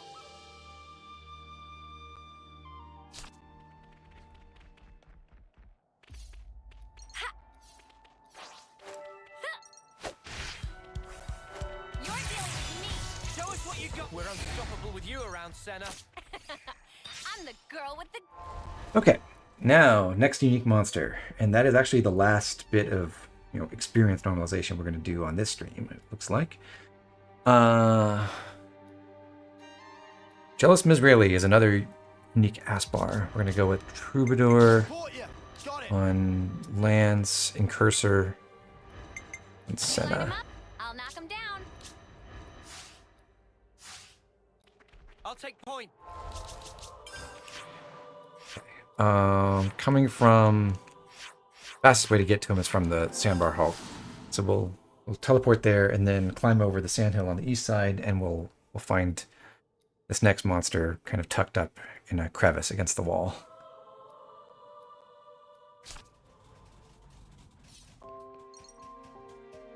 Here we go. Whee!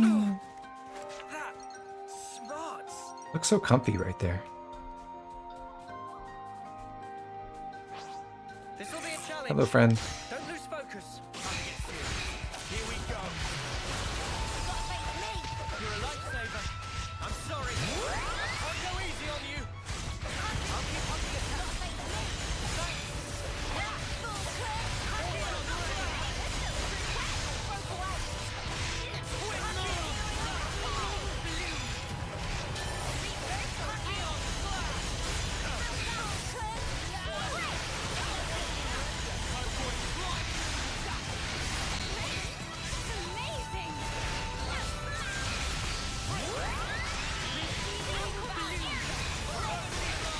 Oh, what beautiful timing.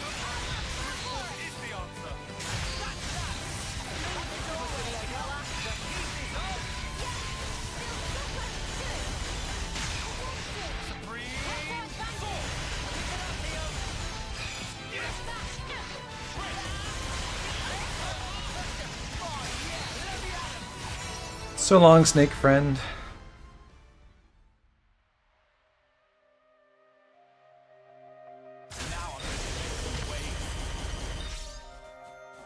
You see? This is up.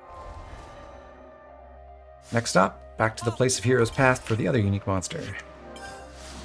The future.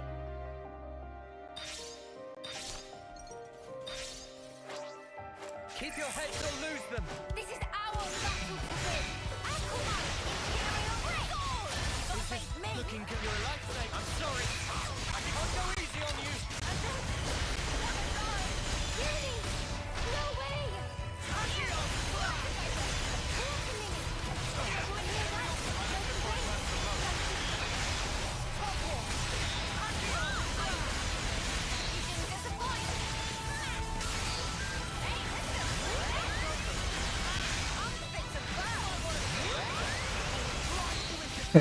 I find he's such a threatening foe indeed.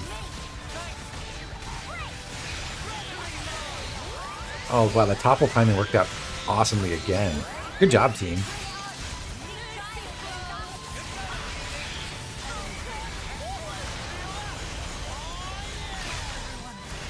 R.I.P. me, though.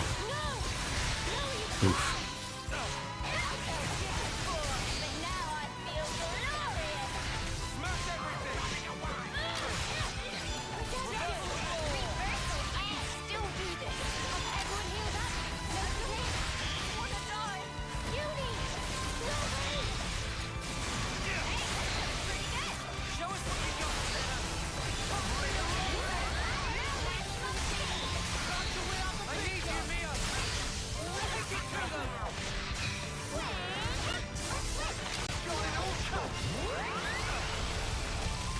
I didn't intend to interlink two people, but that's fine.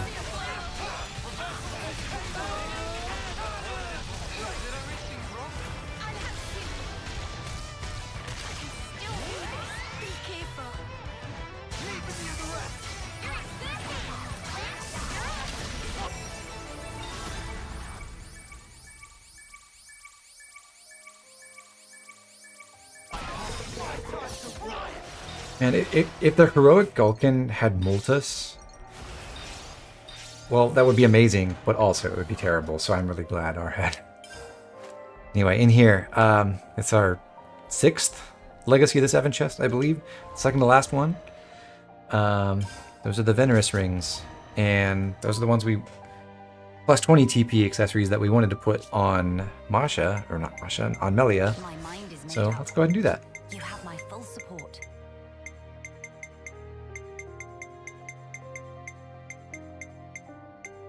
Hey, this is important. Not that we'll actually make any direct use of them for now, but whatever. Okay. So,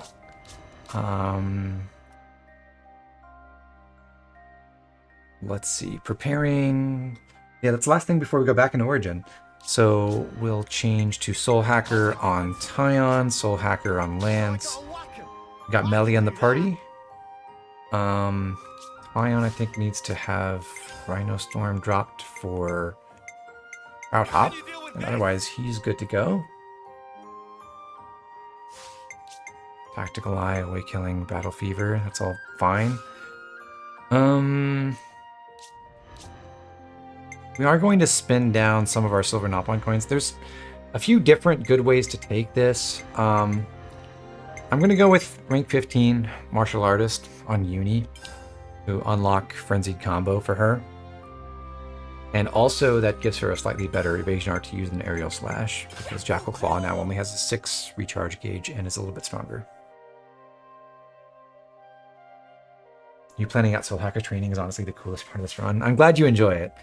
Part of me is a little bit sad, but I feel like this stream alone has dragged on a bit, and I don't really want to do like 5 more of these.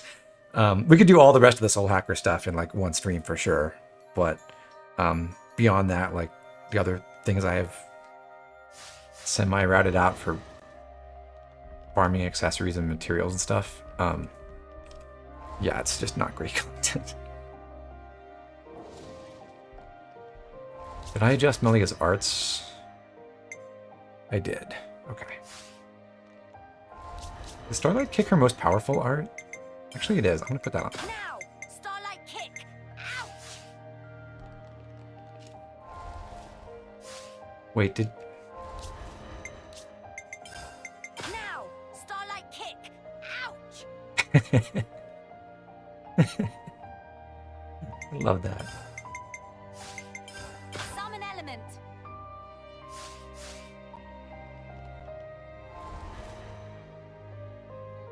The Starlight Kick generate elementals? Yes. Well, I believe so. I don't see why it wouldn't for Melia.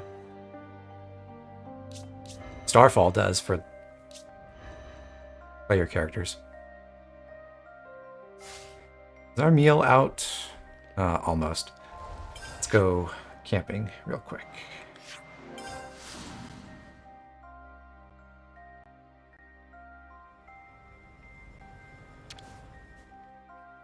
Can we ask Manana to whip up some grub? I believe we can upgrade Empowered Combo as well. Get it equipped. Get it equipped. It's done. That'll help our damage. I should do it, you think?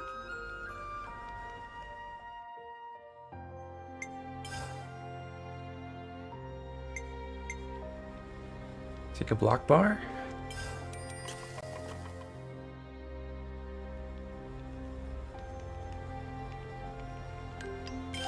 Has everybody had their fill?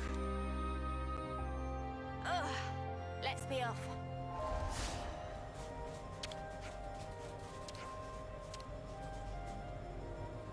And yes, let's be off. We've got Melia in the party. We're ready to retake Origin again. We've seen everything. Sweet. So first stop is the amplifier control room.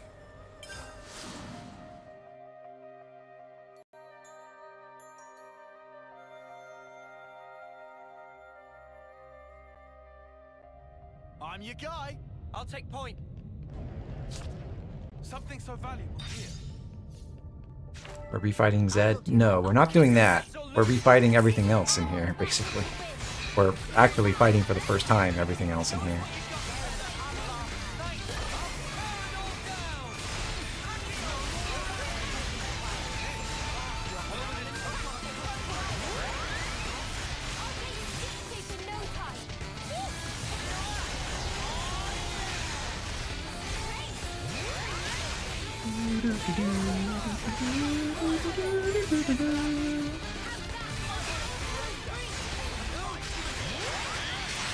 Final Lucky 7 is so fun in group fights.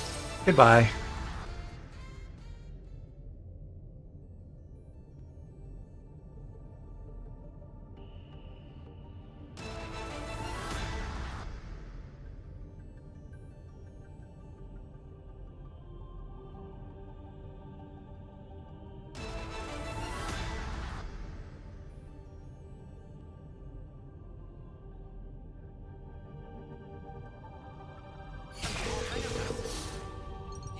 Yeah, TLNT, there's a definite difference in tone between the two post-game hero tracks. And I do find it pretty funny myself, too. Next up, Creeping Hamil, a flak unique monster. And for that, we're going with Incursor Tyon and Troubadour Lance. Support you. Got it. That would be over here in amplifier number 2.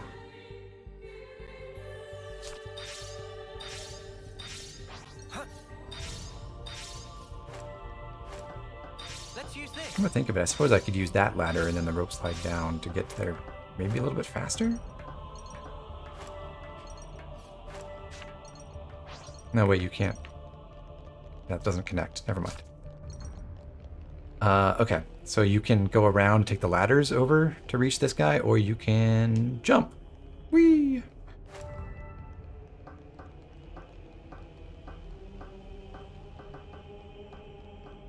This could be dicey. Up to you. Keep your heads or lose them. None shall lay a finger on my friends. First blood.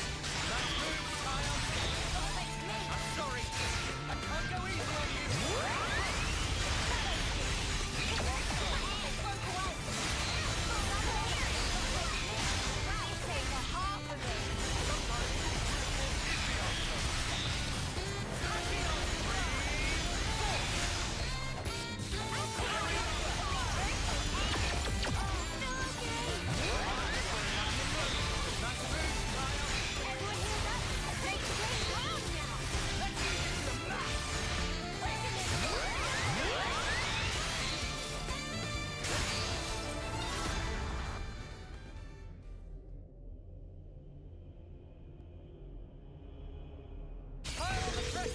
Time to send them packing. Cactus Player, you kind of don't like the Nia battle theme because it feels too heartfelt. To be honest, I kind of dislike both of the songs as battle themes for different reasons, but I think that's true about Nia's. I think Melia's is a little too happy.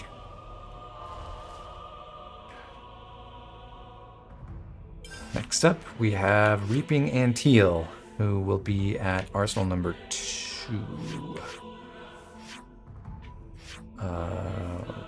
Yeah, start this way.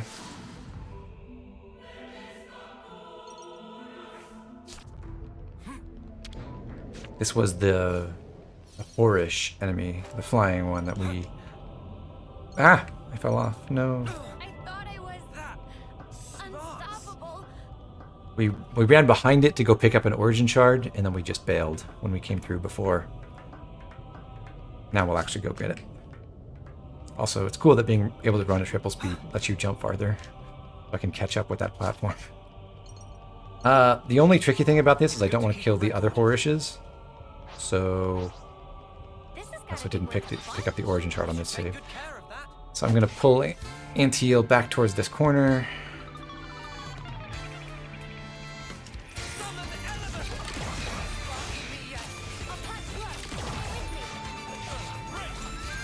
Hopefully that's enough to give us some separation.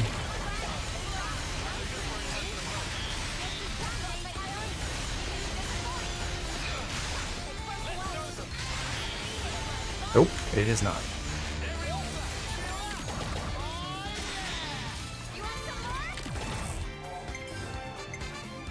Oh, wrong.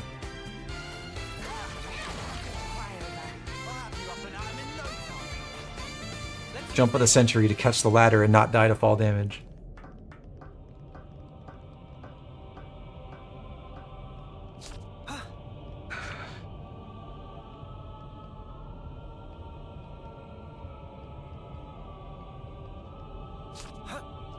Leave it to me. Okay, let's try again with a defender this time. Who won't die if I My utmost. let her take too many hits too fast. And then go around.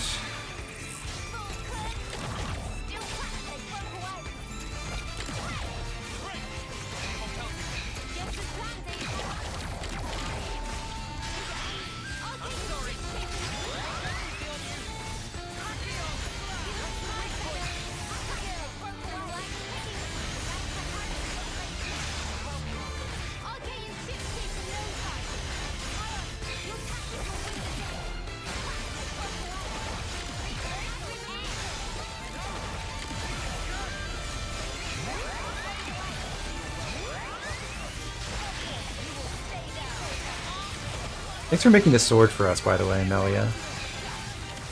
Really, really helpful. So good job. Oh no. I pulled in the other Foris anyway. No.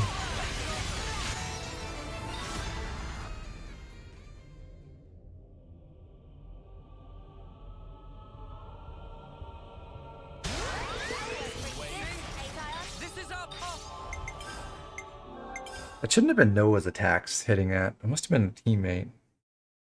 But who has an AoE? Oh, Melia has an AoE attack that might have done it. If she'd used Element Genesis or something. Silly Melly.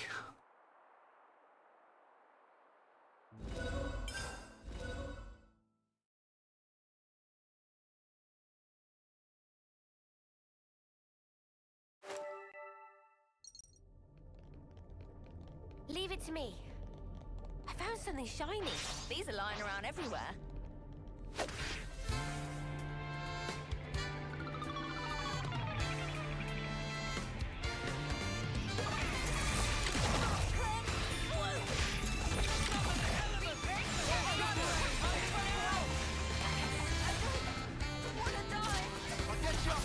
I get form up on me, please.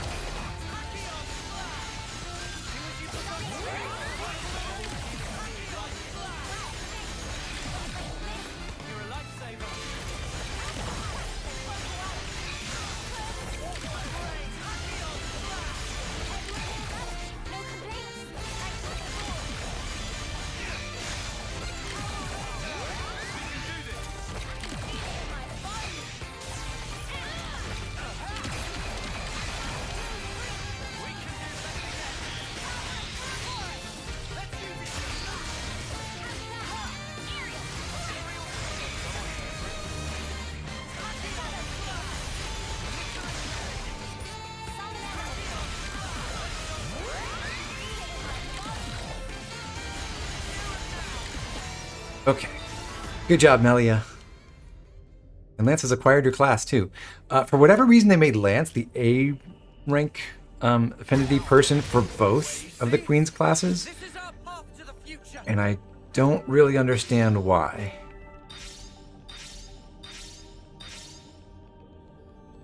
It's actually kind of annoying, because it means it's harder to get second person trained up in both of those classes. And you'd kind of like to do that, because then you can get their party-wide bonuses on more people. Yeah, you'd think Uni for Melia, for sure. What does he have to do with Nia?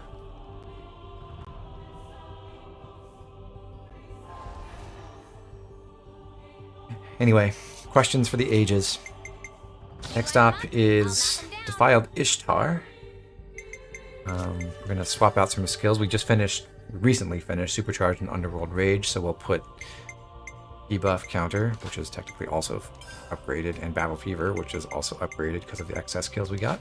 But hey, just making sure we're on schedule.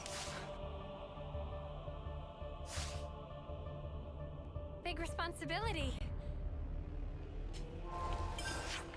Okay, so that fight was a tiny bit tricky because we had to avoid hitting those other Horishes. I mean, I say had to, we didn't really have to, but if we wanted all the numbers to work out.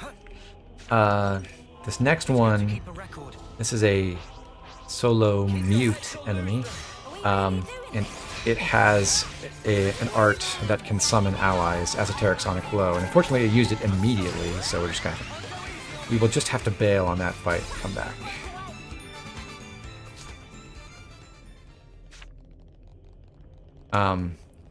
What we're really hoping for is to get a combo started so that that art gets interrupted.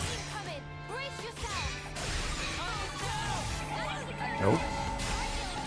I might have to control my cursor to start. Go break.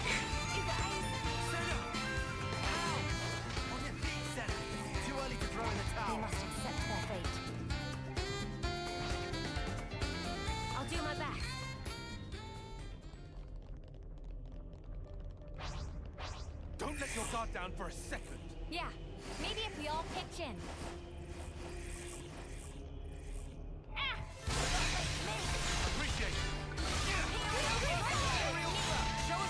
And this time he just didn't do it immediately. Also, it resisted my combos. Shame.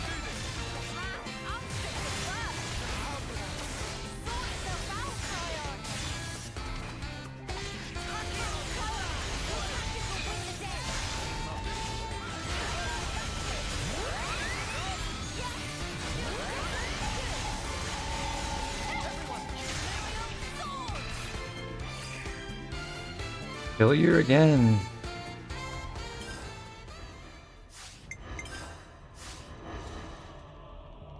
I'll do my best.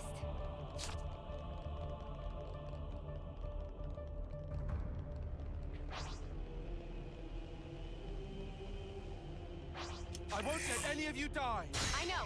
Gotta pull my weight too. Imperial alcohol.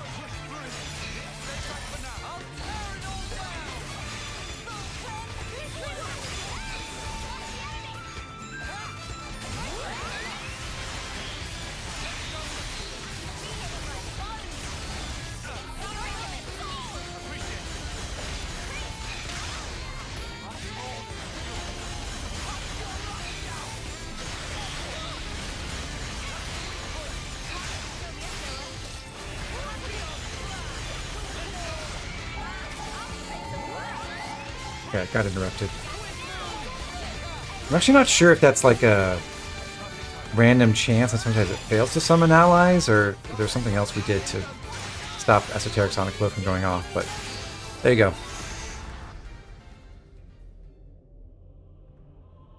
Vampire Bat is kind of important, actually. Well, I mean, it's not good, but we want to use that on our healer soul hackers because that's another art that heals allies when it hits, and similar to Draining Vacuum, it takes forever to upgrade. Should be good. 24045, yep. Okay, next up, the hollow ones. We're going with Soul Hacker on Ion this time, and Incursor Uni. Or Incursor Senna, rather. He wants to have damage share in place of Tactical Eye.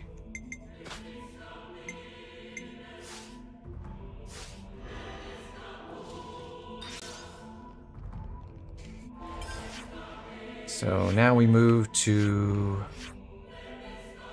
the west gate of the hangar.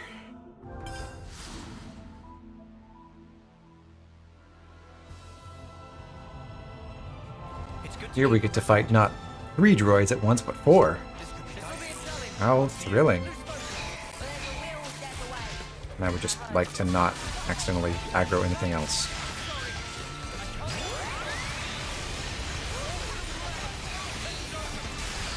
I'm behind my target, but I'm in front of some people, maybe, apparently.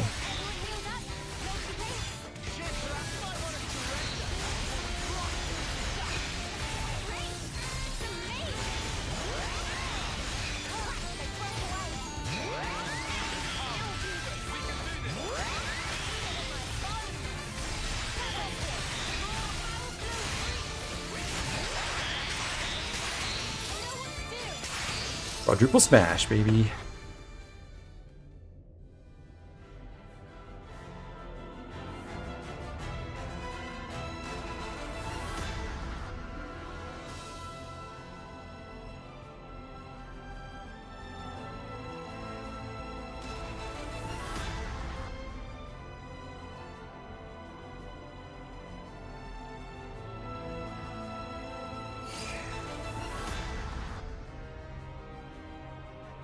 Dishonest Karam gives us evasive posture, yet another stance of art for us to upgrade eventually.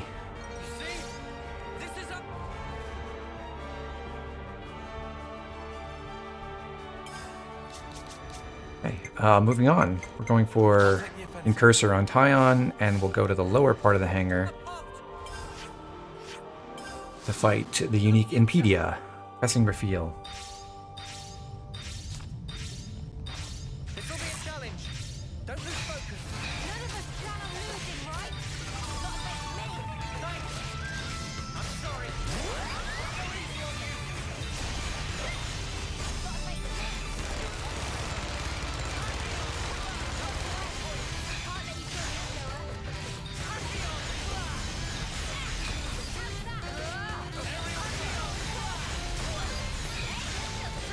Senna and Tyon seem to be confused about where to go to incorporate the enemy.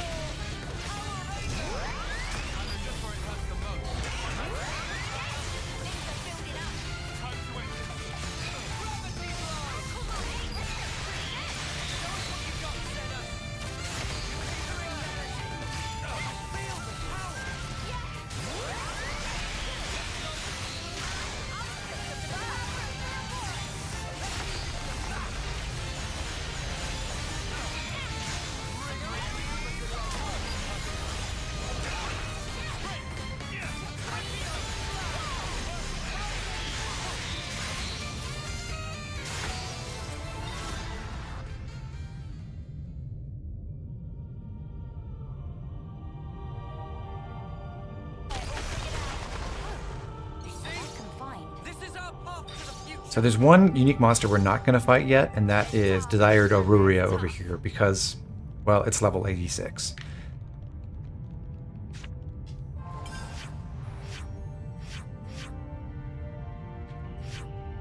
Music feels out of place in Origin.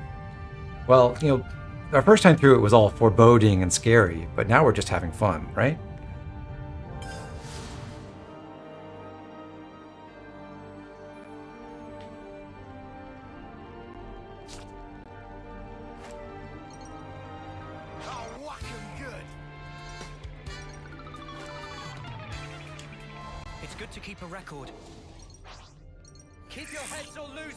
Here's Clinging as Real. This is another enemy that can summon reinforcements, so we would like for that not to happen.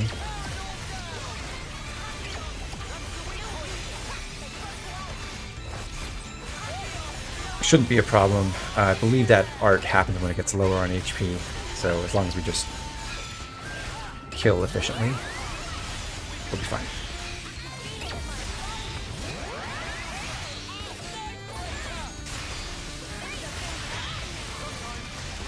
Beautiful.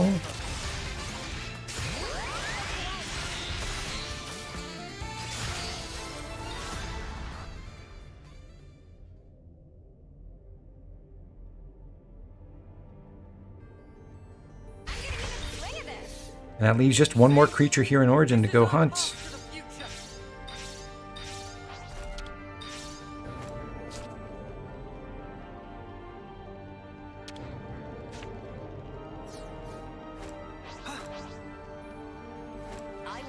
It's Thama Wolf Bajik, who's like, it turns out is the originified version of Wicked Wolf of Runki, I guess. Heads or lose them.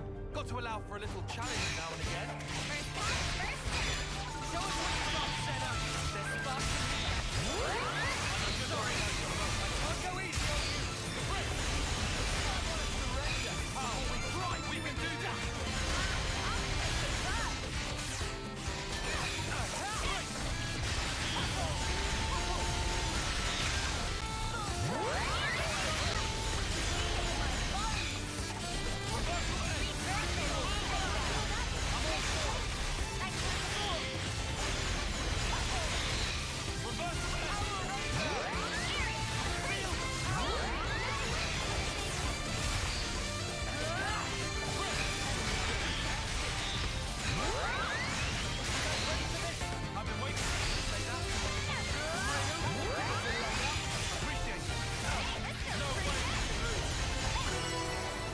There you go. Rank 10 on Royal Summoner for Noah, rank 10 for Life Stage on Mio, and they've both, I believe, unlocked each other's classes. Maybe Mio hasn't unlocked Royal Summoner yet. Oh, not quite for her. So that means, well, number one, we're done with all the unique monsters in Origin, other than that one we saw. We'll go ahead and open this container that we ignored when we first came through the area. It's got a rare shield belt, so that's a pretty good item. And now we can do the Ascension quests. Also, I'm going to change out classes for a moment. So we'll go with Zephyr on Noah. We'll grab Wide Slash instead of Glow Ring. We don't really want him to inflict target lock. On Mio, we'll go for Zephyr, or not Zephyr, for Lapidurist. She's already basically set in that class, but she wants a shield belt.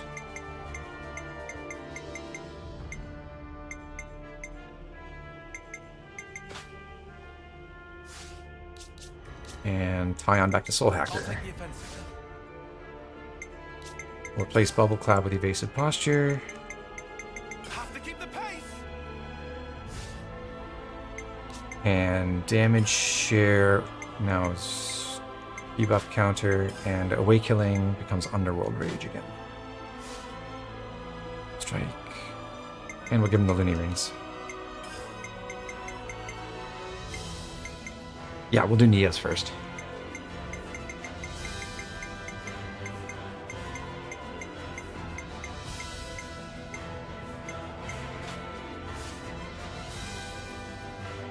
So that means we put Nia in the party. I'll come with you, and we will build the future. With Nia, we have to go explore certain areas around Ionios to discuss her memories.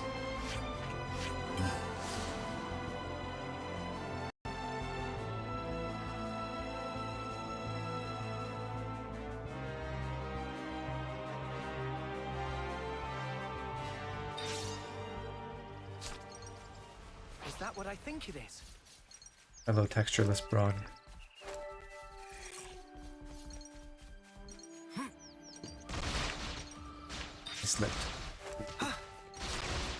You can never go wrong with Salitha. I don't know if I mentioned this, but the Agnus and Keves skirmishes do scale as you get deeper in the game and the Mobius threat level goes up. So I don't know if you remember, but when we first did this fight, it was like 2 Speculatoses that we fought, and now it would be 4 Keves Agnuses all at once. At a much higher level.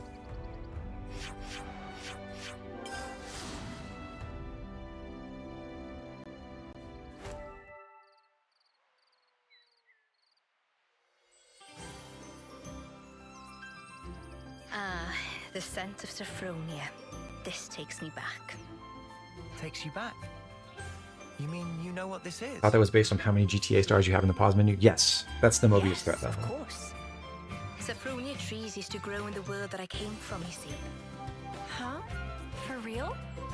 So that's where Sophronia trees come from. Who'd have guessed? That's not all. What you call the Orion Mountains came from my Were world. Sophronia trees named in Xenoblade 2? I don't remember that. I always thought they were funny-shaped mountains. I mean, now they're mountains. Back then, they weren't so picturesque. Are there more places like this? Stuff that we don't know the true origin of? Actually, yes. In fact, I dare say, pretty much everywhere you've seen till now. Makes sense. If you hadn't been here, we'd have just walked right past like it was no big thing. I suppose it's good for you all to know about how things were in the old world. Well, now you've got all this new perspective, why not have a look back at the path you already traced? Looking back at where we came from, that could be a really valuable experience. Yes. Please, give it some thought. The path that you're on now will lead you to the future that you've dreamed of.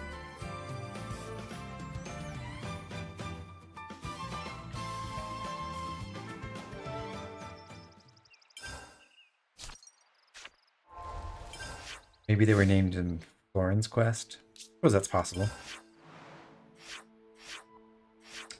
Next up, our camp.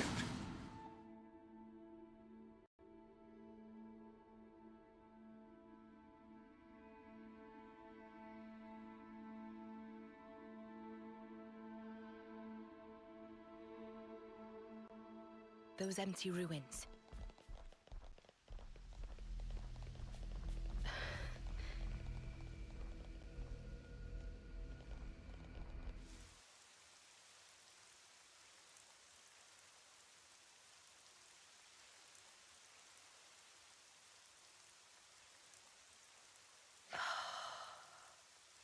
Nia?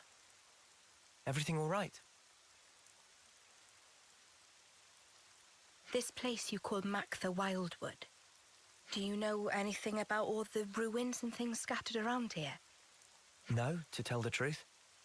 I never paid them any mind, I guess. But now you mention them, they do seem pretty weird. Oh.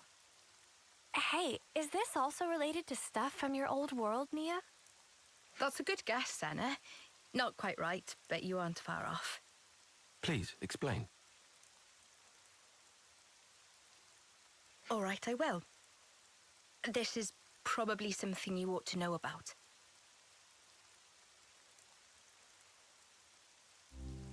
I told you before about Ionios' creation, right? Well, what I'm about to talk about goes back much further into the past than that. You mean when the worlds were one? The people of that time had access to absolute power, using it to create and enjoy a flourishing civilization. But in the end, they started to fight each other for control over that very power. And because of that, the power became a calamity and ripped the world in two. What we're looking at now is the remnants of the destruction that humanity has wrought. So the true meaning of all this ruin is to stand as a monument to the history that created this world. If you really think about it, we human beings are the cause of all of it. I don't get it. Why fight till everything burns? Humanity, The answer the is... cause of and solution to because all they of were life's afraid. problems. Afraid of what? Afraid of ending. All life. All civilizations. You're right, and Arhead. This cultures, is, I think, the very first time where everything anyone comes to an end says and anything die. about what the hell's going on with all Of these course, humans buildings are part and of the world Mactha too. Wildwood. We can't escape that rule either. But people never stop looking for a way, even if it means going beyond the rules. Eternity. That's what they were searching for. Eternity. If the present moment carries on forever, then the end will never come. That's eternity. With that, the miserable decay that you're looking at now would never come to pass. I think you probably all know the rest of the story already. Why this world that we're in now is called Ionios, the realm of eternity. Zed also wants eternity, just as the people did back then. But I mean, even though they were longing for eternity, to sacrifice so many lives to achieve it, it's not... It can't be right. I agree. We might get hurt, and someday we'll be gone. But we have to keep moving forward in spite of all that. That's what it means to live, right, Nia? Yes, exactly right. That must be clear to you all now. You should hold on to that vision of life. Cherish it as you go forward. Keep that in your heart so that you never repeat the mistakes of the past.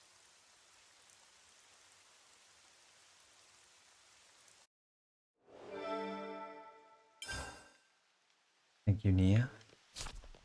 While we're here, we can visit the third of 3 locations that have opened up now that we've been to Origin.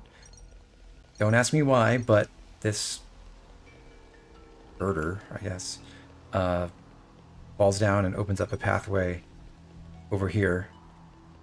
But this spot isn't guarded by a unique monster. It's just a single elite goggle, and you can just walk around. And your reward for visiting this area is 6 SP and some Heroes Pauldrons, which are fine. So, whatever.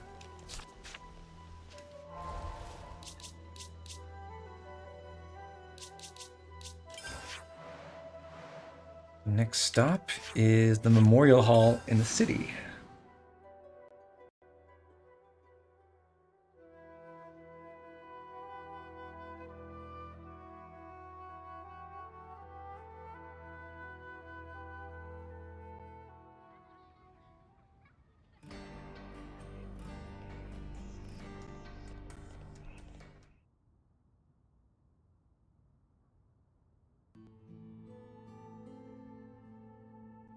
Your Majesty, there you are.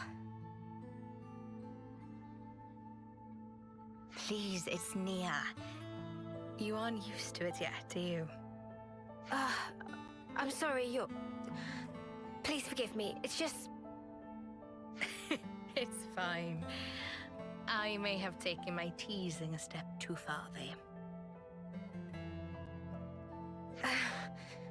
I hope what I'm about to say doesn't come out the wrong way, but...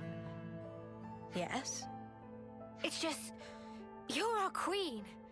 We believed you were the one that gave us all life, and that we'd return to you in the end. You were like this awesome being high above. None of us could even dream of talking to you.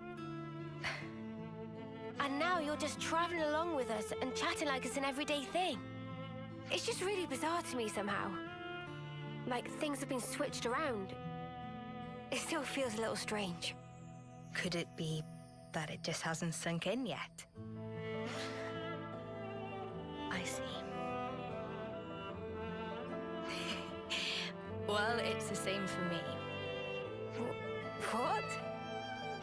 I'm sure I've told you this before, but please indulge me. While I was asleep in the Cloud Keep, I was getting information about what was happening in the world. So I knew long before that you were not M, but an independent being called Mio. But it was nothing more than information. I wanted to truly know you more than anyone else. But I couldn't touch you.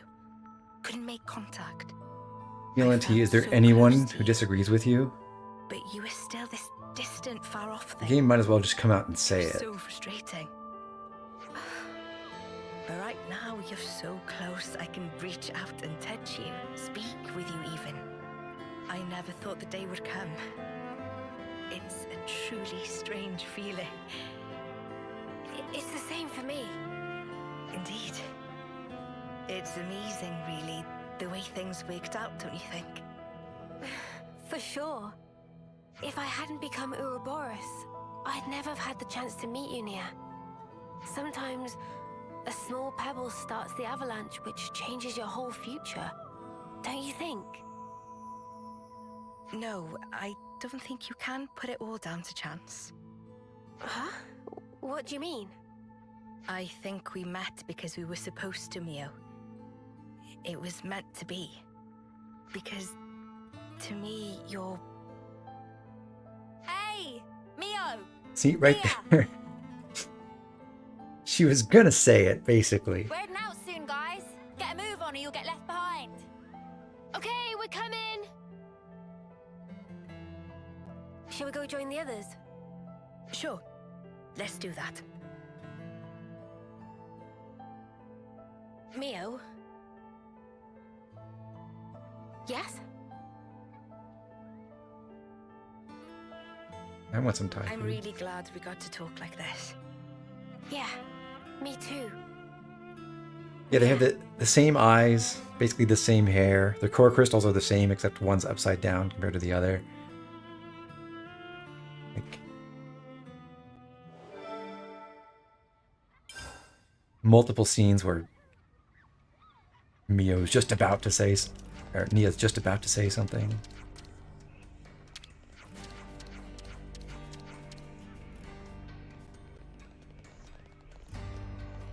I wouldn't be surprised if the rest of the city has a betting pool about when Mio figures it out, Lady Agora. That's what I would do.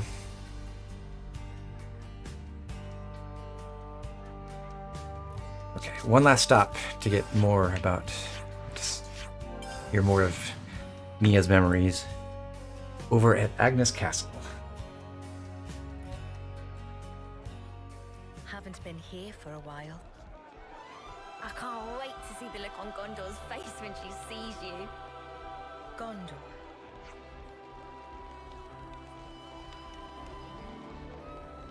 I will do this to satisfy everyone's curiosity, but unfortunately, there is no actual dialogue right here between Mia and Gondor, but there is in the cutscene, which is what you'd expect. What do you plonkers want now? Hey, come on. Don't be like that. We're just here to say hi. Huh? What's that? You got time on your hands, have ya? Huh? Why? If it isn't... I believe this is the first time we speak directly, isn't it, Gondor? Can someone tell me what the hell's going on? What's the Queen of Agnus doing here? Oh, hang on. I suppose we are in Agnus Castle right now. So, maybe it's not so weird to see you here. But what I don't get is, why does the Queen of Agnus seem to know about me? That's... Well, it's a long story. Because you're my The Van great and those that bear granddaughter. it have a deep meaning for me. You mean my family? In the past, we were saved by a man called Vandam.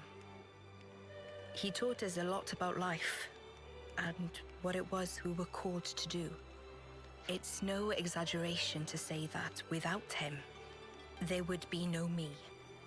Huh? A real deep connection between Nia and Gondor's fam. Spooky. The memories of it are all but lost now. These were events of the distant past.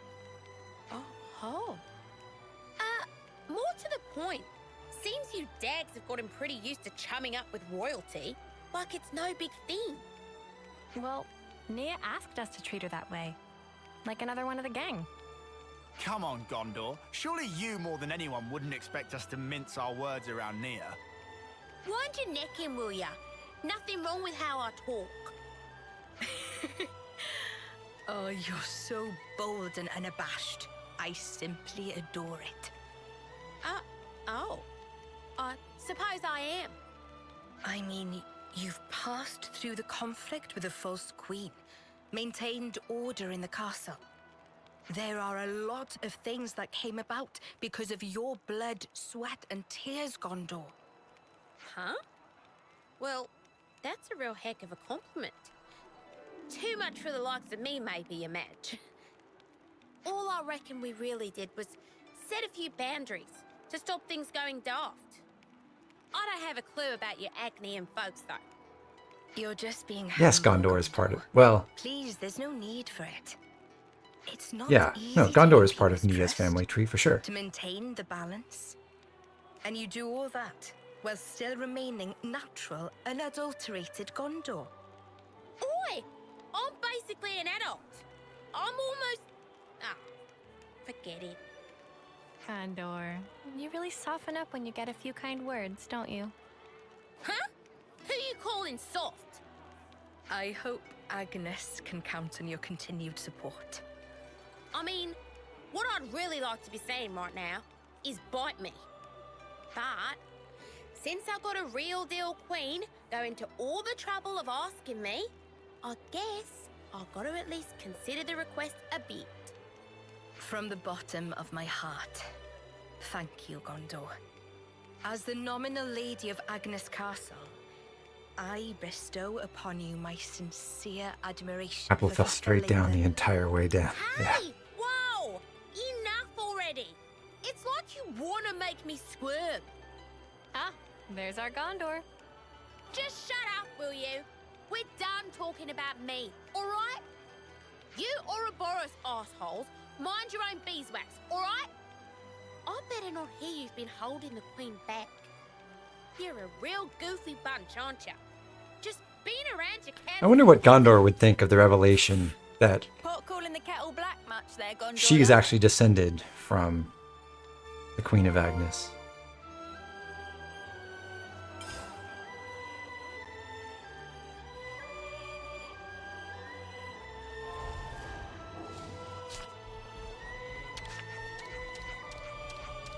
I see some relations have changed.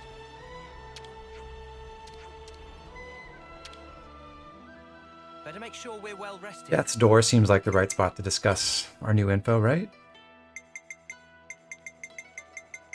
Already just done this. I don't know why I would. Have you ever been in the Sword Crater? Only to get the landmark. We haven't explored it.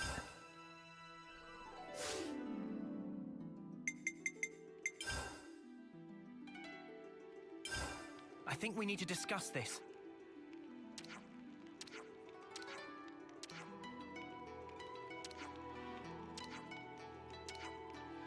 Was there ever a place you could look at the sky up close?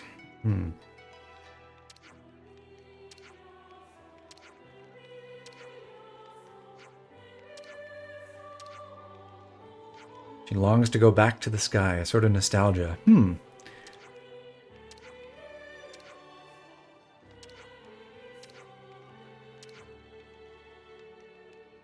I don't know if I would have a ton of nostalgia for my experience up in high in the sky if I had had that experience that Nia had. I'm all refreshed and ready to take on the world.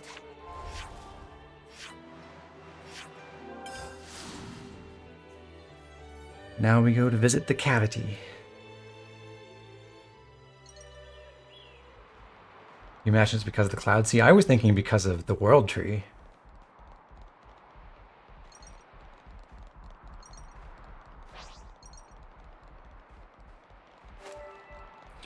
I'm not going to explore this area super thoroughly because that's easier when you're at a higher level.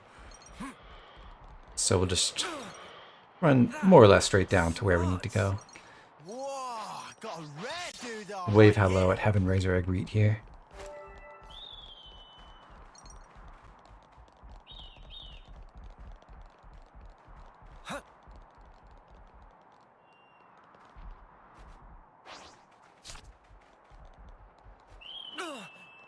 That smarts.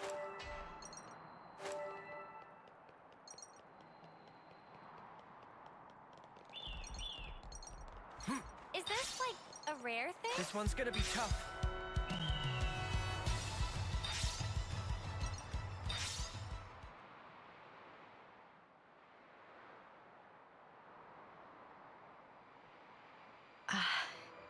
Such a blue sky. Though the world changes, no matter what form it may take, the sky up there, it stays the same. Thank you. I'm grateful to all of you. It's kind of you to indulge me like this. No, it's fine. Don't forget, Asking you along was our idea. I'm pleased you all became Ouroboros. I'm glad that you did. Nia, what's gotten into you? Why are you saying this now?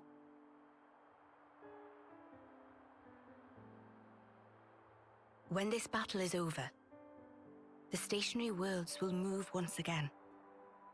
When the worlds were divided, they knew nothing of each other. In the end, they'll be strangers once again. Perfectly ignorant. As will we. Even so, I wanted to make a memory. The day when we part for good, it's coming. Oh. But still, Interesting that I Nia's, wanted us to share this moment. in the end, I wrong wanted to about feel this. That special connection, those ties that bind us together. Not just as your queen, but also as your friend. Nia. So just thank you.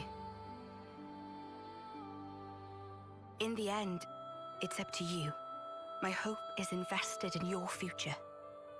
You must defeat Zed and make a better world with your own hands. Hey, that's not quite right. Huh? That better world. You'll be building it together with Is us. Mio a Nia. queen? You mean Nia? You mean... I mean, In universe? even if we do get separated, Kind of unclear, but someday we'll see each other again. she is a legendary blade. We want you with us, Nia. In that future. How can Out of we not? universe because she was the We need secondary you. love Mother. interest. Please stay. Because the connection we share, Nia, For the main that's something male that lead. can never be broken. Mio.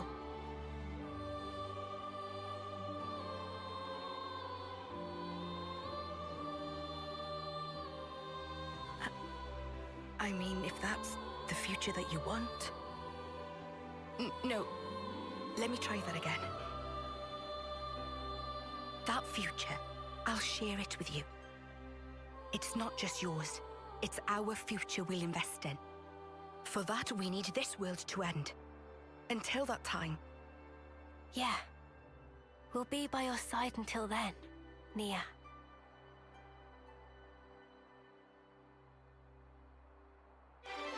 Aww.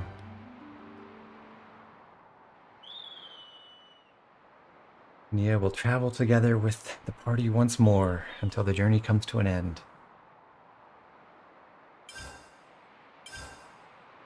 Ice Age cap lifted. I'm gonna swing over here and grab some stuff that's annoying to come back to.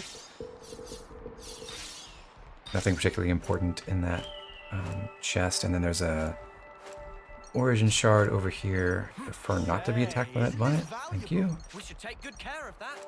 And up this way we can get to an ether channel. You can never go wrong with some ether. Congratulations, Pladia Goron. Glad you got to see this quest. Get a great view of the Origin from here. Well, kind of. The storm cloud around it, anyway. It's good to keep a And record. we're gonna do Melia's Ascension right now. That actually has a couple of component subquests that we have to do. However, I'm going to load a backup save, which is also right after Nia's quest, so we get our class points back in sync with where they were supposed to be in the first place. Should be it.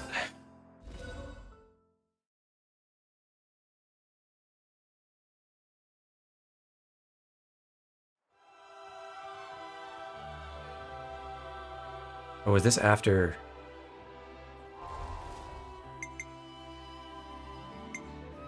Oh.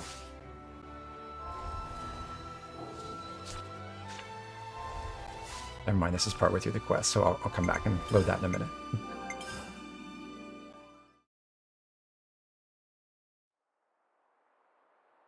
You wouldn't want to miss part of Melia's quest sequence.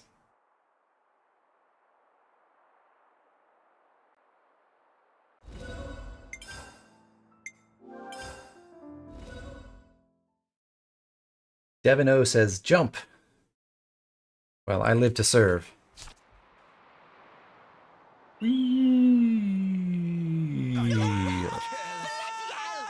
Maybe that was a bad idea.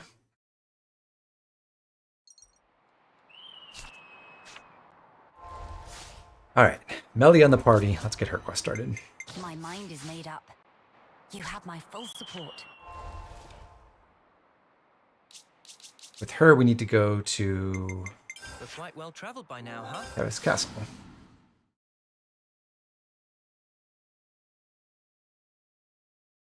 You have Shulk and Rex here? I do.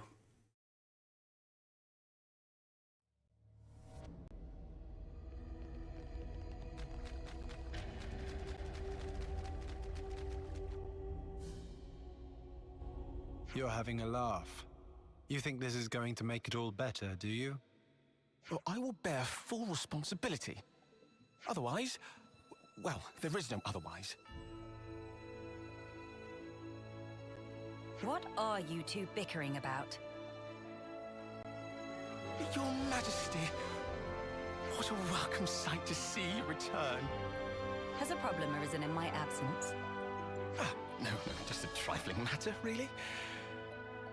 Actually, we do have a bit of a problem on our hands, Your Majesty. Hey, mind your... We have to report the facts as they are. How much longer are you going to leave this hanging, eh? What's the problem? A couple of days ago, we had a small run-in with our Agnian opposites. Isel took care of them, but things got out of hand a little bit. Out of hand, nothing. They insulted Her Majesty's honor. I'm spitting feathers. But we'd no reason to fight. You were the one who earned their ire. Did they come to any harm? You hurt them?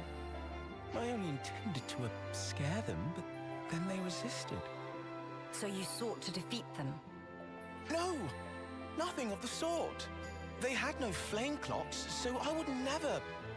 The presence of a flame clock is not what instigates a battle.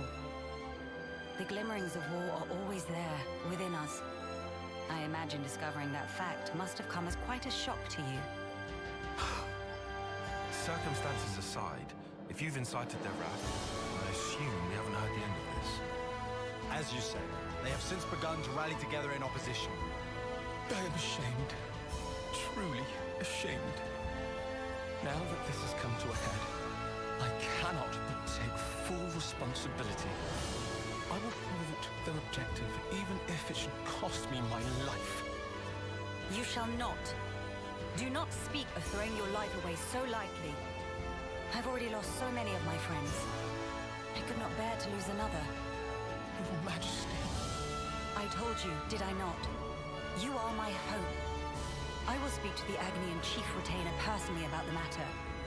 In the meantime, cool your head. Any more unfinished business that I should know about? Couple of house calls to make, Your Majesty. They want you at Colony 9 and the city. Colony 9? So Xeon then? Indeed. They've asked for some urgent backup following the recent Origin attack. And the other request is from Monica. Wants you to give her people a pep talk. The descendants of Ouroboros. I've caused such grief for them. And for an unfathomably long time. But now they get to speak to their real queen. I'm sure they'll be overjoyed. Yes, perhaps. Or could the slot in canon? Well, that's the weird thing about these There's nothing quite like it. Ascension quests. Particularly Nia's feels like something that definitely had to happen I'm afraid I'm going to be taking within up the some more of story, your time. but it just doesn't. Now you can cut that out. In that, like, you have to beat the game and then come back and do it separately. What difference does it make? The future is to be created by Melia's each is and every person in the world. weirder because you rescue her from within Origin, and then ostensibly you're True enough. running around preparing the world for the final battle against Mobius with her, Gives me the which strength doesn't to go on. make a whole lot of sense. Sometimes when Melia smiles, I see sadness in her eyes. It's almost like this is what Melia went to do off-screen while she left Origin and we went deeper or something. Well, better start making Although she managed all arrangements. that in a few hours, Stop by so Colony 9, the city. it's hard to say. Agnus Castle, right? Safe journey to you all.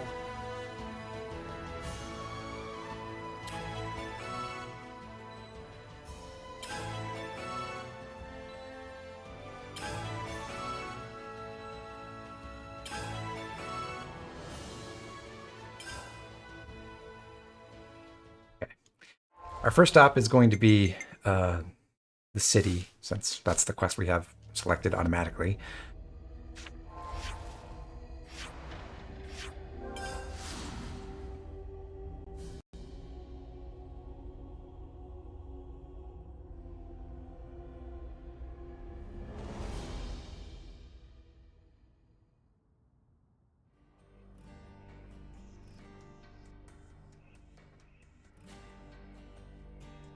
Your Majesty. Sorry to bother you. I'm sure you're rushed enough as it is. I'm here to discuss the speech you mentioned. Did I come at a bad time? No, not at all. We've been stretching our necks every day, waiting to see if you'd turn up. I too have been anxious to meet you. I'm sorry to have been a source of anguish for you this long. It's all been for today. I don't consider any of it a waste. Now, on to the matter at hand. Rallying the troops. With the final battle with Mobius looming before us, we're doing our best to prepare. But we need more than just supplies. A battle to determine the fate of the world is hardly a light topic. Everyone's beside themselves with worry. Some poor souls have completely snapped. Your little We're never scroll gonna bangs make last you in want to eat a actual donut, combat at Devin. this rate. I don't blame them. No matter how noble our cause, the fighting You don't will mean cost us bangs, right? lives. But like, what's We're the caught term? between the future we desire and the present. Over her which is ours shoulders, to or in front of lose. her shoulders. It's a place beset on all sides by fear. You got that right. Especially when there's no guarantee you're going to be coming home. Even a brief address would do. Just as long as you speak to them somehow. I understand. I don't know if I'll be able to. This get quest through would to them, definitely make a lot more but I will sense in the try. We'll be your course of the guides while in story the if, city. say, Make sure you don't lose your Melia bearings. had been rescued at That Keves would be Castle, most appreciated. where we fought While we're here, would it bother you if I took a look around the Chris. city itself? and not in Origin. Please, be my guest. I think we'd all But I wonder like if that was Maybe we could take her to Centrillo Parade. originally There's plenty of planned. people around there. No objections from me. But there are some rather, shall we say, ardent followers of the Queen up that way. If they get too insistent, you might need to give them a friendly nudge. Oh yeah? All right, we'll keep a lookout.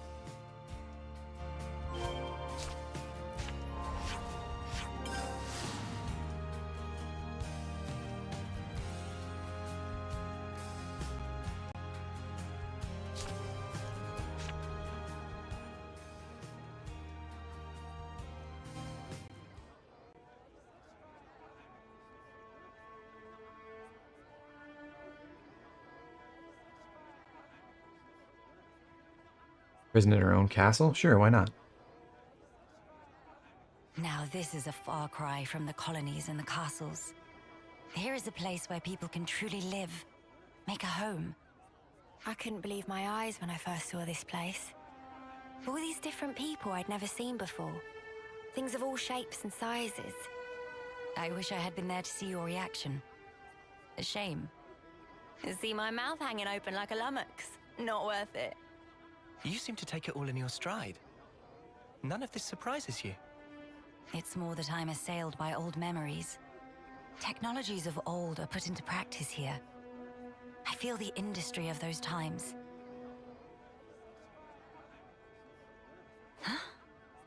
Is that really you? Queen Melia? Yes. I do go by that name. I knew it! I knew it from the moment I laid eyes on you. You were something special.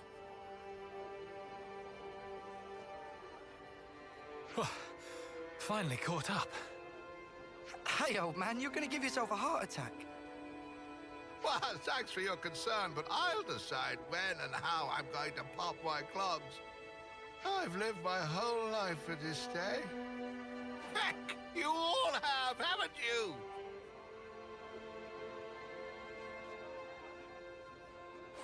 course we have. You've returned to us at last, my queen. You really are as radiant as they say. Hey, fancy a bite? You should come by my restaurant. Sample a few of the local dishes. Nobody wants to see your seedy little bistro. She wants something memorable. Oh, say that again, I dare you. If you hate my establishment so much, I'll be more than happy to bar you from it permanently. All right, people. Don't shove. And stop arguing. We don't want to scare the Queen now. I think that's enough waving, everyone. My days! Put your hands down. Your arms must be tired. Come on now, this is getting excessive. Oh, leave him. Everyone's been living for this moment. It's always been my dream to see the true queen come back to us. A lot of us die before we get the chance. Yeah. But now it's actually You're gonna wave at me like that? before our very Okay, I eyes. look forward to it. How can we possibly keep calm when a miracle is unfolding? I am so grateful to you all, my people. I would like to express a few words of gratitude, if I may. It is a joy to see real human activity once again, after all these years. I see that you continue to remain strong. Of course we do. Got to protect what we love, right? That's right. I'm not resting these old bones so long as there's life in them. We'll hold out for decades more if we have to. We have our queen, and even Ouroboros stand by her side. With their strength behind us, Mobius won't stand a chance. Looks like that takes care of that. Indeed. Wow. Decades plural. And here we are, happy enough if we can reach one. The way I see it, you lot are Toast, you probably never seen me. so much in so little Would be time. astonishing if you had. That's only natural. Actually, I wonder, isn't it? chat, Gotta get stuff done in the who is time the we most have. famous No way I person can you've imagine having ever to fight for 40 or met in 50 person? years. Feels so snuffing far away. Uni. By the by, I'm not seeing the story spinner anywhere. Story spinner. I have met, old guy who knows I think more the about the person who city's history fits than that description He's like for a me walking is Marquez encyclopedia. Brownlee. Real curious bloke. Normally he'd jump at an opportunity like this. Well, he's no spring turkin, though. If he hears he's missed his chance to meet Her Majesty, he might drop dead from the shock. Heavens. Where might we find this person? I think we should pay him a visit. What, really? I'll bet it'd make his day. But are you sure? I would like to try to meet him, if at all possible. As you wish. It's your call. You'll probably find him at Melia Lookout. I hear it's one of his favorite spots. A walking encyclopedia, is he? Then we can expect an enlightening conversation. What conversation are you expecting?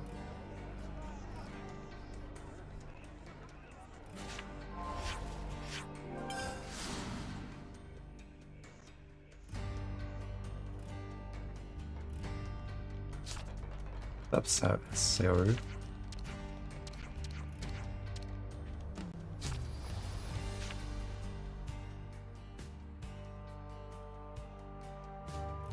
Oh, what's all the fuss? Whose funeral is it this time? Nobody's, I should hope. We were just wondering if... Oh, old Melia. Well, this can't be real, so somebody pinch me. What if it's actually my funeral? Then that would mean... Where the places have I ended up? Yeah, this is Melia Lookout in the city. I'm sorry. I didn't mean to startle you. I'm told you have quite the wisdom. I was hoping to ask you a few things, if it doesn't bother you. Oh, I get ya. The Queen herself is asking me personally to tell her a story. Now I know I'm dreaming. Hey, Ouroboros kids, give me a good wallop here, right on the kisser. Sure thing. Apparently my grandmother I can't verify this, but she claimed to have met P. Diddy in an elevator like 20 years ago. And throw my weight into it. that seems Let's all calm down for a second and just talk sensibly. like a less innocent thing to brag about now.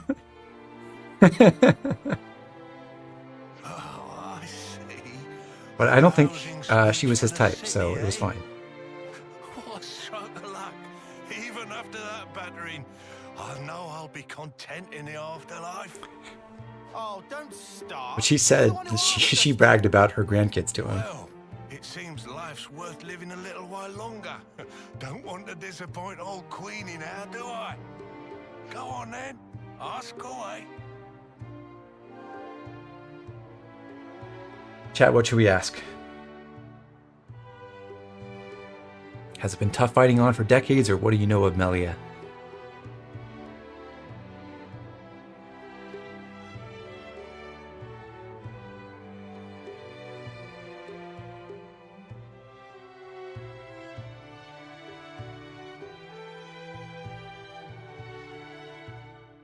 Alex has more Melia content. Usher was really stingy with the candy when trick-or-treating. Lame. If you're gonna be a mega millionaire, you ought to at least hand out full-size candy bars. I've been wondering, when you first saw Melia, I kind of got the impression you knew more about her than you let on. Of course I do. Have you seen the stacks of literature they've got here in the city? Packed to the rafters. There's passages on the true Queen, too. And you betcha these eyes have read them all back to front 20 times over. So you know all about her? Naturally. Here, I'll give you an example. It is a lesser-known fact that Her Majesty is squeamish around shiny bugs. What? How can you possibly know that? There was also a little morsel about how she found rainbow bugs particularly revolting. They're extinct now, but I reckon they're beasties about the size of your fist, whose bodily excretions make them glow and... All right, enough. You don't need to go into such detail.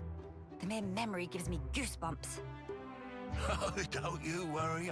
I've got plenty more tidbits like that up my sleeve. We don't want to hear it. Sure, Byleth could always fly, Devon. Look. All you have to do is I'll tell you what unfurl the sword of the Creator and whip it around your head like it's a helicopter blade. When you get to the age you are, after living for so many decades, you must have had to say goodbye to so many of your friends and stuff. Must be a lot of crap to deal with. So, how do you cope? The pits is what it is. There are times when I wonder why I don't just curl up and die. But see, life ain't all sunshine and roses. I think that's part and parcel of it. So what? You just have to go on living in misery? You've got to be joking. She was secretly in the Warlock class. I just want to know what it's all about. You know, Fire Emblem characters don't use their magic very imaginatively either. There's folk out there who get to live so much longer than us. If you had warp, and they still choose you could to use the fight. warp spell. It just feels like I'm always taking What's a to back stop you seat. from just warping your enemy up Like I'm getting left 1,000 feet in the air and having them fall to their I death? want to be there with you guys, even if it's just in spirit. Uni. I had no idea. Even that was how 100 you feet. felt. Yeah, sorry. Hard to put it into words, really. Even if those you once loved are no longer a part of this world, lonely as it is, and painful though the memories be, it is not wholly a tragic tale. For you can keep close to your heart your memories of those dear to you. And that is something to take pride in. That is what will give you strength. Admittedly, my life took a very different path to the likes of my companions here. But such are my thoughts. Ah, never a true word was spoken. Melia should know something about living way longer than everyone else. Where's my notepad? The fact that you're worrying about us here and now, Uni, I don't think we'll ever forget that. Your feelings will transcend time. I'd have to agree. So don't feel like you need to be doing anything special for us, Uni. It's reassuring enough just being the way you are. Don't suppose you've got any tissues on you? Spark, why'd you have to go and make it all soppy? Nobody is leaving you behind, Uni. If you ever feel distance between you, you need only speak out. Wait, was this all just to tell me that? That's about the size of it. Good luck out there, young'uns. Don't just pass it off as your own speech. And I would say Uni gets the most interactions with Melia. Why isn't she the class inheritor? He's straight up ignoring me. I don't see why not. Devin, are you asking what that means? Oh, Poppy is like now I can sentimental. shuffle off this mortal coil without regrets. Knowledgeable my arse. Life's a cruel journey from one end to the other. Overly You so, only I get would say. one chance to walk it. But if there's one thing that gives it all meaning, it's love. That's very sweet. That ain't something I have to teach you young folks, though. Your friends are lucky fellows. Monica said something like that too. Still doesn't make much sense to me though. Well, love takes many forms. There are as many ways to show it as there are people. I'll remember that. Thanks. I hate to be the bearer of bad news, but we should probably be getting on. Till we meet again, Story Spinner. Indeed, indeed. Safe travels to you, Your Majesty.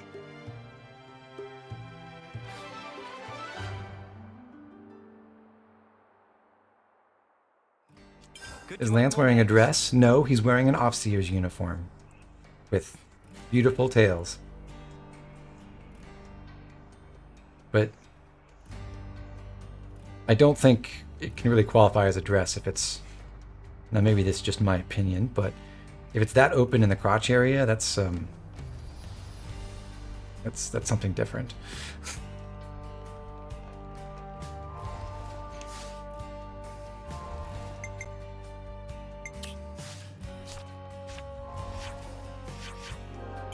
Next up, Colony 9.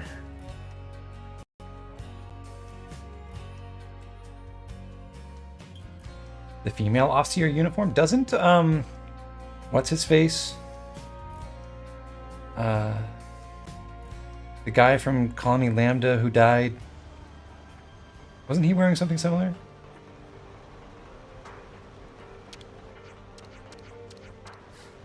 Small enough that it's practically a shirt for him.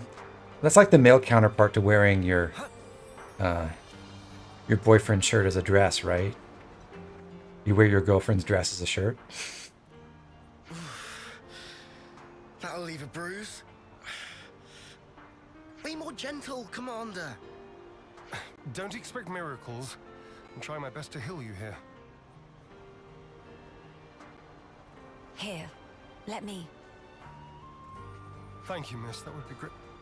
What? You're... That should suffice. Can you walk? Yeah, I think so. Would that even be possible? What, wearing a dress as a shirt? To what do we owe the honor? You might stretch it a bit. They cannot I don't send know. aid to their people in times of need.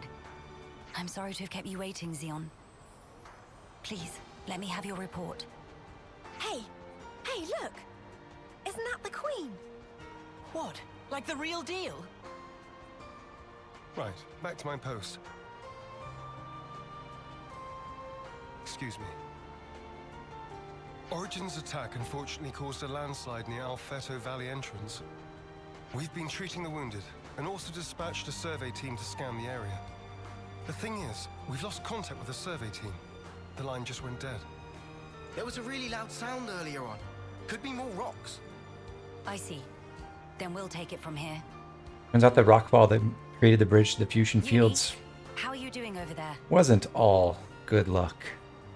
I've healed up the worst of them. Now they just need a little R&R. Oh, really? I've got to lie down? Come on. If you've got the energy to flap your trap already, you'll be back on your feet in no time. I see I had no cause to worry. How many were on the survey team? 3. One was piloting the Levnis. Okay. I've sent the landslide's location to your iris. What class would I be in Xenoblade 3? Got it. If you happen to see an Anita from the survey team, could you... I don't know. tell her to give back what she owes. Is this... Are you asking what kinds of abilities would I like to have? Or I'll be sure to delay what the outfit do I think looks great? I'm so sorry to have let Or this what come to fits my pass, personality? This ordeal will be over ere long. You Mm-mm. watch yourself too, Your Majesty. Don't want to see you get hurt neither. I hope you find our friends. Good to add more names.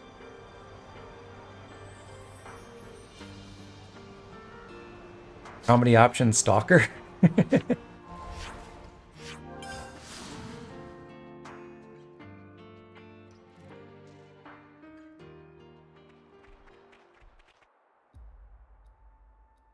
Hey, look at that. A survey branch Levnis. Quickly, we must rescue them at once.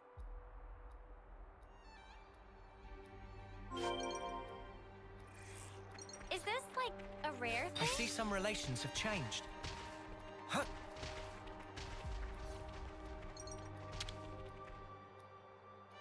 I think Full Metal Jaguar would be a fun aspiration. It's all right. We're here to help. Stay still.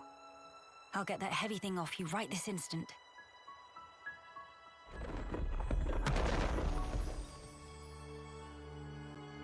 Hey, how me do?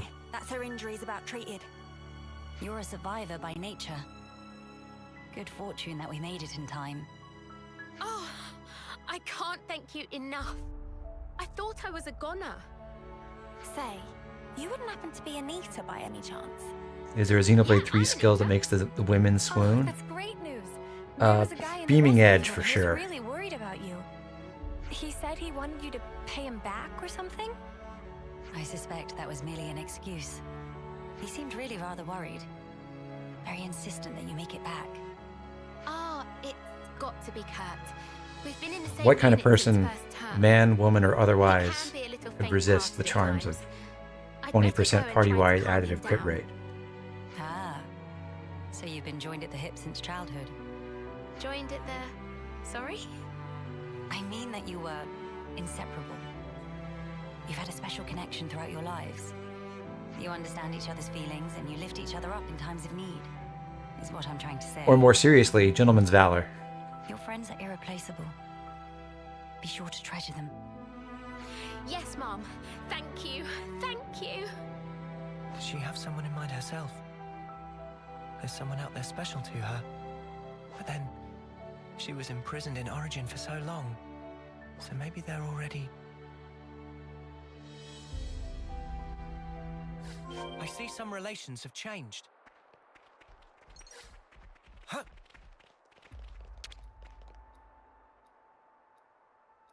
Ah!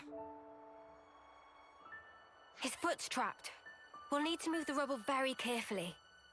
Using arts would be far too dangerous. In which case... Someone call for heavy lifters? Yeah. We'll clear this out in no time.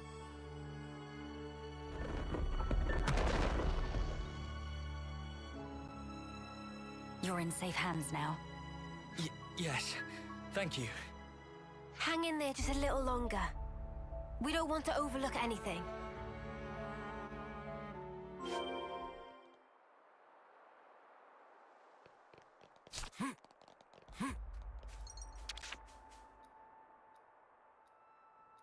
Hold on.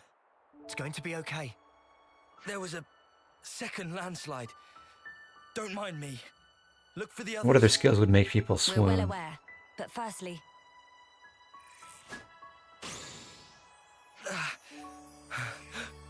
Feels warm.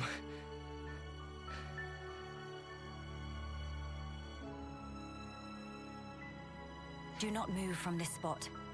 We're going to check the immediate area. Yes. Of course. Right. I think that's the lot of them accounted for. I wouldn't relax just yet. The landslides have formed a sharp incline, in turn increasing the risk of loose rocks. I hardly need to state this, but the possibility of further landslides remains high. Getting caught in another landslide. Guess that's your would be hint. Hey, everyone playing the game, We look must up make some there. distance, and quickly. Back to Colony 9. Capable hands, that's a good choice. A frenzied combo, actually, I think sounds like a pretty good deal. You know, getting all your special techniques recharged when you hit the right spots.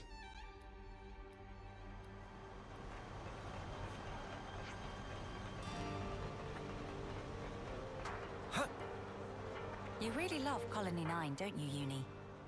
I can tell from the way your wings perk up. The Queen has returned! Welcome back! We're glad to see you safe, Your Majesty! We were at the site of the landslide, but the situation remains precarious. It is vital that we remove the remaining rocks upon the slope in the coming days.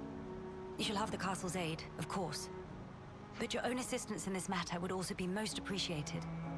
Oh, we'd be glad to help. Never want to have to go through this again. But if we hadn't, we'd never have got to meet Queen Melia. I don't regret it, because I learned today that we weren't forsaken. Forsaken? The only time we normally ever get to meet Your Majesty is at the homecoming. We've been through so many bitter times, but we've never known you to help us. Not so directly. You make a valid point. From this moment on, I will endeavor to the best of my ability to allay your fears. Are there any vacancies near my place of residence? Then, in the interest of Probably. allaying fears, there may be another matter I would like to discuss with you. Oh yes? Speak up then. I would like, from this moment on, to let the colony elect their commander, of their own volition. And I don't mean just for appointing a successor. Absolutely, Devin. The wings seem like or for the purposes of reform. a horrific inconvenience with no real I would gladly relinquish my practical position benefits as commander whatsoever. this second. What? What brought this on? Then, you wish to formally step down? Well, I was always the consul's favorite plaything. I was a mere pawn, dancing to his whims, enacting his orders. But in coming to terms with our new life, I began to realize the qualities needed in a commander are very different nowadays. Please don't belittle yourself, Xeon. You've worked so hard to get where you are. Believe me, You're a I've thought crusader about for this a lot, Spuds, Xeon. about who really fits the Believe role in of yourself. commander. It must be someone we all look up to. Someone with whom we can share our path.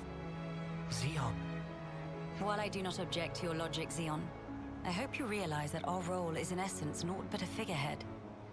What that figurehead represents, however, is something only you can decide. It's down to me. A person is not shaped solely by their birthright or innate qualities.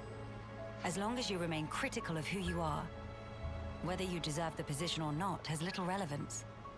This crisis of conscience. You once experienced it as well, Your Majesty. Of course. Everyone has their battles with self-doubt. How else does one grow as a person? If you remain true to yourself, then you have nothing to fear. In this rich tapestry of life, you must find the path that you are willing to weave. I will give it more thought then. Very good. I look forward to hearing your answer. Melia must have had her share of hardship to talk about these things in such depth. If she's ever stuck in a rut, I wonder if we'll be able to console her in the same way. Would she even want that? Penny for your thoughts, Noah? No, it's nothing. We should get going. We've got some traveling ahead of us.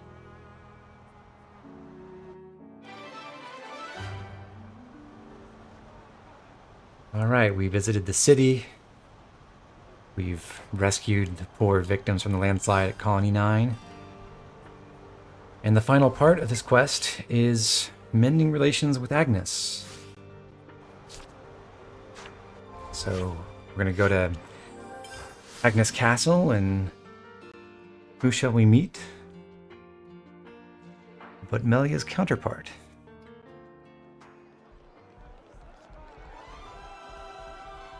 A diplomatic mission, is it? Surely we can find a peaceful resolution.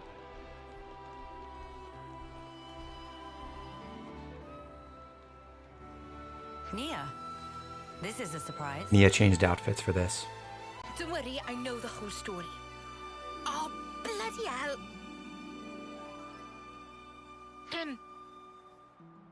I see you are in good company.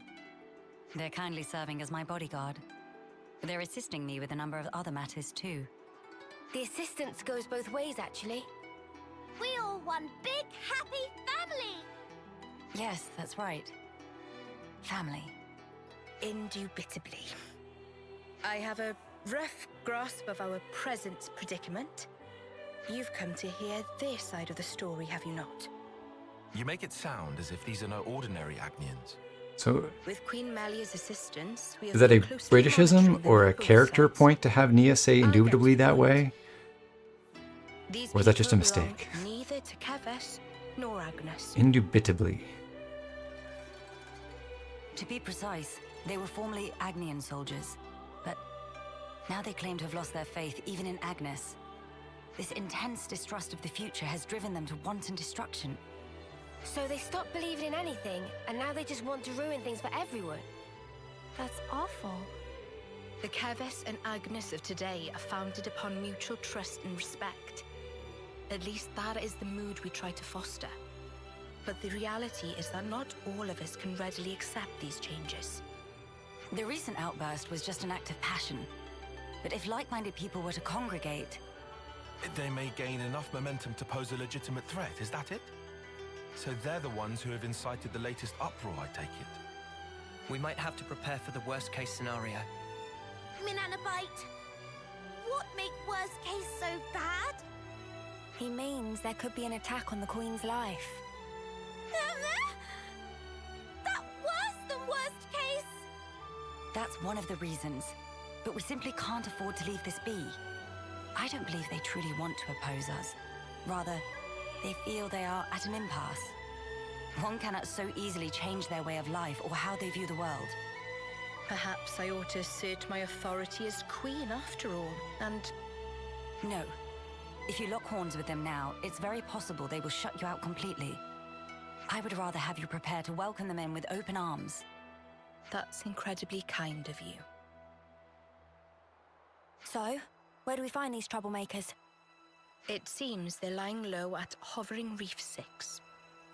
Seriously? That's right next to the castle.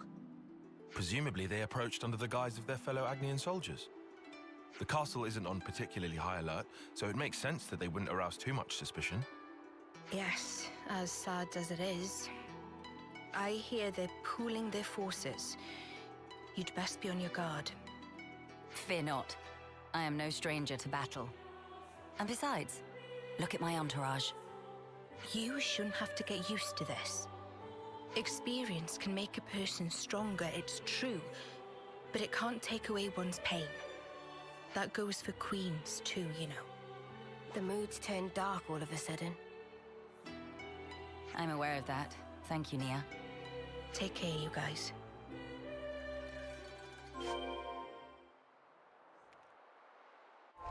It's good to keep a record. Alright, now we'll load the alternate save where everyone's class points are lined up right.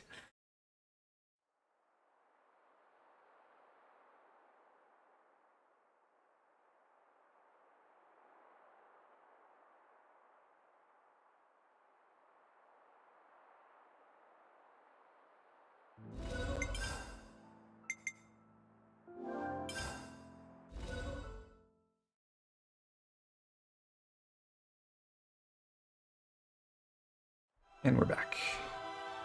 Okay, and everyone should be set up correctly still.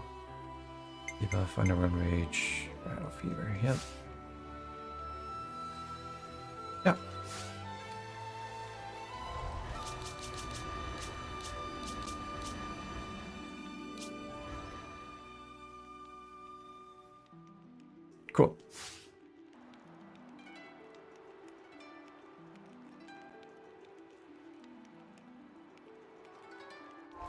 At least I think I have that right now. Okay.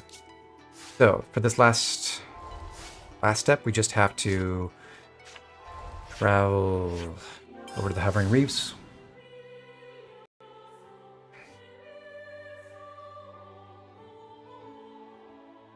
Imagine if they heard more about the queens being heroes in their own worlds.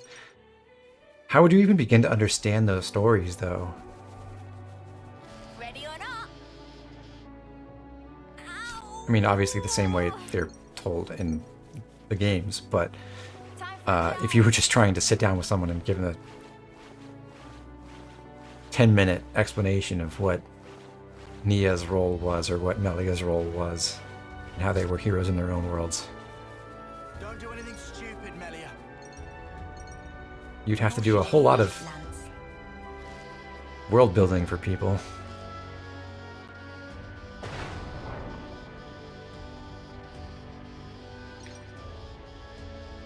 Say, oh, those mountains? That's the corpse of a living creature.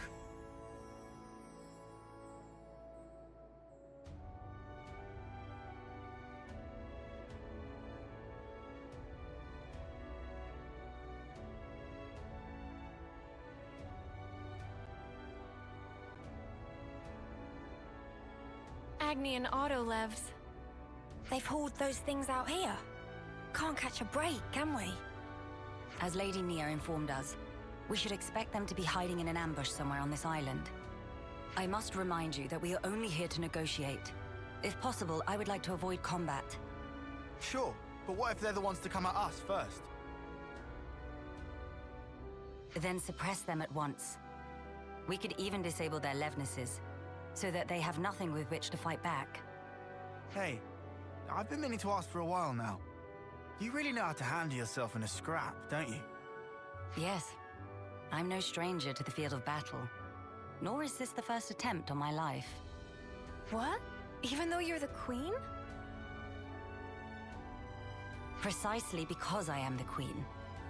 Is it really so strange for nobles to be acquainted with violence? There was even an assassin within my family once. I'm sorry. I hope we didn't bring back painful memories for you. Please, it's perfectly fine.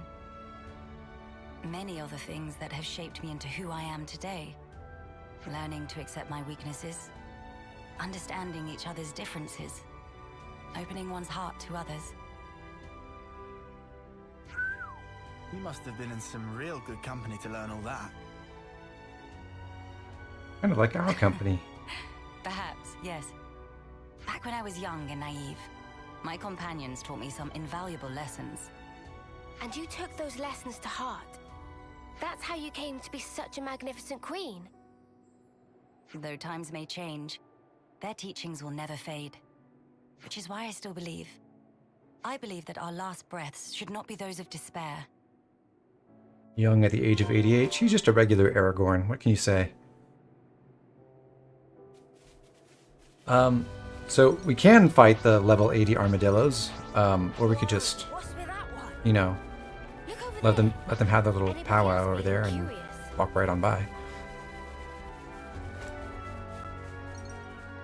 Oh, a welcome find.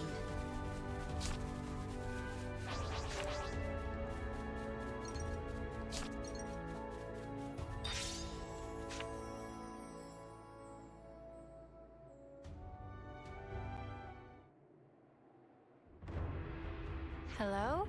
Now this fight can be kind of hard because the enemies are level 79 and 80, and we are still only level 72. Melia. I'll handle this.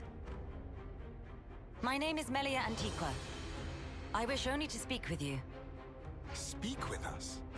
Rip us to shreds, more like, Queen of Keves. You are the ringleader, are you?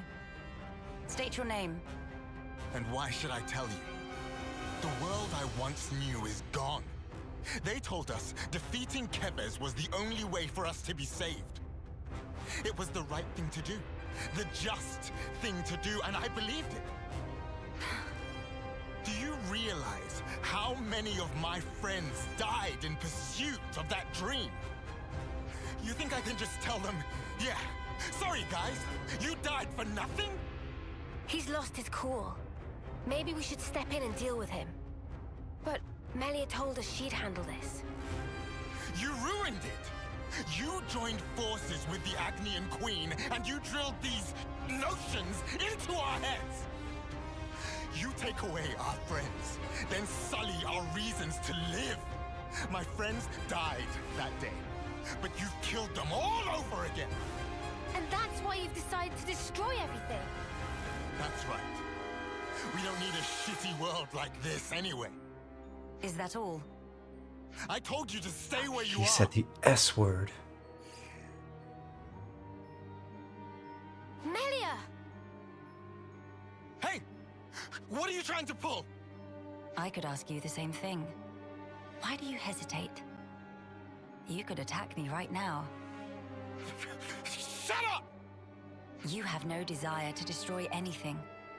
You are simply trying to get by in a world where nothing makes sense anymore. And that's why I'm That's here. right, Toast. Shut up! Shut up!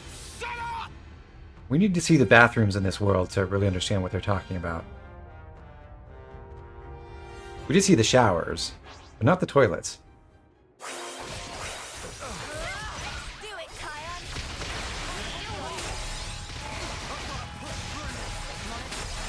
So, difficult fight against multiple enemies at once. This sounds like a time for Unition Ouroboros.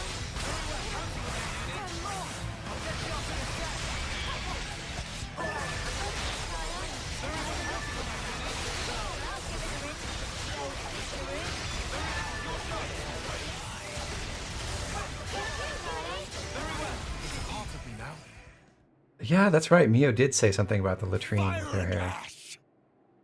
So that's how it is. That's how you look down at us. Sorry? I know all about you. You queens live longer than any of us could ever dream. You aren't like us, are you?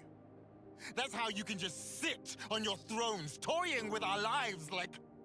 She is like us. If you hurt her, she feels pain. She bleeds all the same. Mio. That's why she came all this way to hear your story.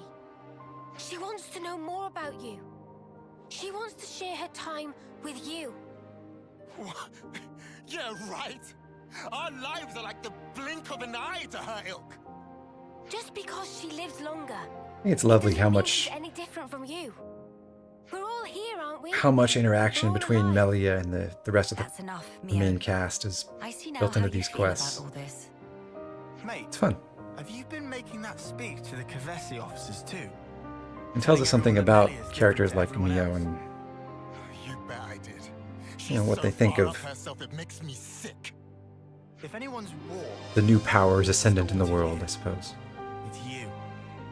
Then what am I supposed to do? Who else am I supposed to take my rage out on? Tell me the truth. Right now. The pure, unadulterated truth. Go fight Mobius. That I cannot tell you. Oh. The answer lies in you, and you alone. You must have realized by now. There is no weight to the truth of another, if you cannot judge it for yourself. Melia turns to the camera. Did you get that, kids? You must have an object of hatred in order to live your life. Then let it be me. But promise me that someday you'll live for the things that truly have worth. Just as you and your comrades in arms once did. It's already too late. I can't go back. Not after what I've done. I highly doubt that. You are still breathing, are you not? Are you alright? I told you. I am no stranger to battle. Besides, I could not tolerate simply watching from the sidelines. Melia. Their sadness, frustration, anger. I shall never forget these feelings. I'm enjoying watching the bugs just fly around in the Let us background. proceed to the next location. And that Mora. Melia, there's only one location to go to now. I think we've done the rounds here. Let's head back to the castle.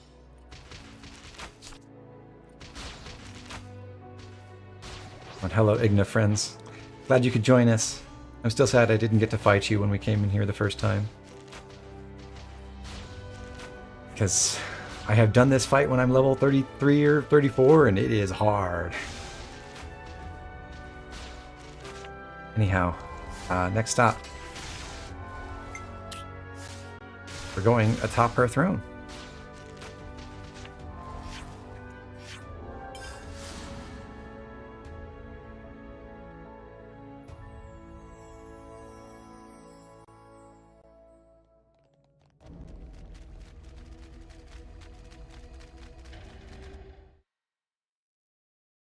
Your Majesty.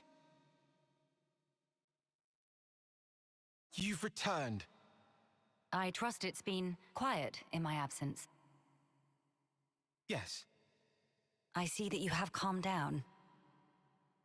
Yes, I have realized. However fervent my loyalty, if I am ever the source of Her Highness's anguish, it does no good. You think too deeply, Isel. 'Tis your mind's fiction. Ah, I will rectify that. I am sure you will. How was your trip? And what of the world? Mankind's follies. People never learn. Whatever the passage of fate may bring, we must never lose the spirit of defiance, lest we submit to injustice. Melia turns to the camera. Did you get that, kids?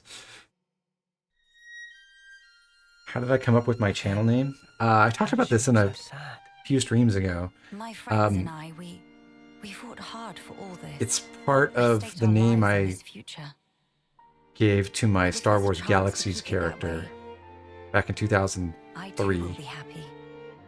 And that, I think, was a variation on an auto-generated name in Star Wars Knights of the Old Republic. I hate that. You're the important one here. Pardon? It's true. It's something I noticed before. As befits a queen, you're always thinking about your subjects. But who thinks about what's best for you? Seeing you suffer alone like this, none of us like it. It's too sad to think about. Losing you, that is. Thanks, For one Devin. of us. Yeah, think about how much you always think of us. It's only fair if you let us do the same for you. I thought it sounded really cool 20 years ago, too. I am speechless. Melia, you are needed in this world. But you weren't born solely for the world's sake. That may be so. However,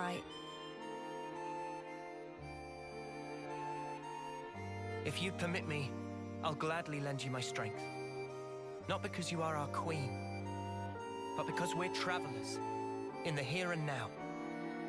So we should live together.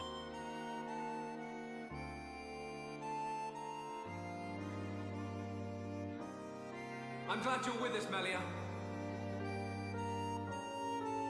Fighting alongside you all is the best!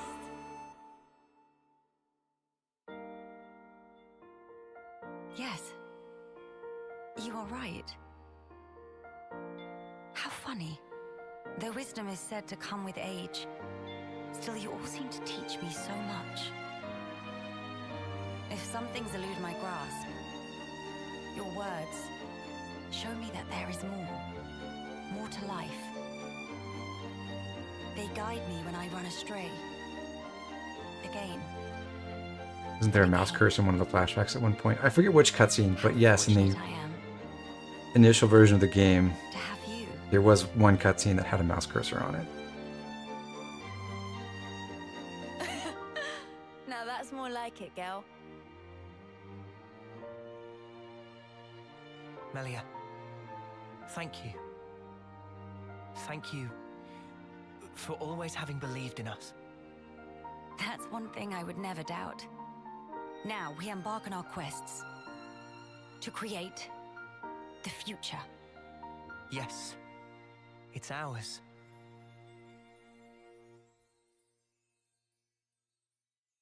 Well said, Noah. Love the eyebrow waggle at the end. So this just about wraps up the story content of Xenoblade 3. There's one more little Easter egg that we can go check out now. And that is behind the throne.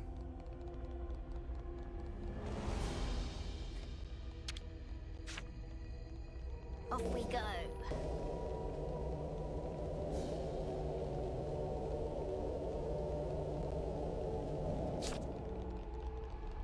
We can access both this elevator, which takes us up to the main secret area, and also this side path, which takes us to a different elevator to a smaller hidden area. I think taking that side elevator is the less fun way to get there, though. So we'll go up to the very top of this tower using the main elevator, and then take a more creative path down.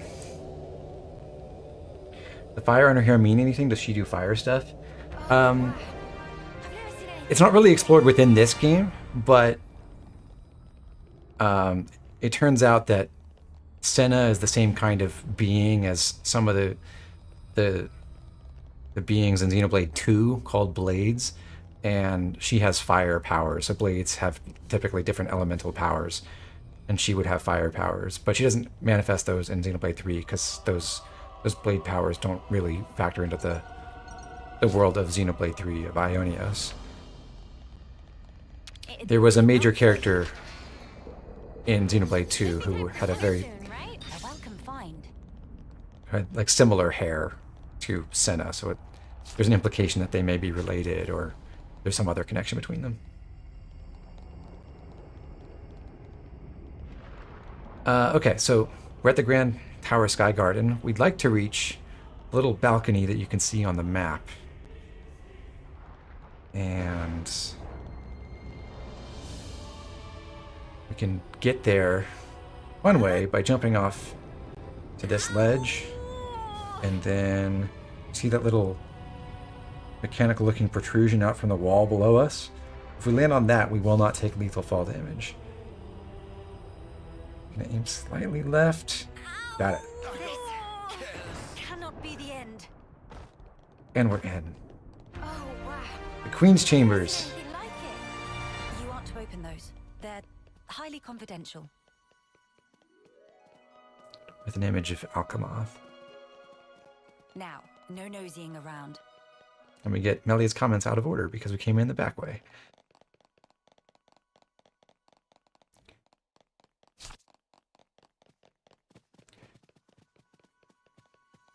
There's not that much to see in here, but there you go. That's Melia's bedroom.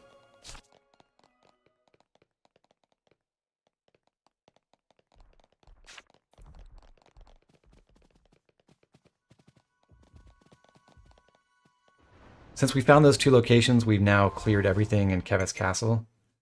So the map is completely filled out for us. And that makes 2 regions where we've done that, the other one being Foris. 2 large regions, anyway.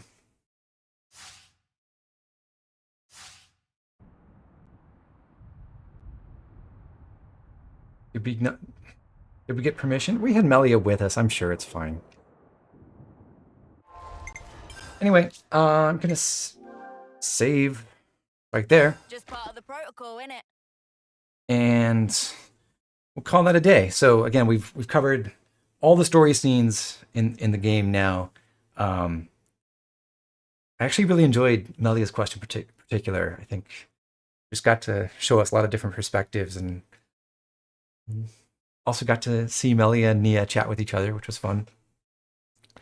So I'm not really sure when the next stream is going to be. Maybe this will be something I just pop back into for fun every once in a while, as opposed to doing once a week. Because I think what I would want to do next is from here, actually continue straight on from this save and take down a handful more unique monsters as we make our way through the Elgaris Depths, which is like the lowest level post-game dungeon. And then we would get to a point where we have a character who's prepared to take on the Pro Gauntlet. So I'd want to show that off. And then beyond that, basically the tasks that are left for us are a bunch of farming or grinding to max out soul hacker skills and arts and to get the materials we need for our gem upgrades. So I don't really think I want to feature that on stream. What I think I might do is jump around to some pre-prepared saves to show like different builds that can go into the gauntlet, and then some of the, well, I'll get to the super bosses and the final challenge battles and all that stuff. So I have no definite plans on when to do that, but we'll see more Xenoblade 3 soon. So looking forward to bringing you that, and also, as I mentioned at the end of the main story in the last stream, I've got some other work cooking up, so I'm looking forward to bringing that out as well. Anyway, yeah, we'll call it a day. So thanks for watching, guys. Glad to have your support, and I will see you next time.